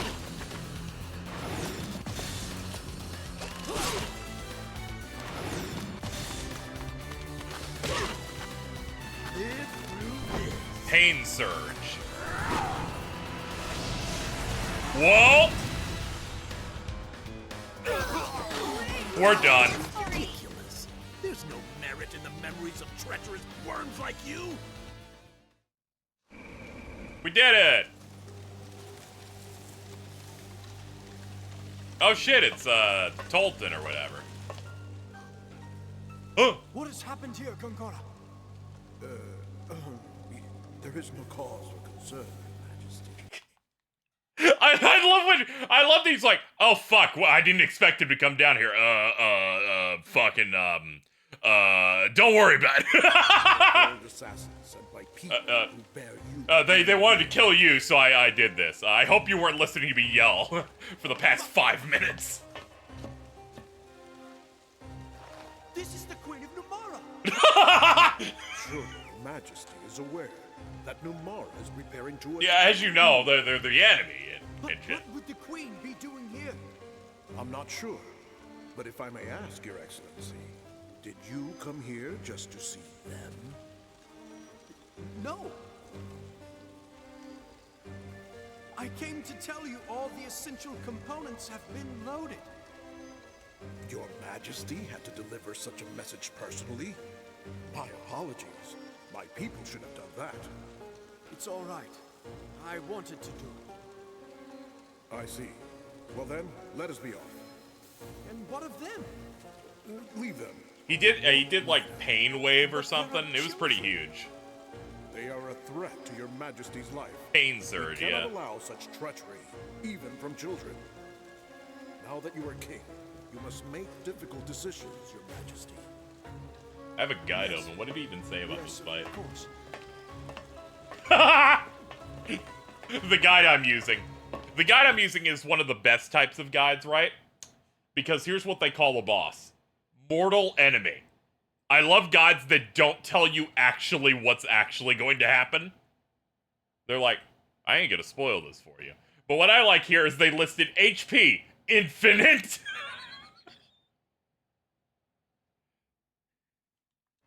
You and the staff will sink into the sea and dwell in silence and darkness for all time. Ah, okay. They're immortal, so I guess if you take this place down and trap us underwater, we're kind of screwed. Oh yeah, according to this guide, all I have to do is survive 5 turns to get to this. Oh, he's cunt serving in this pose right now. Oh fuck.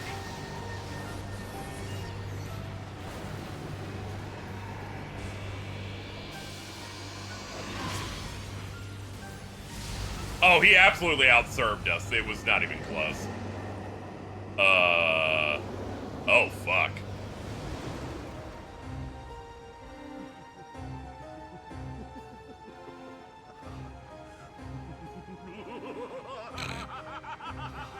I think Gungor might be evil. This is like the moment. He's just actively going, oh shit, I think my assistant's evil.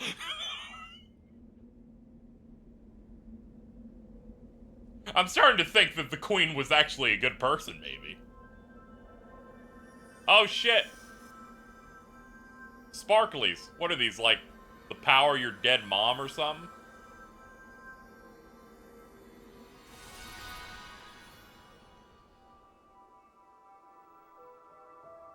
Yes, I was right.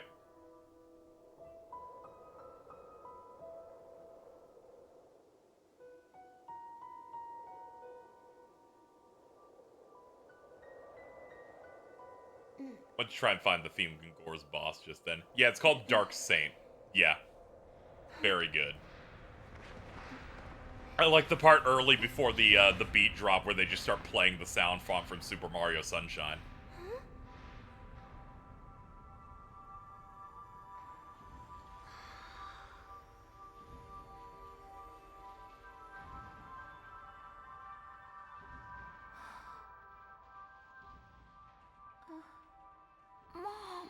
Yeah, he has really good names.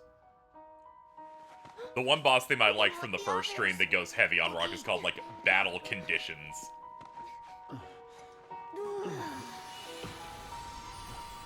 This light. Oh, thank God you're a white mage.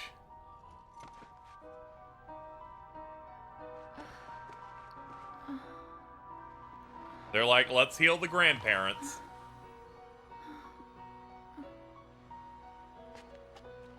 Oh yeah, the sound sounds exactly like Happy Adventure or whatever from the attract mode theme for Mario RPG.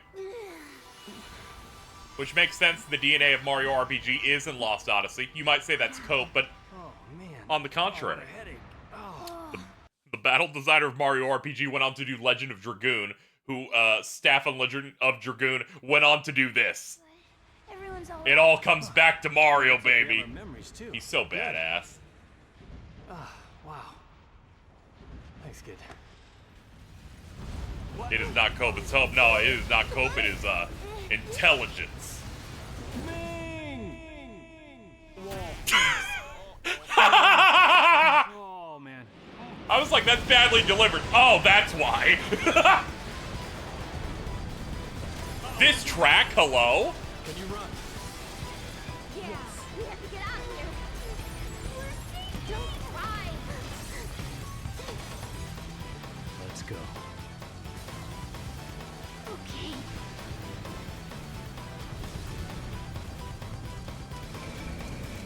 The amount of time left before the experimental staff crumbles is... We have 12 minutes to get the fuck out! Time will continue during enemy encounters, but will be paused when the menu screen is displayed. When it reaches 0, the staff will self-destruct.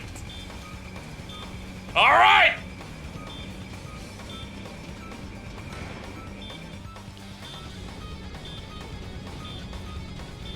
"12 minutes, love that game. It has a lot of the values that you always hold dear.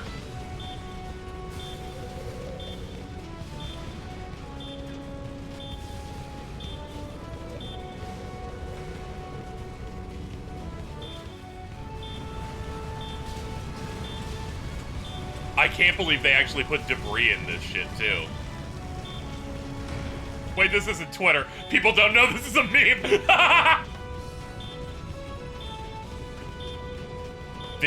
Man, Uematsu busting out a soundtrack that's, better than a lot of his FF ones.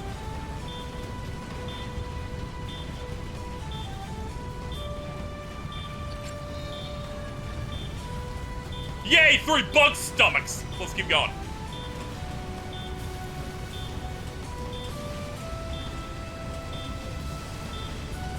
Detailed is around the time of Advent Children. Yeah. I like all the leitmotifs that they use in this game. I love that he's constantly using rock music, but also orchestral and also other stuff. The fact that it mixes genres are the kind of soundtracks I like.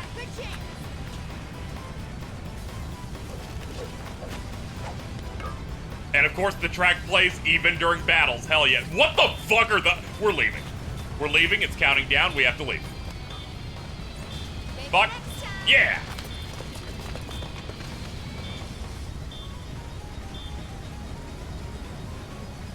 Oh, fuck.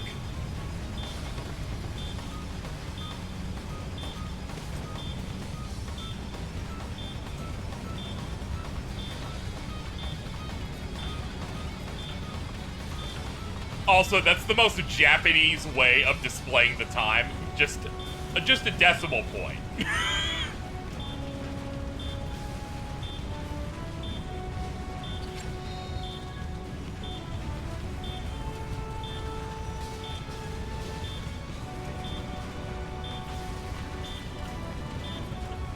Was the one mobile game Mr. Awkward made? They did Terra Battle. They did like Terra Battle 1 and 2.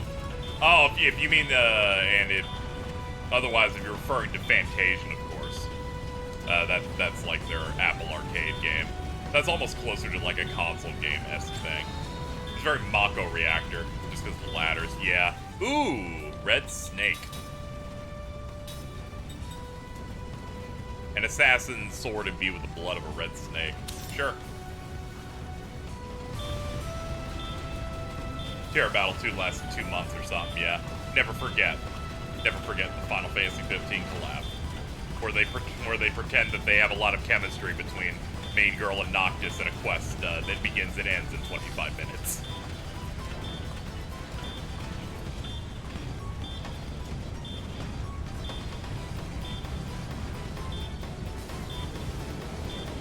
We gonna jump? Okay, man, that time is pretty easy.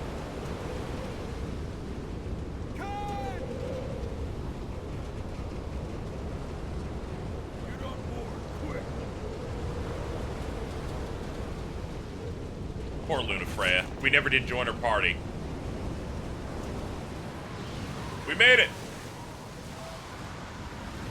I'm glad that time wasn't difficult. I would have been so scared.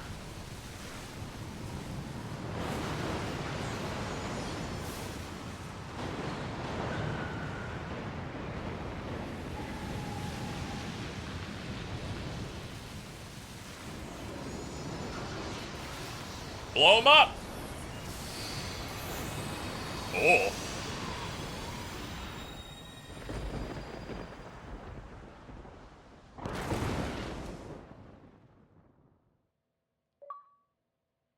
We did it! Alright, disc 2 clear.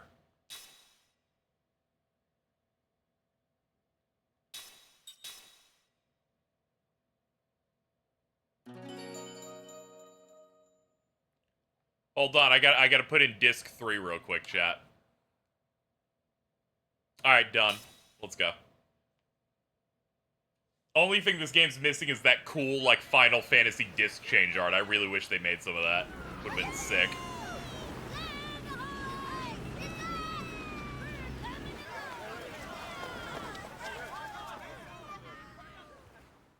Oh yeah, this town might be less fucked up now that the, experimental staff's gone.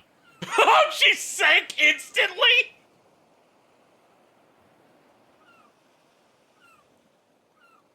This is a 4-disc game. We still have much to do.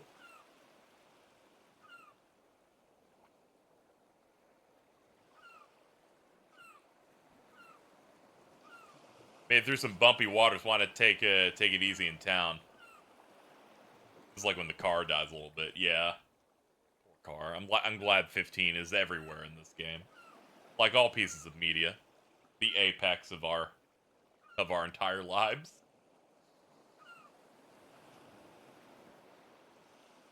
You still have to get through the ice canyon, but at least you can reach Goats on foot now. Ah, okay, so to get to Goats, so we have to do the ice dungeon. That's why they showed the bad things happen in the ice area in the cutscene. We're gonna have to deal with some nonsense. Oh yeah, Saman's good now. It's no longer evil.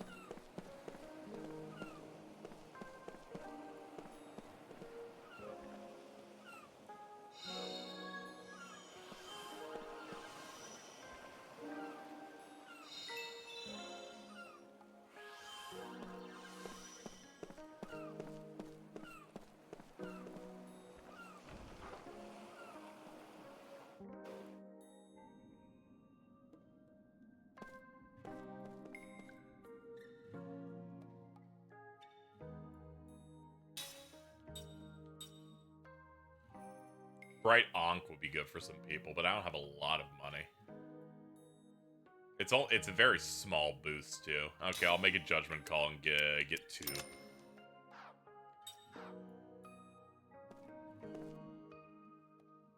Yeah, disc 2 was like all dungeons, but now that they've started to give up the ghost a little bit, and kind of tell you, here's a little hint of what we're actually doing, plot-wise.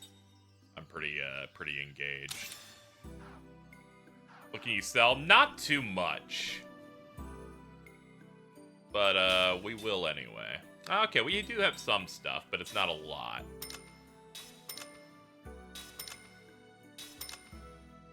Like, I'm never selling accessories, for example, or components. It kind of just comes down to the other things. Sure, fuck it, I'll get everyone up to date. Man, disc 3 feels good.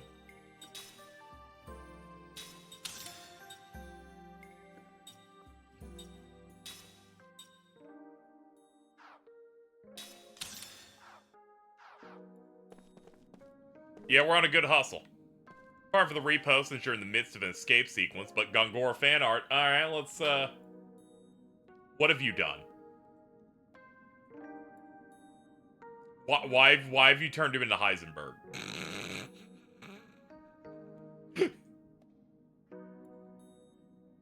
We have to cook in Grand Staff! For our great mission. Oh shit, you sell accessories. Hold on. Level 4 spirit magic. Anti-paralysis, anti-seal, anti-poison. I need this. I need that. I need most of these, essentially, but I need the 2500 one.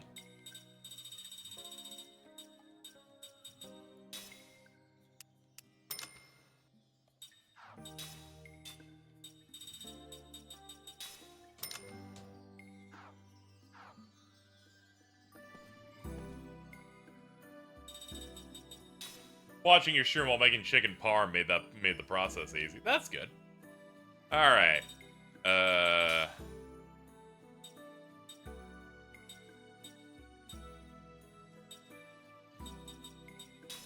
Here you go. You can have magic research or trial record.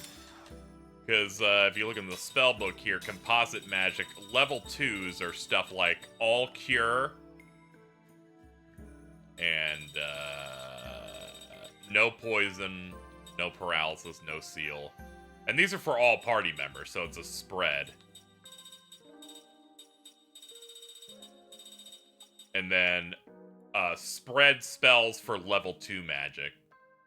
And you get these spells so long as the person has learned both types, so it's like a magic mixing. So if you have Flera and Shadowa, you can do all Flera. We can do shit like that. So I guess we'll work on that for Sarah for now.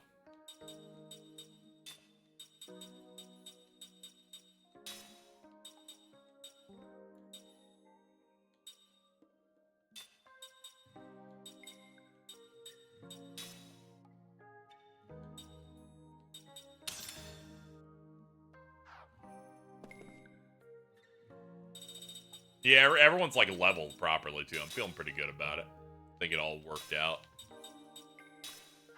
Hold on, is cooking party? Nah, you're not. Okay, so nothing for you yet. Jansen. Hold on, Mac's in, right? No, Mac isn't. Yeah. The only thing I'm going to be learning is off Jansen's.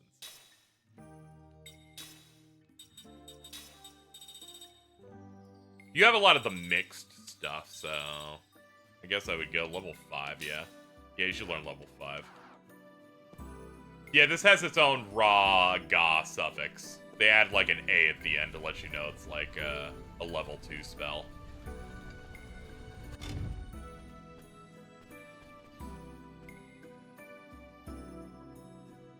They got something hot in the auction. Want to give it a shot? I have no money, so I can't.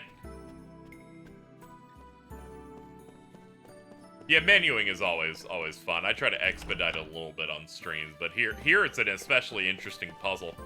You can only learn linked skills by having a human character in your party, but you want all the immortals to generally get better and stronger as you play.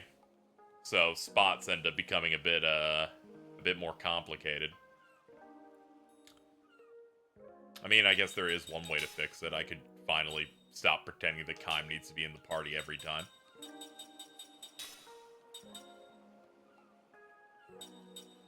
Seth has learned most of everything else. Yeah, I guess I could do something like that. And then I could put cooking back. Sure, I'll do that. Wait, no, this is a problem here. I need enough people in front that we don't melt. That's also another problem. Yeah, that's also pretty complicated. If all I have is Mac here, they're gonna get fucking melted into fucking paste.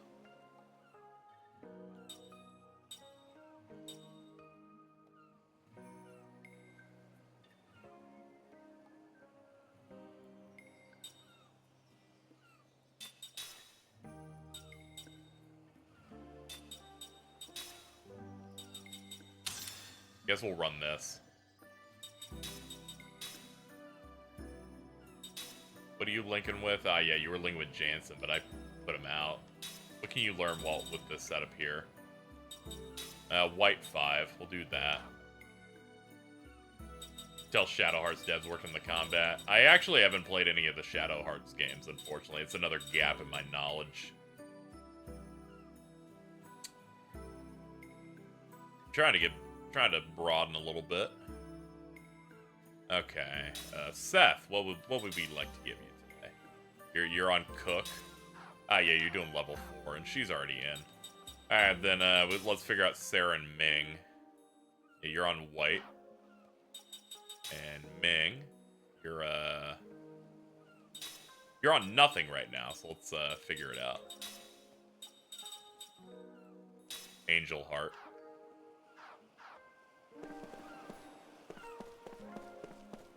There we go. We're not gonna have Kaim in the party for a minute, so I can get other people better off.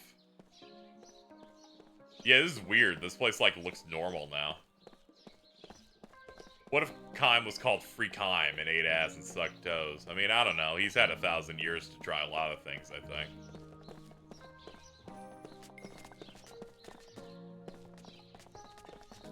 Oog. No, I'm just kind of tired. Me too. Can't blame them. They've been through a lot. Let's get some rest today.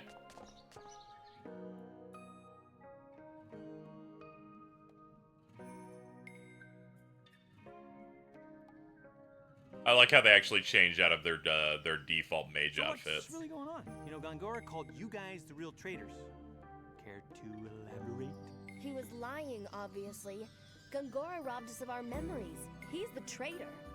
But we still don't remember what our mission was in coming to this world. Sarah, was there anything about this in your journals? No, not about our mission. There was something about where we came from, however. We came from a pure, untarnished world. 2 different worlds on a shared axis converged, which caused disturbances in our home world. Our minds came to this world, where we acquired bodies and began what we call living. During that time, I wondered constantly what the meaning of that existence was, and why we were seemingly immortal on this world. I began researching to find some answers. We finally hit the point where the plot gets to be cool. I just want the facts. Facts? If the record of 1,000 years shows that I am really a traitor, then I'll have to accept that and pay the price. If the truth is that I've caused the deaths I've seen, then I'll have to pay the price. That can't be true. As long as our memories aren't complete, Gongora holds the upper hand. We've got to go after him. So that's why we're going to Goatsa. Oh, and why Ming's gonna use her charm when we get there. Like it. Kaim, the only thing we can do is seek the truth. Fortunately, we have plenty of time. Is Timmy Turner still in this game? Yeah, it's Seth in the back there.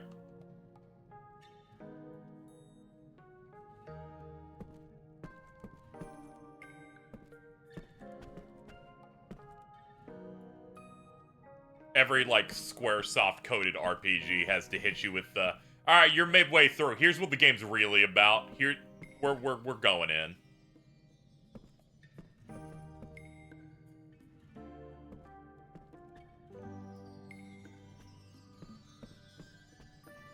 She talks like an actual adult instead of every other voice she does in VA, so it's kind of hard to trace it.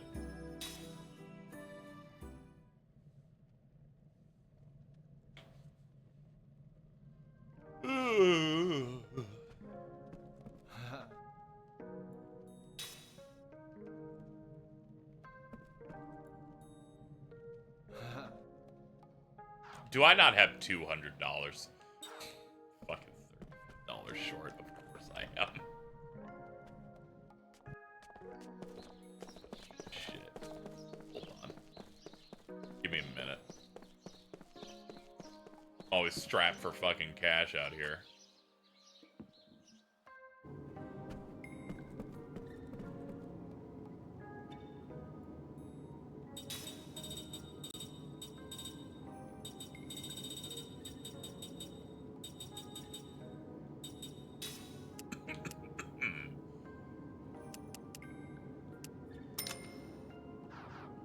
Broke ass Kaim. That's what he gets for buying weapons for everybody like a rube. My bad.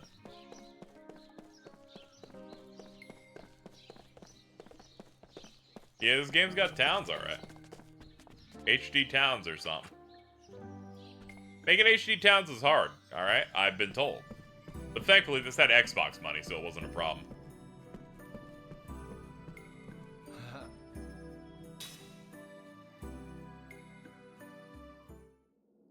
Alright, chat. We're gonna do 2 dreams back to back because we unlocked them. Mainly because I do not want to hit a point where I start skipping over them or I get a big backlog. So let's knock these out. Let's see if I can find which ones are the ones we did. Ah, Old Man Grayo and the Tragedy of the Butchered General. Alright, let's do it. Let's settle in.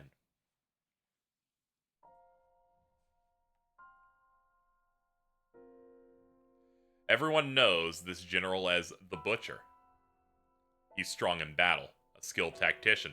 He's mastered the techniques of turning the specifics of topography and timing to his advantage, and he is outstanding, above all in the skills of an individual warrior. Victory on the battlefield, however, does not lead straight to butchery. Many generals have been nicknamed for their military prowess: the victorious, the indomitable, the invincible. But only one is known as the Butcher.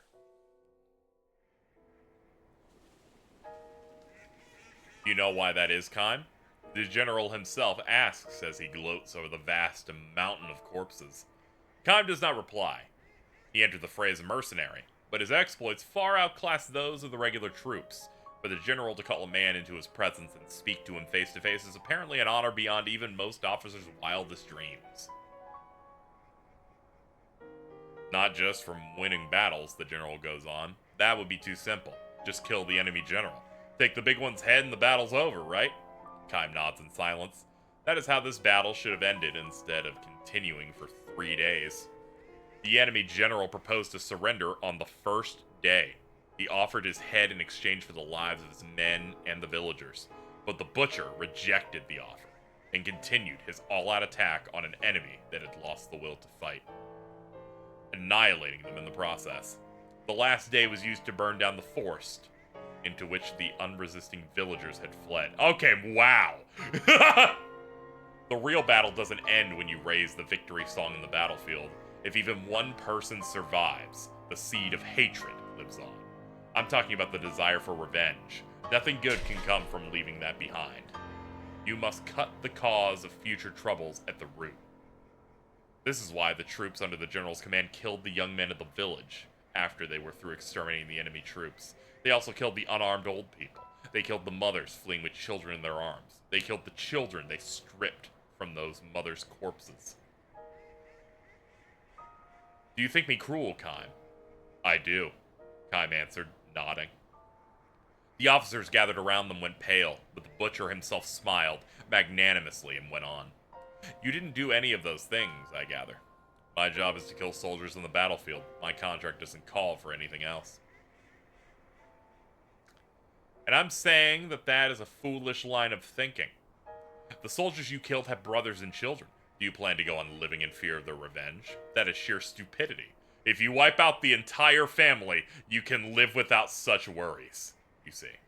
The general laughs uproariously, and the surrounding officers all smile in response. Kime, however, his expression unchanged, starts to walk away. Where are you going, Kime? We're through talking, aren't we? My contract is ended. Never mind that. Just wait. The general says that several soldiers stand to block Kime's way. Listen, Kime. I've had reports of your performance from the front lines. What do you say to fighting under me from now on? You can exploit your martial talents to the full. I'm not interested. What's that? I will never draw my sword on an unarmed opponent. The Butcher is momentarily taken aback, the shock written clearly on his face. You still don't understand, do you? You should try reading a little history. You'll find that hatred only breeds more hatred. This is what inevitably brings down even the most prosperous nations and powers, which is why I make absolutely sure to sever it at the root. This is the most fascinating way of doing this I've ever heard. He has the point that every single story has of hatred breeds more hatred, and that's usually the point where you stop revenge, but he's like, and that's why you kill everyone! And I'm like, oh, you were like halfway there to the normal point. Oh, that's crazy. If you ask me, General, war and butchery are two different things. The same goes for valor and brutality. You, a lowly mercenary, dare to lecture me? Let me tell you something about hatred too, General. It doesn't evaporate from cutting off a life. It remains in the earth, in the clouds, in the wind. I've lived my life in that belief, and I tend to go on doing so. You stupid. Butchery is the work of cowards. That is what I believe.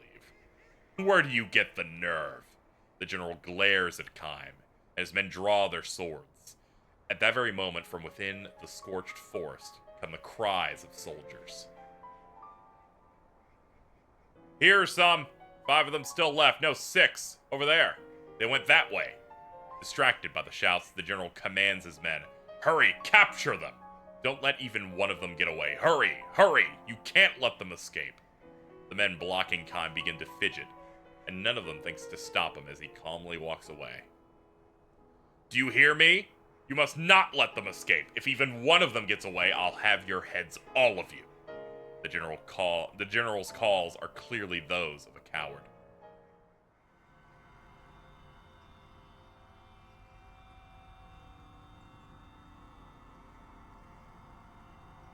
The butcher presided over many battles after that, and he burned countless villages to the ground, butchering all of their inhabitants. Then one night, something happened. The general felt a strange, itching sensation on the back of his hand. It was different from an ordinary insect bite or a skin eruption. It was deeper down, and it felt like a kind of squirming. This was odd. He clawed at his skin, but the itch would not subside. It was very strange. There was no redness or swelling or a sign of a rash. Maybe I touched a poisonous moth. The general had burnt yet another village to the ground that day, surrounded by the beautiful countryside. The village, in times of peace, had been extolled as the flowering hamlet. In keeping with the name, the villagers poured their energies into cultivating flowers of many hues, and the ones in full bloom in this particular season had the color of the setting sun. Indeed, the entire village looked as if it had been dyed the color of a beautiful afterglow. This was the village that the general burned down with flames far redder than any sunset. The villagers who ran in circles begging for their lives, he killed one at a time. Far redder than the sunset, far redder than the flames, was the blood that soaked into the earth. But this is how it always is. I didn't do anything special today. Shaking the hand that refused to stop itching, the general took a swallow of liquor. And in that moment it happened. Tearing through the thin skin of the back of his hand, a number of small grain-like things emerged from within. No blood flowed. No pain accompanied them. Exactly the way plants sprout from the earth. No, the things that covered over the back of his hand before his very eyes were unmistakably plant sprouts. Horrified, the general took a razor to the back of his hand and tried to shave the things off. When the blade came into contact with them, however, they gave off sounds like human moans. Sounds exactly like the moans of a human being dying in agony as his entire body is slashed with swords. Or like the moans of a person who is being burned alive. Shut up, damn you! Shut up, you hellish! Holding the razor in one hand to shave the other. He could not cover his ears. His body was soaked in a greasy sweat by the time he succeeded in shaving the horrible things from the back of his hand. To salve his own anger, he shouted for the men who were supposed to be guarding him. Where the hell have you been, sir? You should have come running when you heard unusual voices coming from my tent. That is the job. That is your job as my guards. The guards gave each other puzzled looks. The first replied hesitantly to the general. Forgive me, sir, we were standing just outside the entrance, but we never heard any such. The general glared at his guards enraged, but after struggling to keep his welling anger in check, he shouted, Never mind then, get out. He was too upset to waste time on subordinates. Almost immediately, the itching attacked the back of his hand again, but this time it was not limited to his hand. His flanks, his shoulders, his buttocks, behind his knees, his whole body started to itch. Alone again, the general tore off his night clothes and inspected his entire body, in the moonlight seeping through the roof of the tent. The things were sprouting from everywhere now, and some even had leaves beginning to grow on them. The general had raised a soundless scream and began wildly attacking the growths wherever he could reach them. Each one he cut from his body released a horrible moan. Horrible, horrible, horrible. His bed sheets turned green before his eyes, and soon the numberless sprouts were transformed into numberless human corpses. They covered not only his bed, but the whole earth, before they melted into the darkness of the night and vanished. One sleepless night followed another in endless succession. The horrible things kept sprouting from his skin, however much he cut off. Ointments had no effect.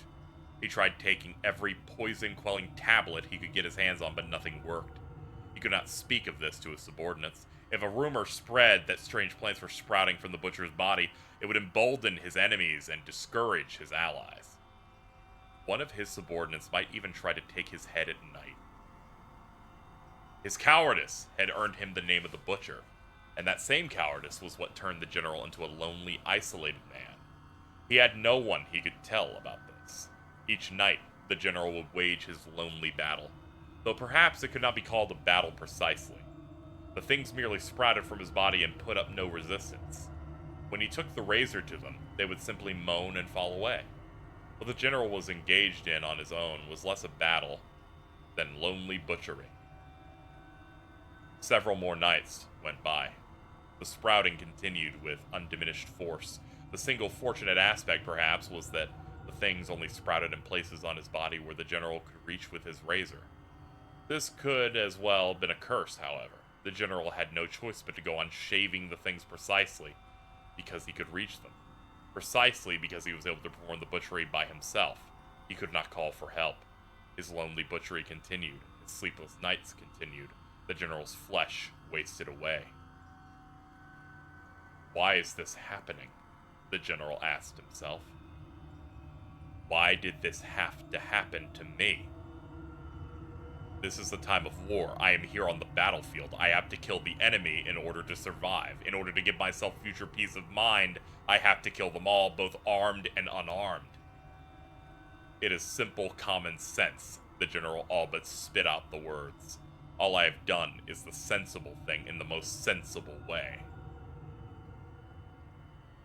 This night, again, the sprouts emerged from his body. This night, again, the general had to shave them off. Again, the countless moans. Again, the countless bodies.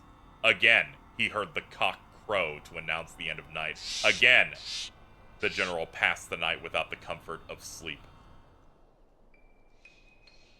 The general's body, once superbly conditioned on the battlefield, withered away before his own eyes. But more than his body, his mind became unstable. He spent his day sprawled on his bed, eyes open and closed. He would see images of his past scenes of butchery. Now he began to recall the words of a skilled but insolent mercenary. Hatred doesn't evaporate from cutting all life. It remains in the earth, in the clouds, in the wind. The general wanted to see that man again, to see him and ask him again, have I been wrong all these years? The man himself, a man of few words, would probably not answer his question. Still, the general wanted to see him again. That mercenary, that Kime fellow. The sun went down, the night gradually deepened.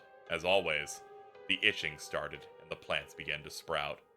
But the general, grasping the razor in fingers that now looked like withered branches, no longer had the strength to shave them off. His back began to itch. This was the first time the things had sprouted somewhere beyond his reach, as if they had been waiting for this opportune moment. Sprawled on his bed, the general let the razor drop from his hand. Enough. I don't care anymore.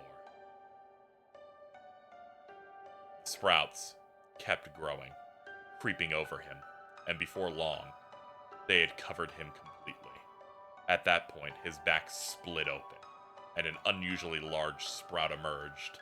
By dawn, the sprout had fully matured, and before the cock crowed, it produced a single blossom, the color of an evening afterglow.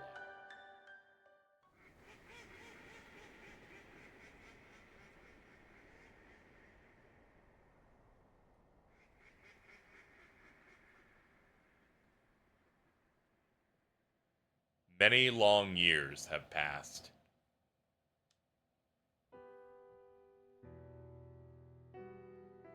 Visiting the old battlefield, Kime finds a flower garden there. Blooming in profusion are flowers of clearly different shape and color than the ones along its border. Beside the garden stands a stone monument inscribed with the garden's history. In this place, a great general met his end. He was known as the Butcher. He died suddenly one night, and from his body grew many flowering plants. These were evening flowers, a blossom unique to a village the general had burnt to the ground. An ancient legend tells us the seeds of the evening flower lodge in the bodies of those who nourish hatred in their breasts, and the roots of the plant feed the flowers with the person's flesh. The garden's flowers, the color of the setting sun, sway in a gentle breeze. Kime stands there for a time, gazing at the countless flowers given birth by hatred, before walking on in silence. It is said that in the very center of the garden lies a disintegrating suit of armor, but no one has ever found it.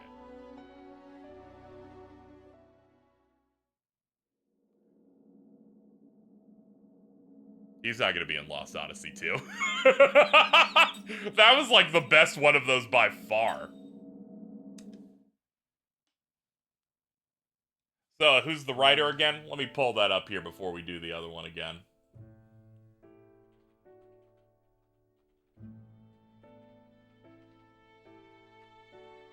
So, for people who don't know, all of the dream segments here are written by an entirely different writer. Sakaguchi got, let me see if I could find it here. Kiyoshi Shigematsu, who is one of the best-selling authors in all of Japan. Been doing some since, like, 1991, and specifically brought them in to write these short stories. They were then compiled, I believe, separately into a Japanese book that has a collection of all of them. So that's why they have they go incredibly hard. They're really good tone setters, mood setters, just taking the concept of memories of Kime across 1,000 years. Very good. And they're only enhanced by the visuals of how they present them here in the game. The typography, the music, the backgrounds, how they change and adjust. Real good. Anyway, we're going to be doing the next one now. Old Man Grayo was known as the best shoemaker in the country. His shoes were light as a feather and tough as steel. They were also expensive, 3 times higher than anything else on the market. People who did not know his reputation were so shocked to hear what he charged that they would say, "The old man must be making shoes for his own amusement." Of course, that was not the case. He'd become a craftsman apprentice at a tender age, and whenever he learned one master's skills, he would move on to more talented shoemakers. Before he knew it, he found himself making shoes for the grandchildren of his earliest customers. Grayo was such a skilled craftsman, he could make any kind of shoe the customer ordered. But he was best at, and most enjoyed making, thick-soled traveling shoes. All his customers agreed. Once you've traveled in Old Man Grayo's shoes, you can't wear anybody else's. Some would say, you know what it's like to wear his shoes? You don't get tired the same way. You just want to keep walking, as long and as far as you can. You almost hate to get where you're going. True craftsman that he was, though, Old Man Grayo rarely talked to his customers. And he could be downright unfriendly. Complimented on his work, he wouldn't so much as smile. Instead, he'd put another piece of tanned leather on his wooden shoe last and start hammering away. The only time the old fellow would crack even the slightest smile was when a customer visited his workshop to place an order. Not that he was ever thrilled to get an order. What he most enjoyed was when a customer brought him a pair of shoes that had outlived its usefulness. He would stare lovingly at the worn-down soles and the disintegrating uppers. He would actually talk to them.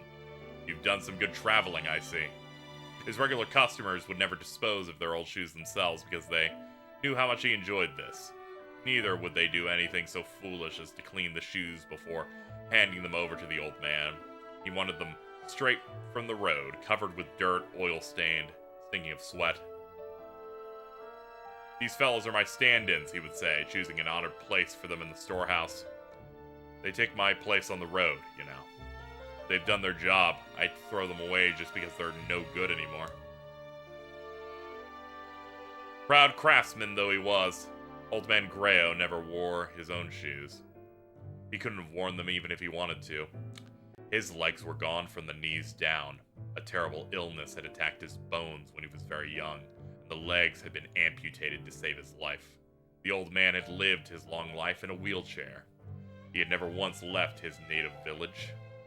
This is what he meant when he said that his shoes did his traveling for him. Haven't seen you for a while, Old Man Grayo says without looking up from his work as Kime steps across the threshold, his back toward the door, but he can tell from the sound of the footsteps when a regular customer has entered his shop. You cross the desert? The sound tells him how worn down the shoes are and where they've been. Old Man Grayo is a craftsman of the first order.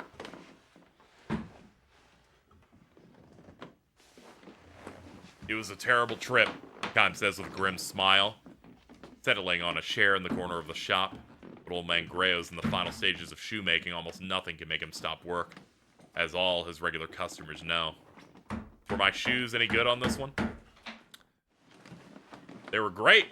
Couldn't have done it with anyone else's. That's good. The old man doesn't sound the least bit pleased, which is to be expected.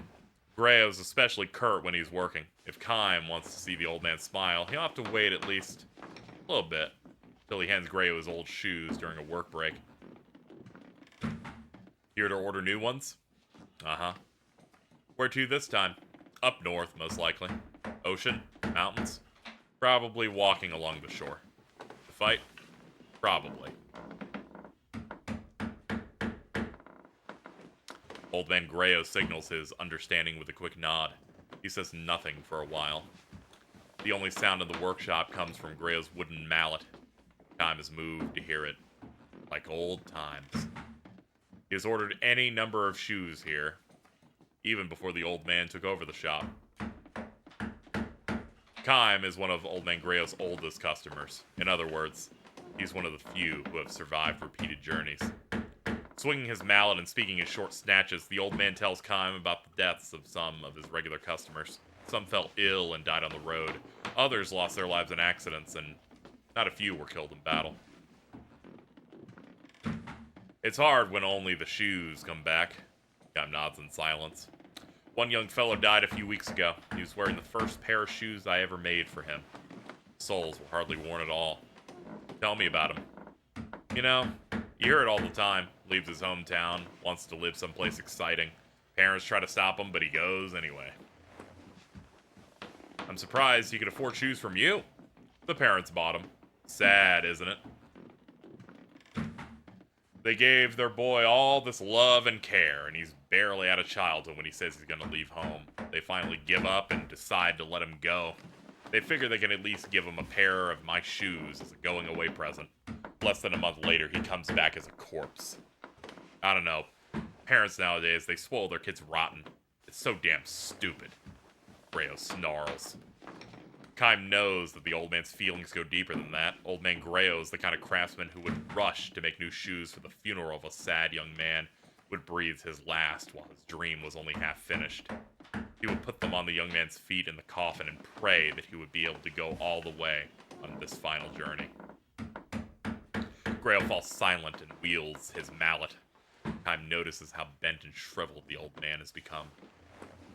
He has known him a long, long time. Those days will be ending soon enough, Kime thinks with an ache in his chest. Old Grayo reaches a point in his work where he can turn and face his customer. It's good to have you back, Kime. His face is covered in wrinkles. Kime realizes anew how old he has become. Where did you say you were traveling? The desert. Right, I think you told me that before. Kime shakes his head. The old man seems to lose his powers of concentration when he isn't working, and his memory is shaky sometimes. Little by little, but unmistakably, Old Grayo is spending more and more time drifting in the space between dream and reality. People grow old and die. The truth of this is all too obvious. Destiny strikes Kime with special force whenever he completes a long journey. So you survived this one too, I see. Kime looks at him with a strained smile. Have you forgotten? I can't die. Oh, I guess I knew that. And I never get old. I look just like I did the first time you met me, don't I? The old man looks momentarily stunned. Oh, I guess I knew that too, he said, nodding uncertainly. Sure, you were a kid then. You had just had this sickness and lost your legs and were crying all day long. That's right, I remember. You used to call me Big Brother Kime and play with my old shoes, do you remember? Yes, of course. Rose speaks with certainty now. Either the fog has cleared or the distant memory has come back with special clarity because it comes from so long ago. The soles were worn down. There were holes here and there, and they had a sour stink of mud and sweat. To other people, they must have looked like plain old shoes ready for the garbage, but to me, they were a treasure. I remember running my finger through the coat of road dust that covered them and trying to imagine where they had been. I enjoyed them so much, I really enjoyed them. Kime's shoes were what got old Grayo started as a shoemaker. It was all thanks to you, Kime. If I had met you, I would have spent my life cursing my fate. Instead, I've been happy. I'm happy now. Even if I can't leave this workshop, my sons can travel for me. I've had a happy life. He pauses. Well, now, will you listen to me talking up a storm? Grayo says with an embarrassed smile. He extends a thick hand to Kime. All right. Now give me my sons, he says. And Kime hands him worn-out old shoes he has brought with him. The old man strokes them fondly and says with a sigh, You've been through many a battle. I was a mercenary too for a time. I know that, says Grayo. I can smell the blood. All the shoes that travel with you are like this. Are you angry? Not at all. I'm just glad you came back from this latest trip in one piece. I'll be leaving again as soon as you make my new ones. Another one of those trips to war? Uh-huh. When that journey ends, you'll leave on another one? Probably. How long can you keep it up? Kime's only answer is a grim smile. Forever. This is not a word to speak lightly in the presence of someone who has lived what little time he has to the fullest. Oh, well, never mind, the old man says, turning his back to Kime to continue his work. Wait 3 days. You can leave the morning of the 4th day. That will be fine. When will we meet next after that? 2 years, maybe? 3? Could be a little longer. Really? Well, then this could be the last shoes I ever make for you.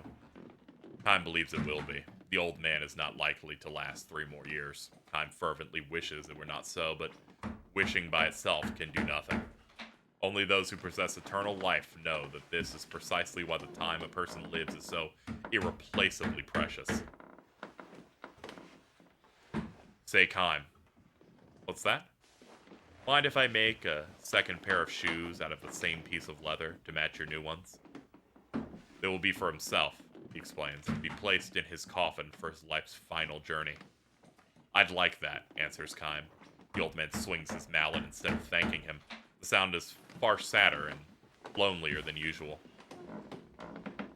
Come to think of it, though, Kime, be sure to come back to this town even after I'm dead. Offer up your old shoes at my grave. I will. I'd like to say I'll be going to heaven a step ahead of you and waiting for you there, but in your case, it doesn't work. No, unfortunately. What's it like? An endless journey? Happy? Unhappy? Probably unhappy, Kime replies, but his voice is drowned out by the rising sound of Grayo's mallet, till it is lost even to his own ears. Old Man Grayo reached the end of his full span of years soon after Kime's visit to the shop. Because Grayo had no family, his grave in the cemetery at the edge of town was cared for by his many sons. In accordance with his wishes, his regular customers offered up their old shoes at his grave. Kime's shoes were among them.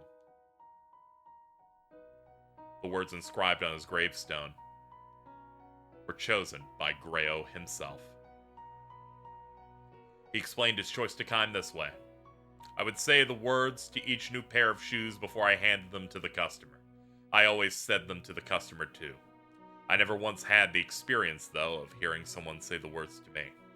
That's why I want them on my gravestone. Though these are the words I want to be seen off with on my journey to heaven.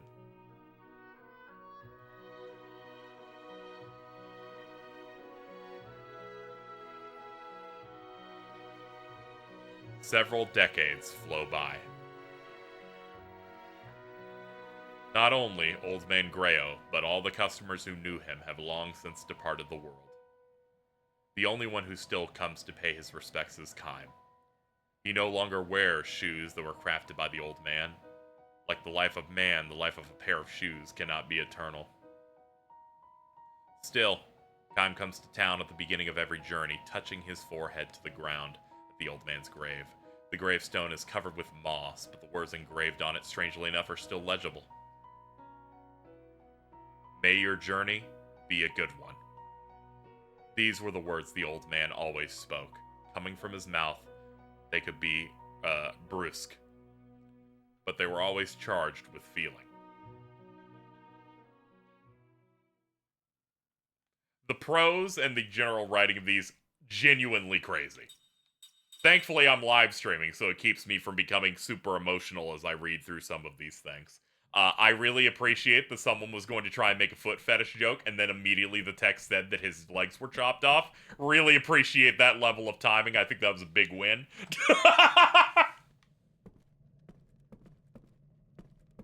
I'm glad that we paired together the most genuinely fucking horrifying dream with one of the more somber ones. I felt pretty dumb. I'm like, come on, man. It went bad so quickly. I feel people say video game writing has always been lower quality. That's just some weird thing that I feel like people in the West say all the time, especially games media, going, well, you guys know that video game writing just isn't good. And then they kind of talk about games from on a surface level thing. I've always been like so immersed in like games and stories and taking them on their own terms that I've never really felt like that. That and when you see what they find to be more superior video game writing, it always tends to be AAA blockbuster Sony style games where I'm like, you gotta really just dig in. Good writing isn't a thing that you recognize from HBO. Things that, you know, just because they have what you've propped up as an auteur doesn't suddenly change the quality of the writing or anything like that. So that's kind of where I'd been. That's also why I wanted to stream this game, because I had only played a fraction of it. I kind of I lost access to the Xbox I wanted to play with it on around the time of, I'm just gonna save again just cause, around the time of Lirim's death. So everything past that has been like new to me, but I knew based on the short stories and stuff, it was a nice game for us to dig into. Anyway, that all set up. Okay, the audio has completely fell out, so let's very quickly reboot. It is not playing that crazy ass flute right now because the dreams bugged it.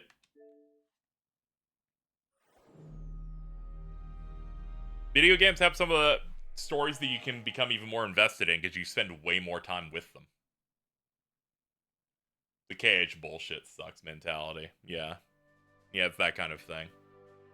It's like, I'm sorry, I have way more respect for a franchise like Kingdom Hearts because it allows you to have games where multiple guys are in a story and just start crying. They're allowed to, like, show emotion in that way.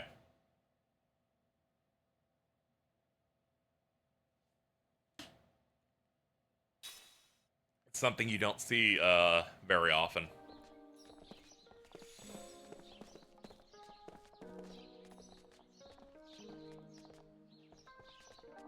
It's a nice place. Cool town. Alright, let's head to the next area. We're not going to be doing much more. I'm feeling pretty tired. But I do want to check out the next area, Ice Canyon.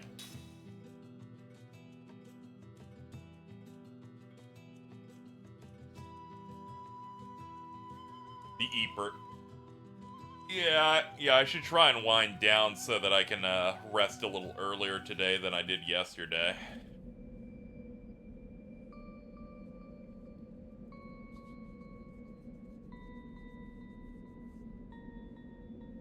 Also, I kind of want to get stoned, too. Hey, Chad, if you don't mind, it's been a while since we did it. I'm gonna stick on this menu until we get one full loop of this world map theme.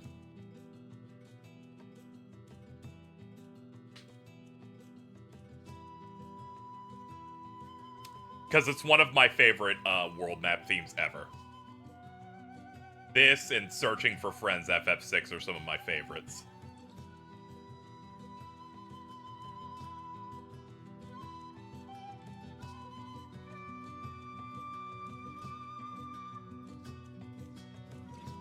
I got, I think, a few people interested in this game just by tweeting this entire song out.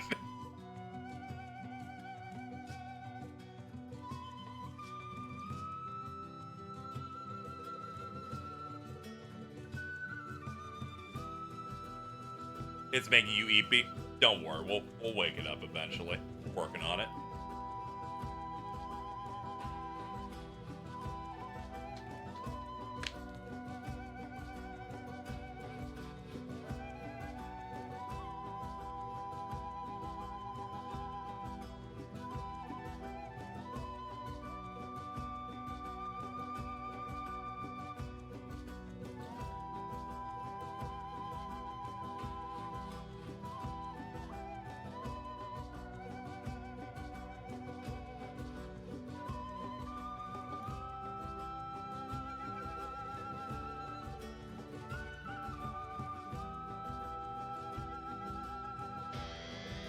Here it comes.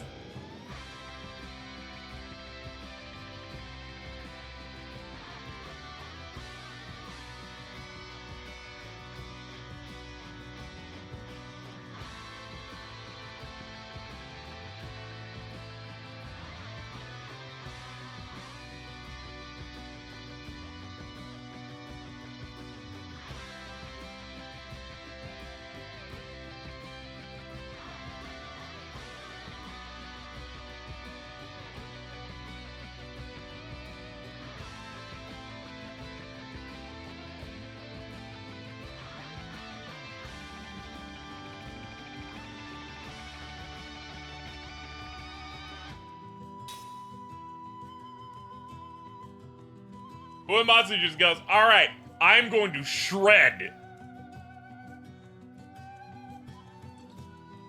90 seconds into a track like that.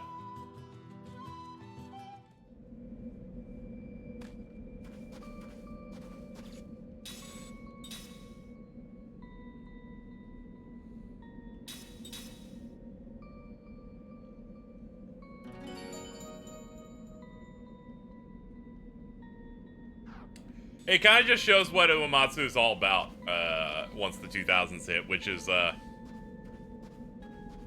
beautiful compositions and then prog rock.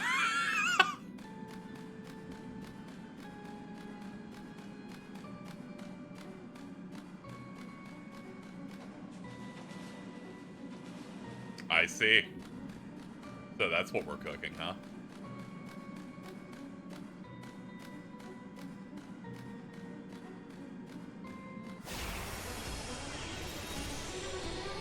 We've taken the advantage.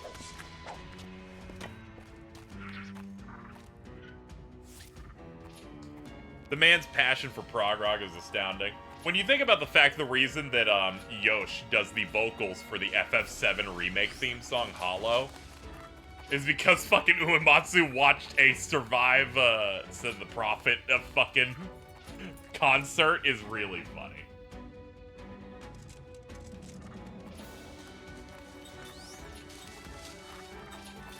It gets the band known for the fucking first and fourth opening of Vinland Saga.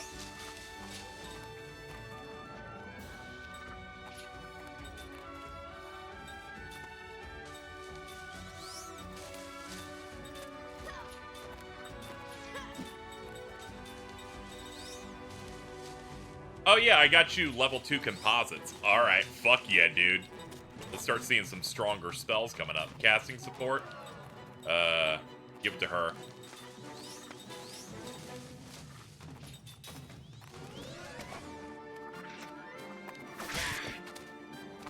Okay. There we go.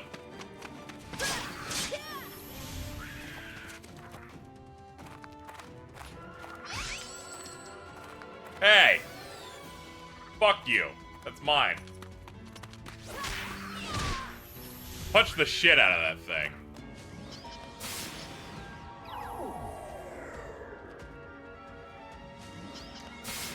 Ah! COVID! Death calls to you. You must answer.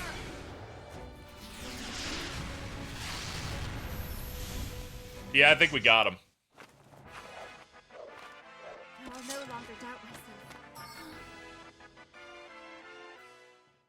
Alright, that's pretty good gains. We're gonna be able to get some levels out of this. Man, already back in, huh? Alright. Smart, eh? Ugh.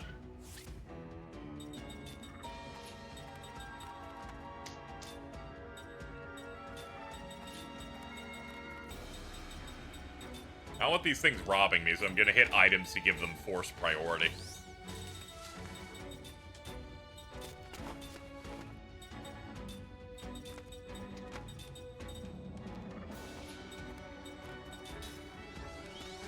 I gotta watch Vinland. Keep saying I'm going to, it never happens. Yeah, I definitely recommend checking it out. Okay, the flares didn't do nearly as much as I was expecting, my bad.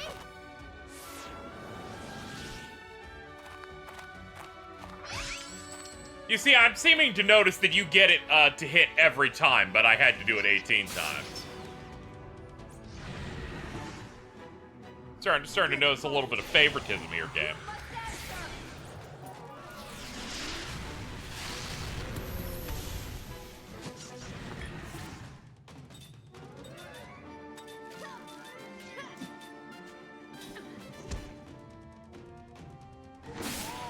Generata. Ah, it's like a regenerate. Oops.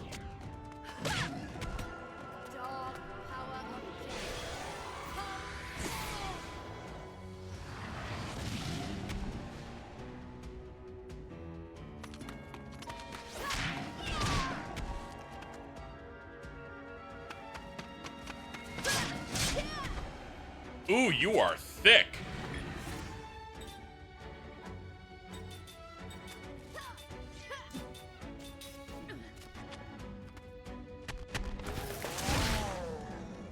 Not very strong, though.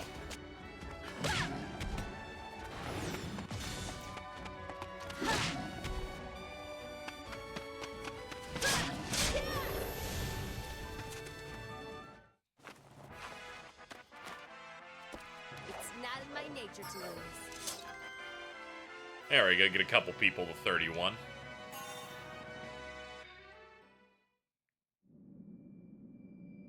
Yeah, I had to take Kaim out because I needed to figure out other ways to get non-immortal some into the party for levels and stuff.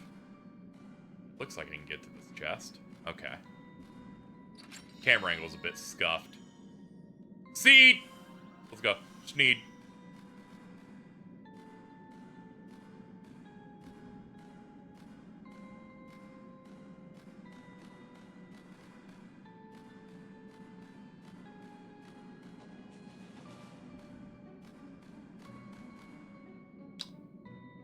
Hello. Yeah, it's smart that everybody needs to be used. Yeah, I'm just glad that I, kind of guessed that they were gonna do that, so that I'm doing this now to not trap myself.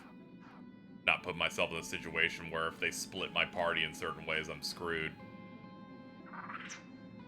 Humans is the end of the road for you. It was the humans who stole our treasure of the Elmon crown. Now you'll pay for it. We didn't have anything to do with your crown. We just got in. Look at those monsters. Isn't that the stuff they stole from us? You're right, that's convenient. Time to dish out some beatings to get our stuff back. Like to see you try, my legions. The time of battle is nigh. Making use of the loot. I can do this.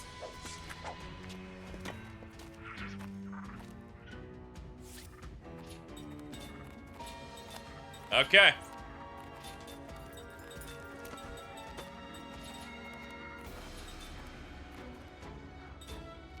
What am I feeling here?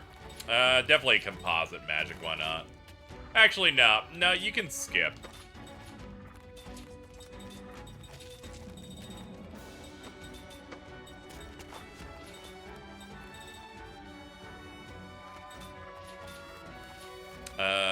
Ming.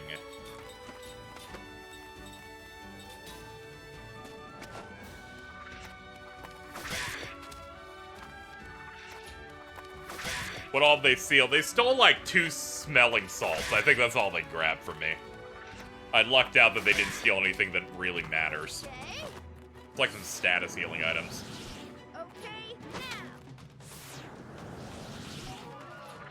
Item blast! Vine blast! Sorry, I got too excited.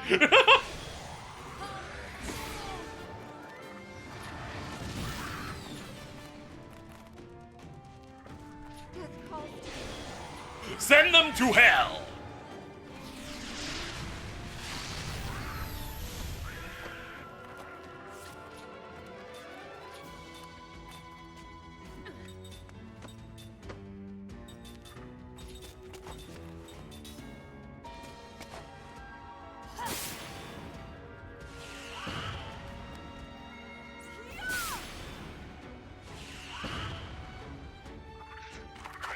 Vine blast!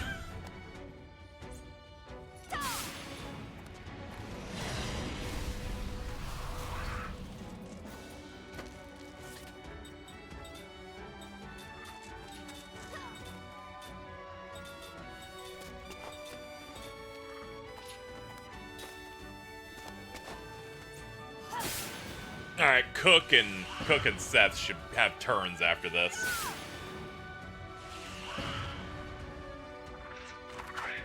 Fine!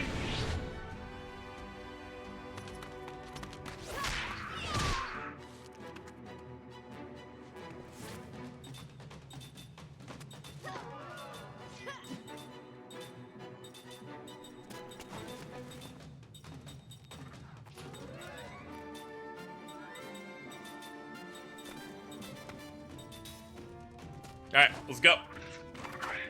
Fire!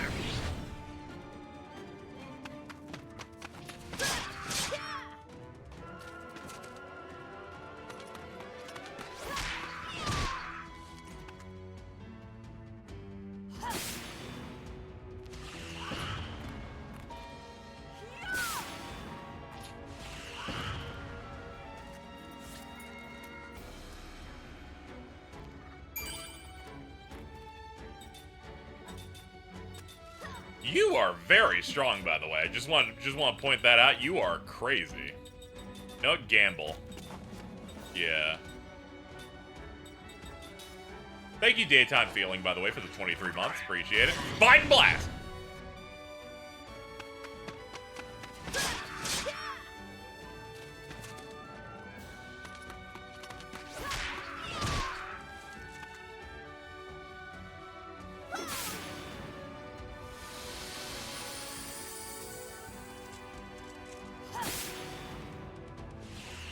Alright, it's almost done. Yeah, I saw it was on its knees there. I can't afford to lose. Cook learned reduce casting time. Whoa! Whoa! Sorry, I got excited.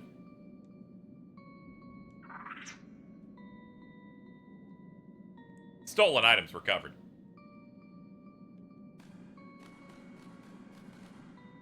Oh my goodness, chat. Oh my goodness. Good moves have been cited.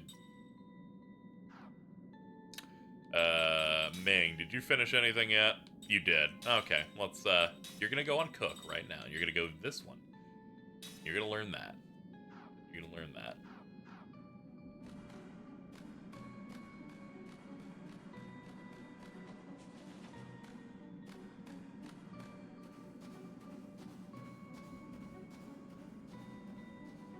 Yeah, so Cook just has a passive that can reduce casting time, so we're gonna give that all to all the immortals so that they can do the things that take 2 turns and do them in 1, which means less times that I need to compel them to burn turns to speed it up. I'll save that for even bigger spells. Oh shit! I lucked into one of those timing things. Those things were gonna shoot out air and knock me out.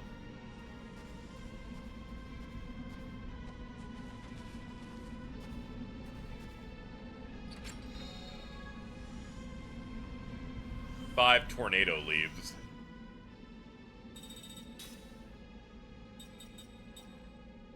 Ah, this will help me get the storm ring eventually.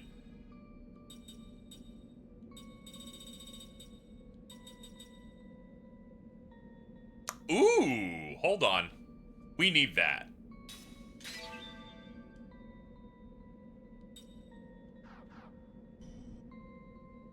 That thing had mug on it. Now our basic attack is, can be used for steals. Yeah, it always feels good to grind materials or to just get better in these games. It's real satisfying.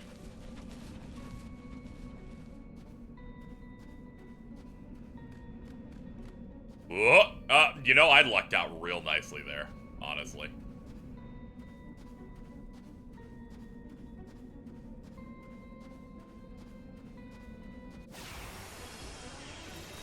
Yeah, this is in fact a certified mug moment. I'm always ready.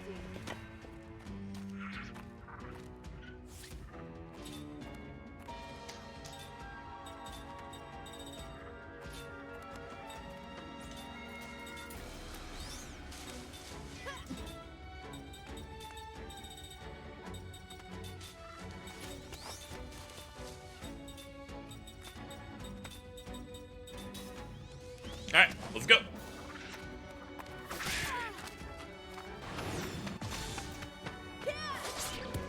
Oh, this rules! Oh, this rules!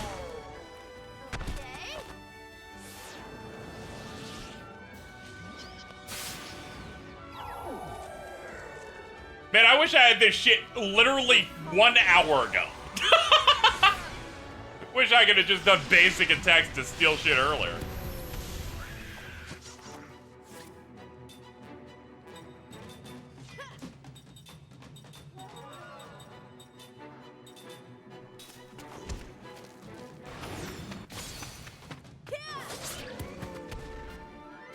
Gamble! Okay, so it really is luck-based. But if you... Alright, so... That spell's luck-based, right? But if I low-roll it, it's not bad. But if I high-roll it, I'm doing like 1,500 damage. That's a pretty... We're gonna be using that shit the whole game, I feel like. Hold on, we can wrap around here. Oh. What's that? Are you a penguin? A monster? No, just a bird. Those are pretty rare because they only live in the cold. They can even swim in the most frigid of waters. Birds can swim? I think I read about that in a book once. Those birds can't fly, but they're excellent swimmers. Well, they sure are strange to look at.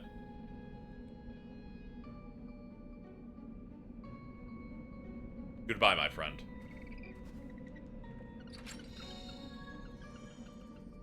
Warm vest.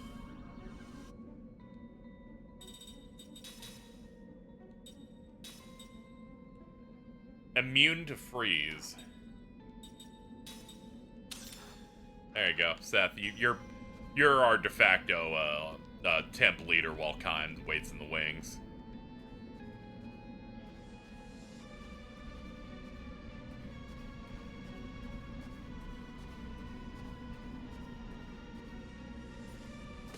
Oh, that was very scary. I almost screwed that up.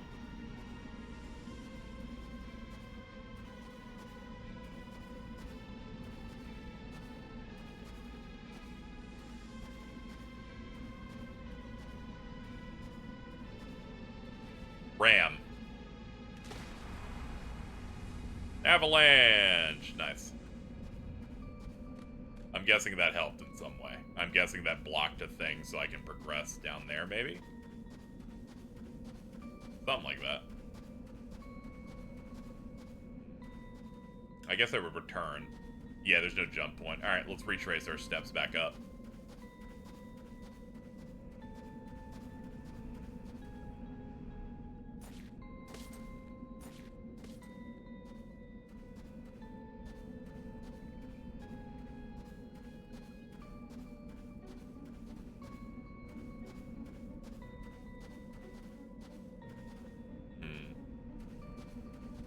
Yeah, I guess we gotta go further down.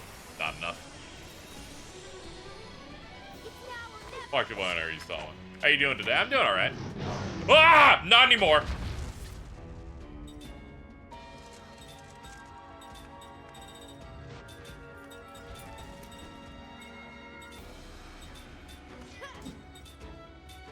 Oh, hold on, is that it? Yeah, this is this game's version of a behemoth. Alright.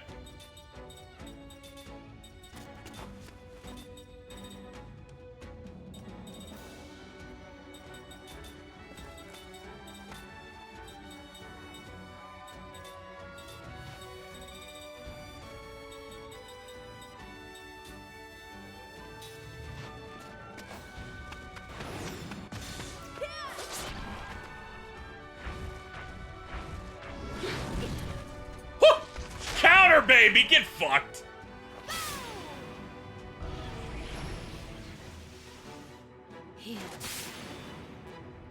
Alright, we're putting a mine on him, so if they try to physical attack him, they get hit with it.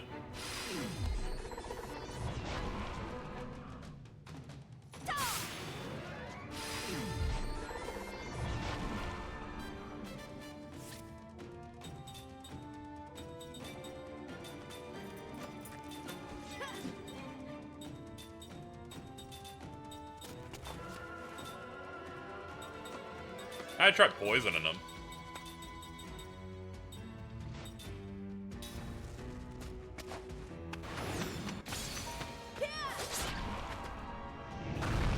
Rage. Uh-oh. Oh, fuck. Ow. Get burned.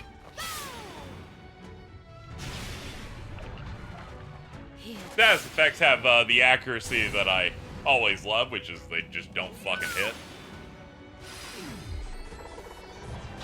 Yeah, we high rolled. Oh, never stop gambling.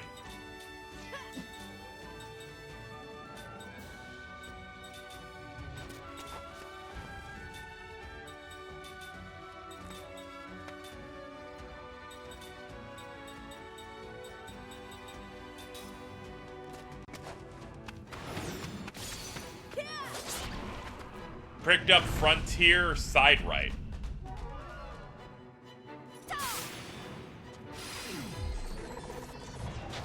Oh, that's pretty good.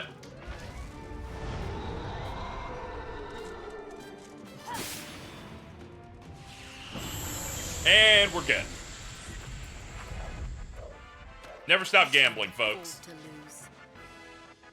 That gave like no experience because this game is also crackheaded.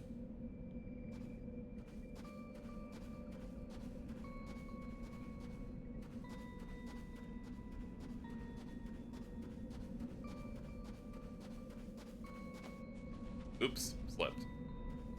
Here we go. This is where the snow dropped. Let your guard down, eh?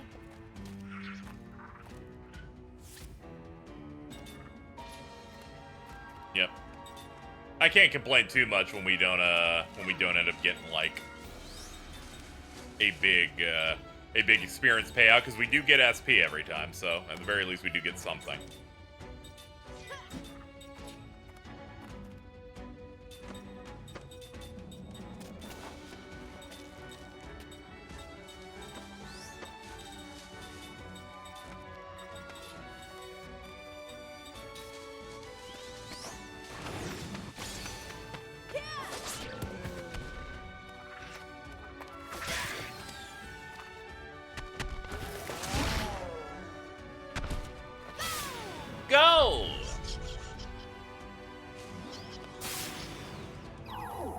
Jordan, what's up? Urgently. Oh, shit. I have a video for you. That's like a mid-roll. That's pretty alright. Jordan has DM'd me. Oh, no.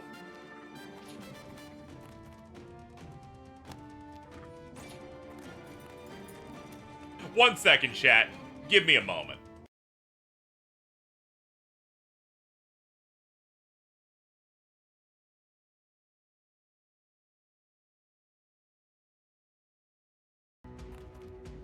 Alright, chat.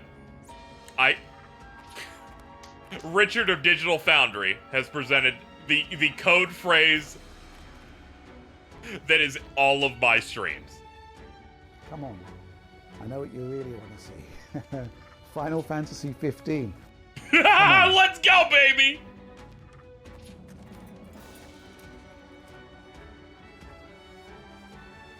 Chat, you're so lucky I'm not one of those people that plays videos for alerts. Because if I did, that would be my sub-alert.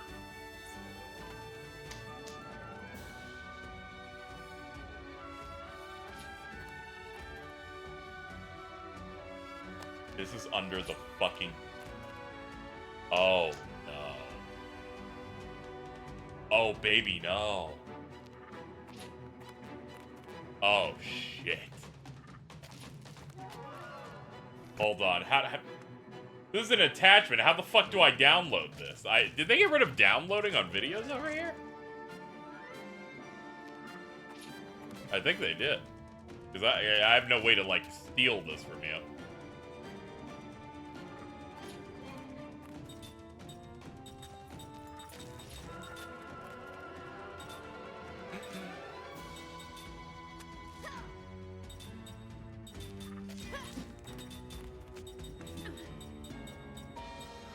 Hold on, what am I doing now? I'm all discombobulated because I got really excited. Gamble. All flare. That. A prism. Should be probably embedded now. Yeah, there it is. There's the download button. Okay, hold on. Soon, chat, I will unveil permanently my newest soundboard button that I will play almost every stream. Come on. I know what you really want to see. Final Fantasy 15.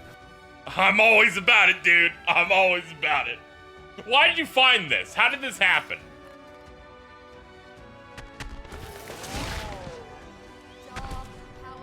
I'm fairly certain I've seen this video.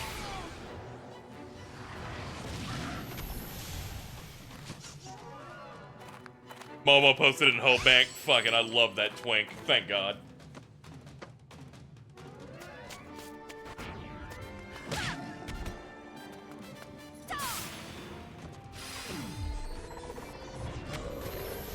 Hey, we high rolled. I'm at peace. Thank you. I'll get that done after the stream. Sarah learned the skill. All right, chat. It's time for the gas. It's time for the goosh. Goosh gosh. Reduce casting time. Begin my crusade. Hey, we did it. Made it to the other side. I actually completed this by accident. I can get it done, actually. Give me a sec. Thank you. Just audio balance it so that it sounds about as loud as yeah. Because that's like the perfect sounding one we have over here.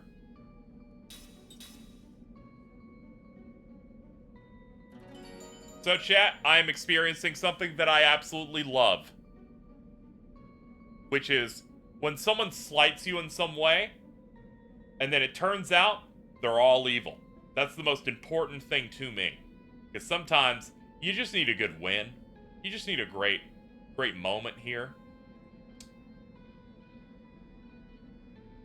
So the engagement farming site Hard Drive, who made the worst double bill of JRPG articles in the world, made an announcement they are begging for money on Patreon, to which it was quoted with, "Save your money. We passionately advocated for a Patreon at Hard Drive and were aggressively shot down. The talented people who built that site were pushed out, so now it's all falling apart." And I have to say is, you know, following such shitty articles, I am happy to have a moral reason to not like them, beyond them just being idiots. Truly grateful.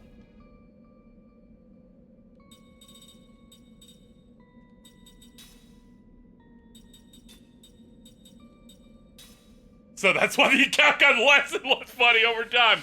Yeah, fucking where there's smoke, there's fire.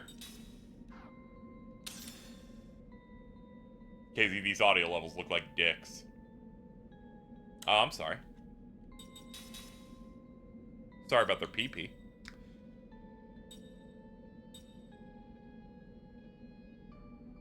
Yeah, Cook needs to be. And you're learning it off as well. And you're learning. You've already learned. Okay, hold on. You learn it too. You learn it too. As soon as we unlocked a skill that's just your spells come out faster, I'm like, everybody invest now. Like, invest into Cook coin. We're going to the moon.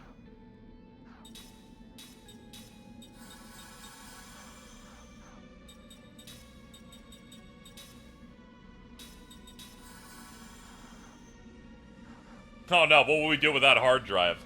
Not another thing I don't quote tweet. I didn't even know this news happened because I blocked the account on the second JRPG. I'm like, I'd rather not see anything ever again. I'm good.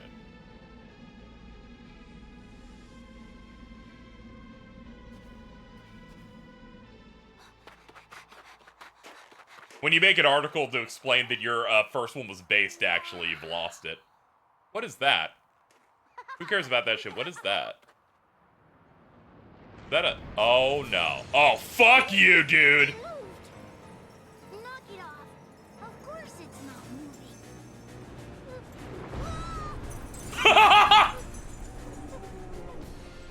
moving. I'll be there in a second.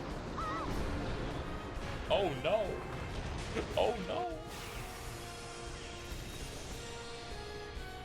No, look out! That's just a dinosaur. Wow. Alright.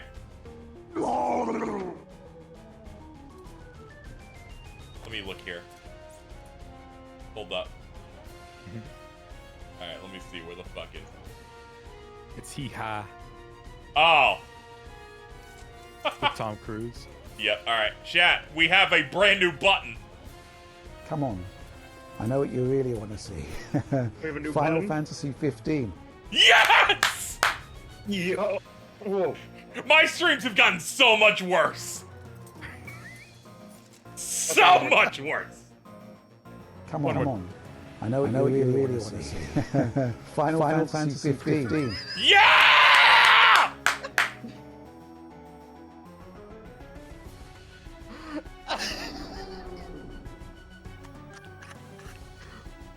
Come on. I know what you really want to see. Final Fantasy 15. The only way it could be funnier is if it was Neryl's impression of him. Something about Neryl's impression is funnier than the dude's actual voice. I just like the Skyward Sword thumbnail where he puts Richard in the sky like a mystical god. Where's that from? That's Richard Ledbetter of Digital Foundry. I believe he was just doing tests when the Series X was coming out to compare performance. But I just really like how he busted that out. They picked Final Fantasy 15 because that has some of the worst loading screens in that chat. Alright, chat, we have a problem. That thing's scary. Can we get a screen share? Oh, yeah, you're right. My bad. Hold on. But are you sure you want that? Because, you know... I know what you really want to see. Come on. I know what you really want to see. Final Fantasy 15. Okay, let me go kill this fucking dinosaur now. This is the worst thing to happen ever. Fucking Jesus wept.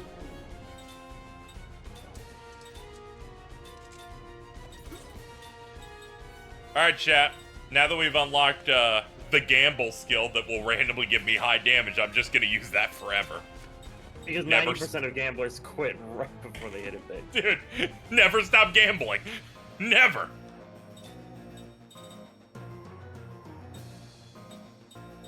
It's probably gonna hit me immediately, so I'll just start healing.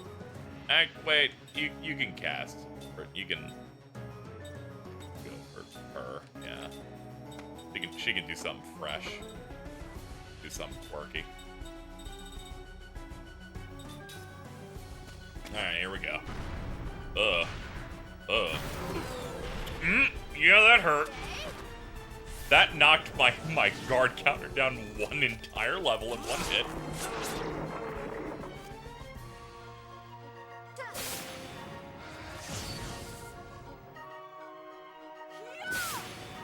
Gamble. Alright, we high rolled. Nice. Never stop gambling. Never stop gambling.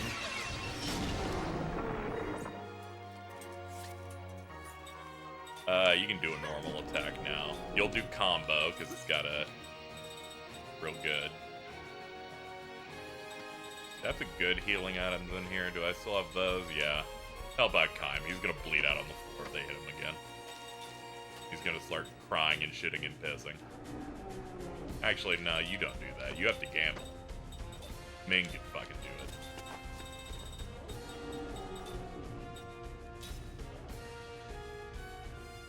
Okay.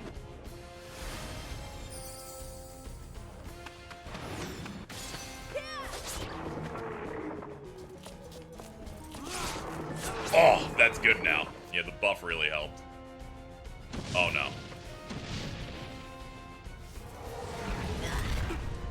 Oh, okay, that's not that bad. Never mind. I was expecting way worse. Never stop gambling, chat. Low rolls for that do like 300, so it hitting 4 digits is crazy. Never stop gambling. Never. Because it might hit 1500 again and I'll come. But it could just hit once for the rest of eternity. I'll never stop gambling.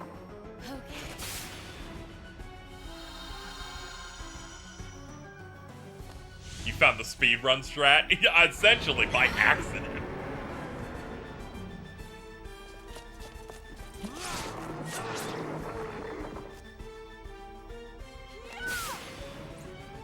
What do we got? Nice! Fucking shit, dude. I was getting 200s earlier over and over again.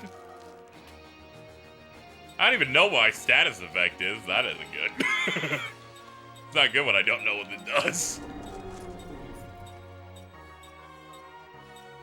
And I have no solution for any of them. We'll just deal with it, I guess. Wait, hold on. His stolen item is a slot seed? We need that. I got a ring on that lets her do mug on physical attacks now, so we're living. We got some stuff.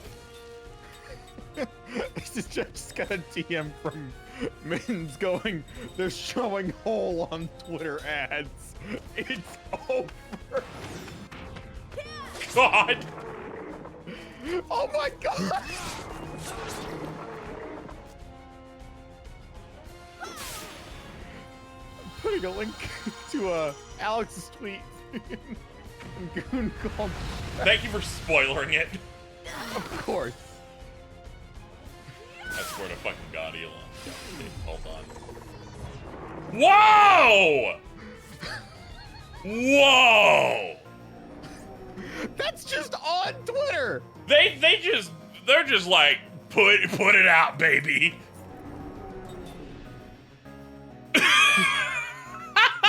This site is Oh man! Good. This site is fucking good. Never stop gambling.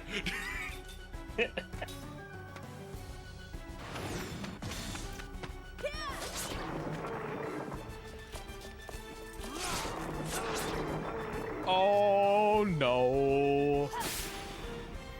They put out the reload opening. Oh, it's time to not be normal, baby. Oh, they put it out. Don't talk about it. Okay, I'll try. I'll leave. Don't you do this to me. I can't look at it right now. I'm doing this. I'm fighting a dinosaur in the fucking Alps. There's nothing scarier than the Persona 3 intro. Except maybe a dinosaur. I fucking hate you! Here, chat. No, Yeah, don't you say shit. You better Nobody behave. say shit about it. Don't you? Just for people that want. You can go there and you can enjoy it. Yes. Oh god, here he comes. Ow!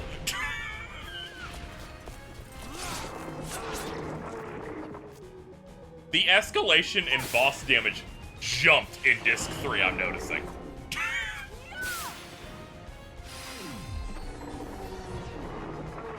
That was like a mid one.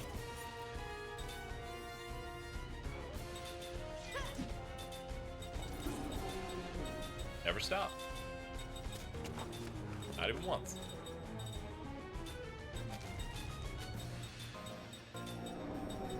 Alright, let's go.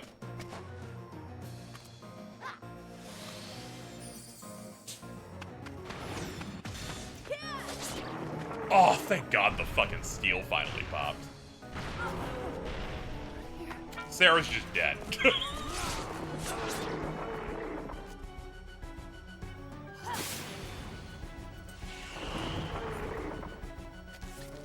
Okay. You can do a revive now. If I can find where they are. There they are.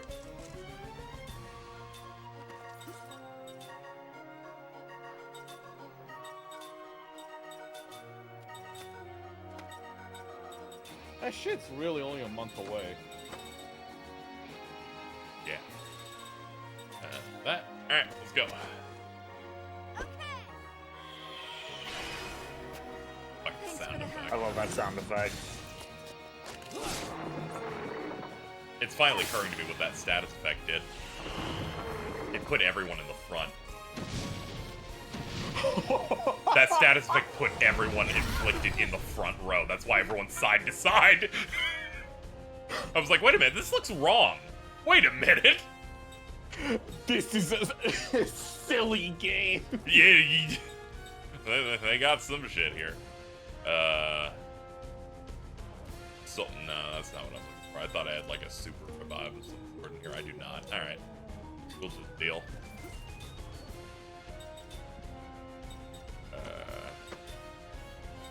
Alright. Wake up. You need to be able to gamble.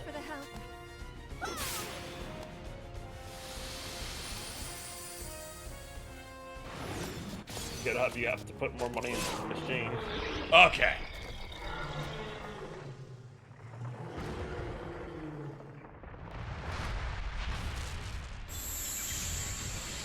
I like having like a danger time boss battle gimmick where it's like, yeah, you're all up here now. Good luck. Yep. Let me check this boss guide here. I didn't even check. 20,000 HP. Yeah, that sounds about right. Dinosaur was the name of that dude.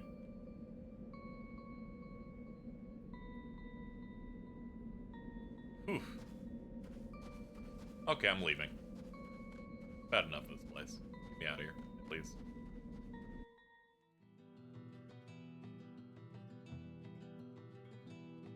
They're like, we got some new spots for you.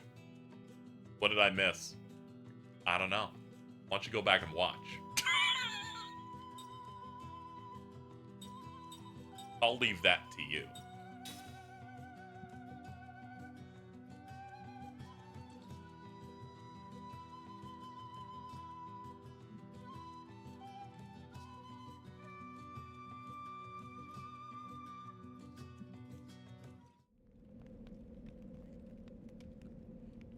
I see Carl's responding to Jordan going, why is the site cooked this time? I think you just need to link that tweet.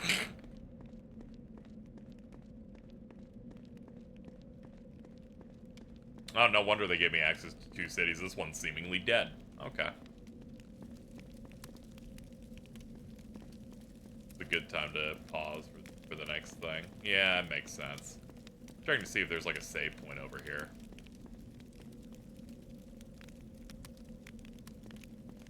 Is that like a dog man? Looks like it. Chest beyond NP. Oh my god. Awakening bracelet. That's crazy, dude.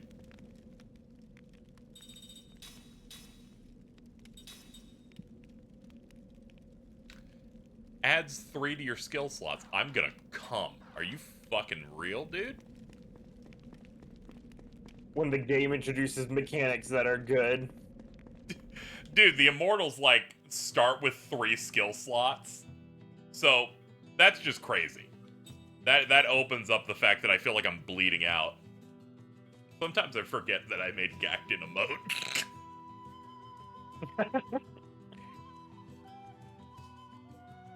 At the time, I was afraid I'd get hit for copyright, so I named him G.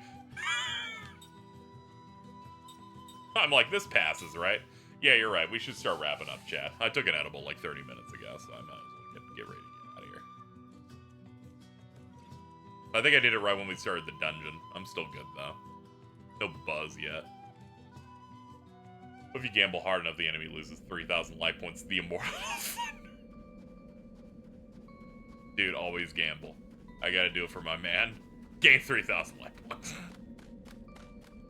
You can save in the world map? Oh, wow. Did not know that.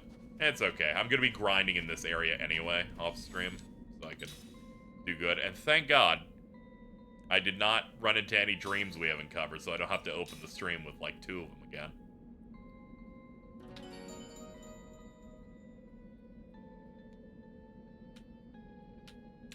Alright, chat. That'll do it for today.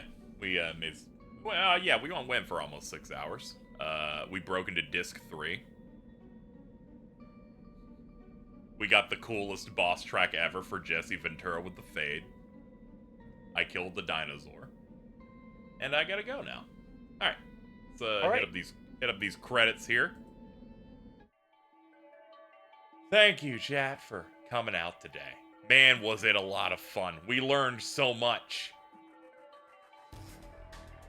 I'd like to thank my new follower that I see reading, Alexander Charles Jorgensen. Thank you for following the channel. Thank you, Beldum, for the $15. I think we should be back tomorrow, probably. Yeah. Yeah, that sounds about right. Yeah. I gotta go.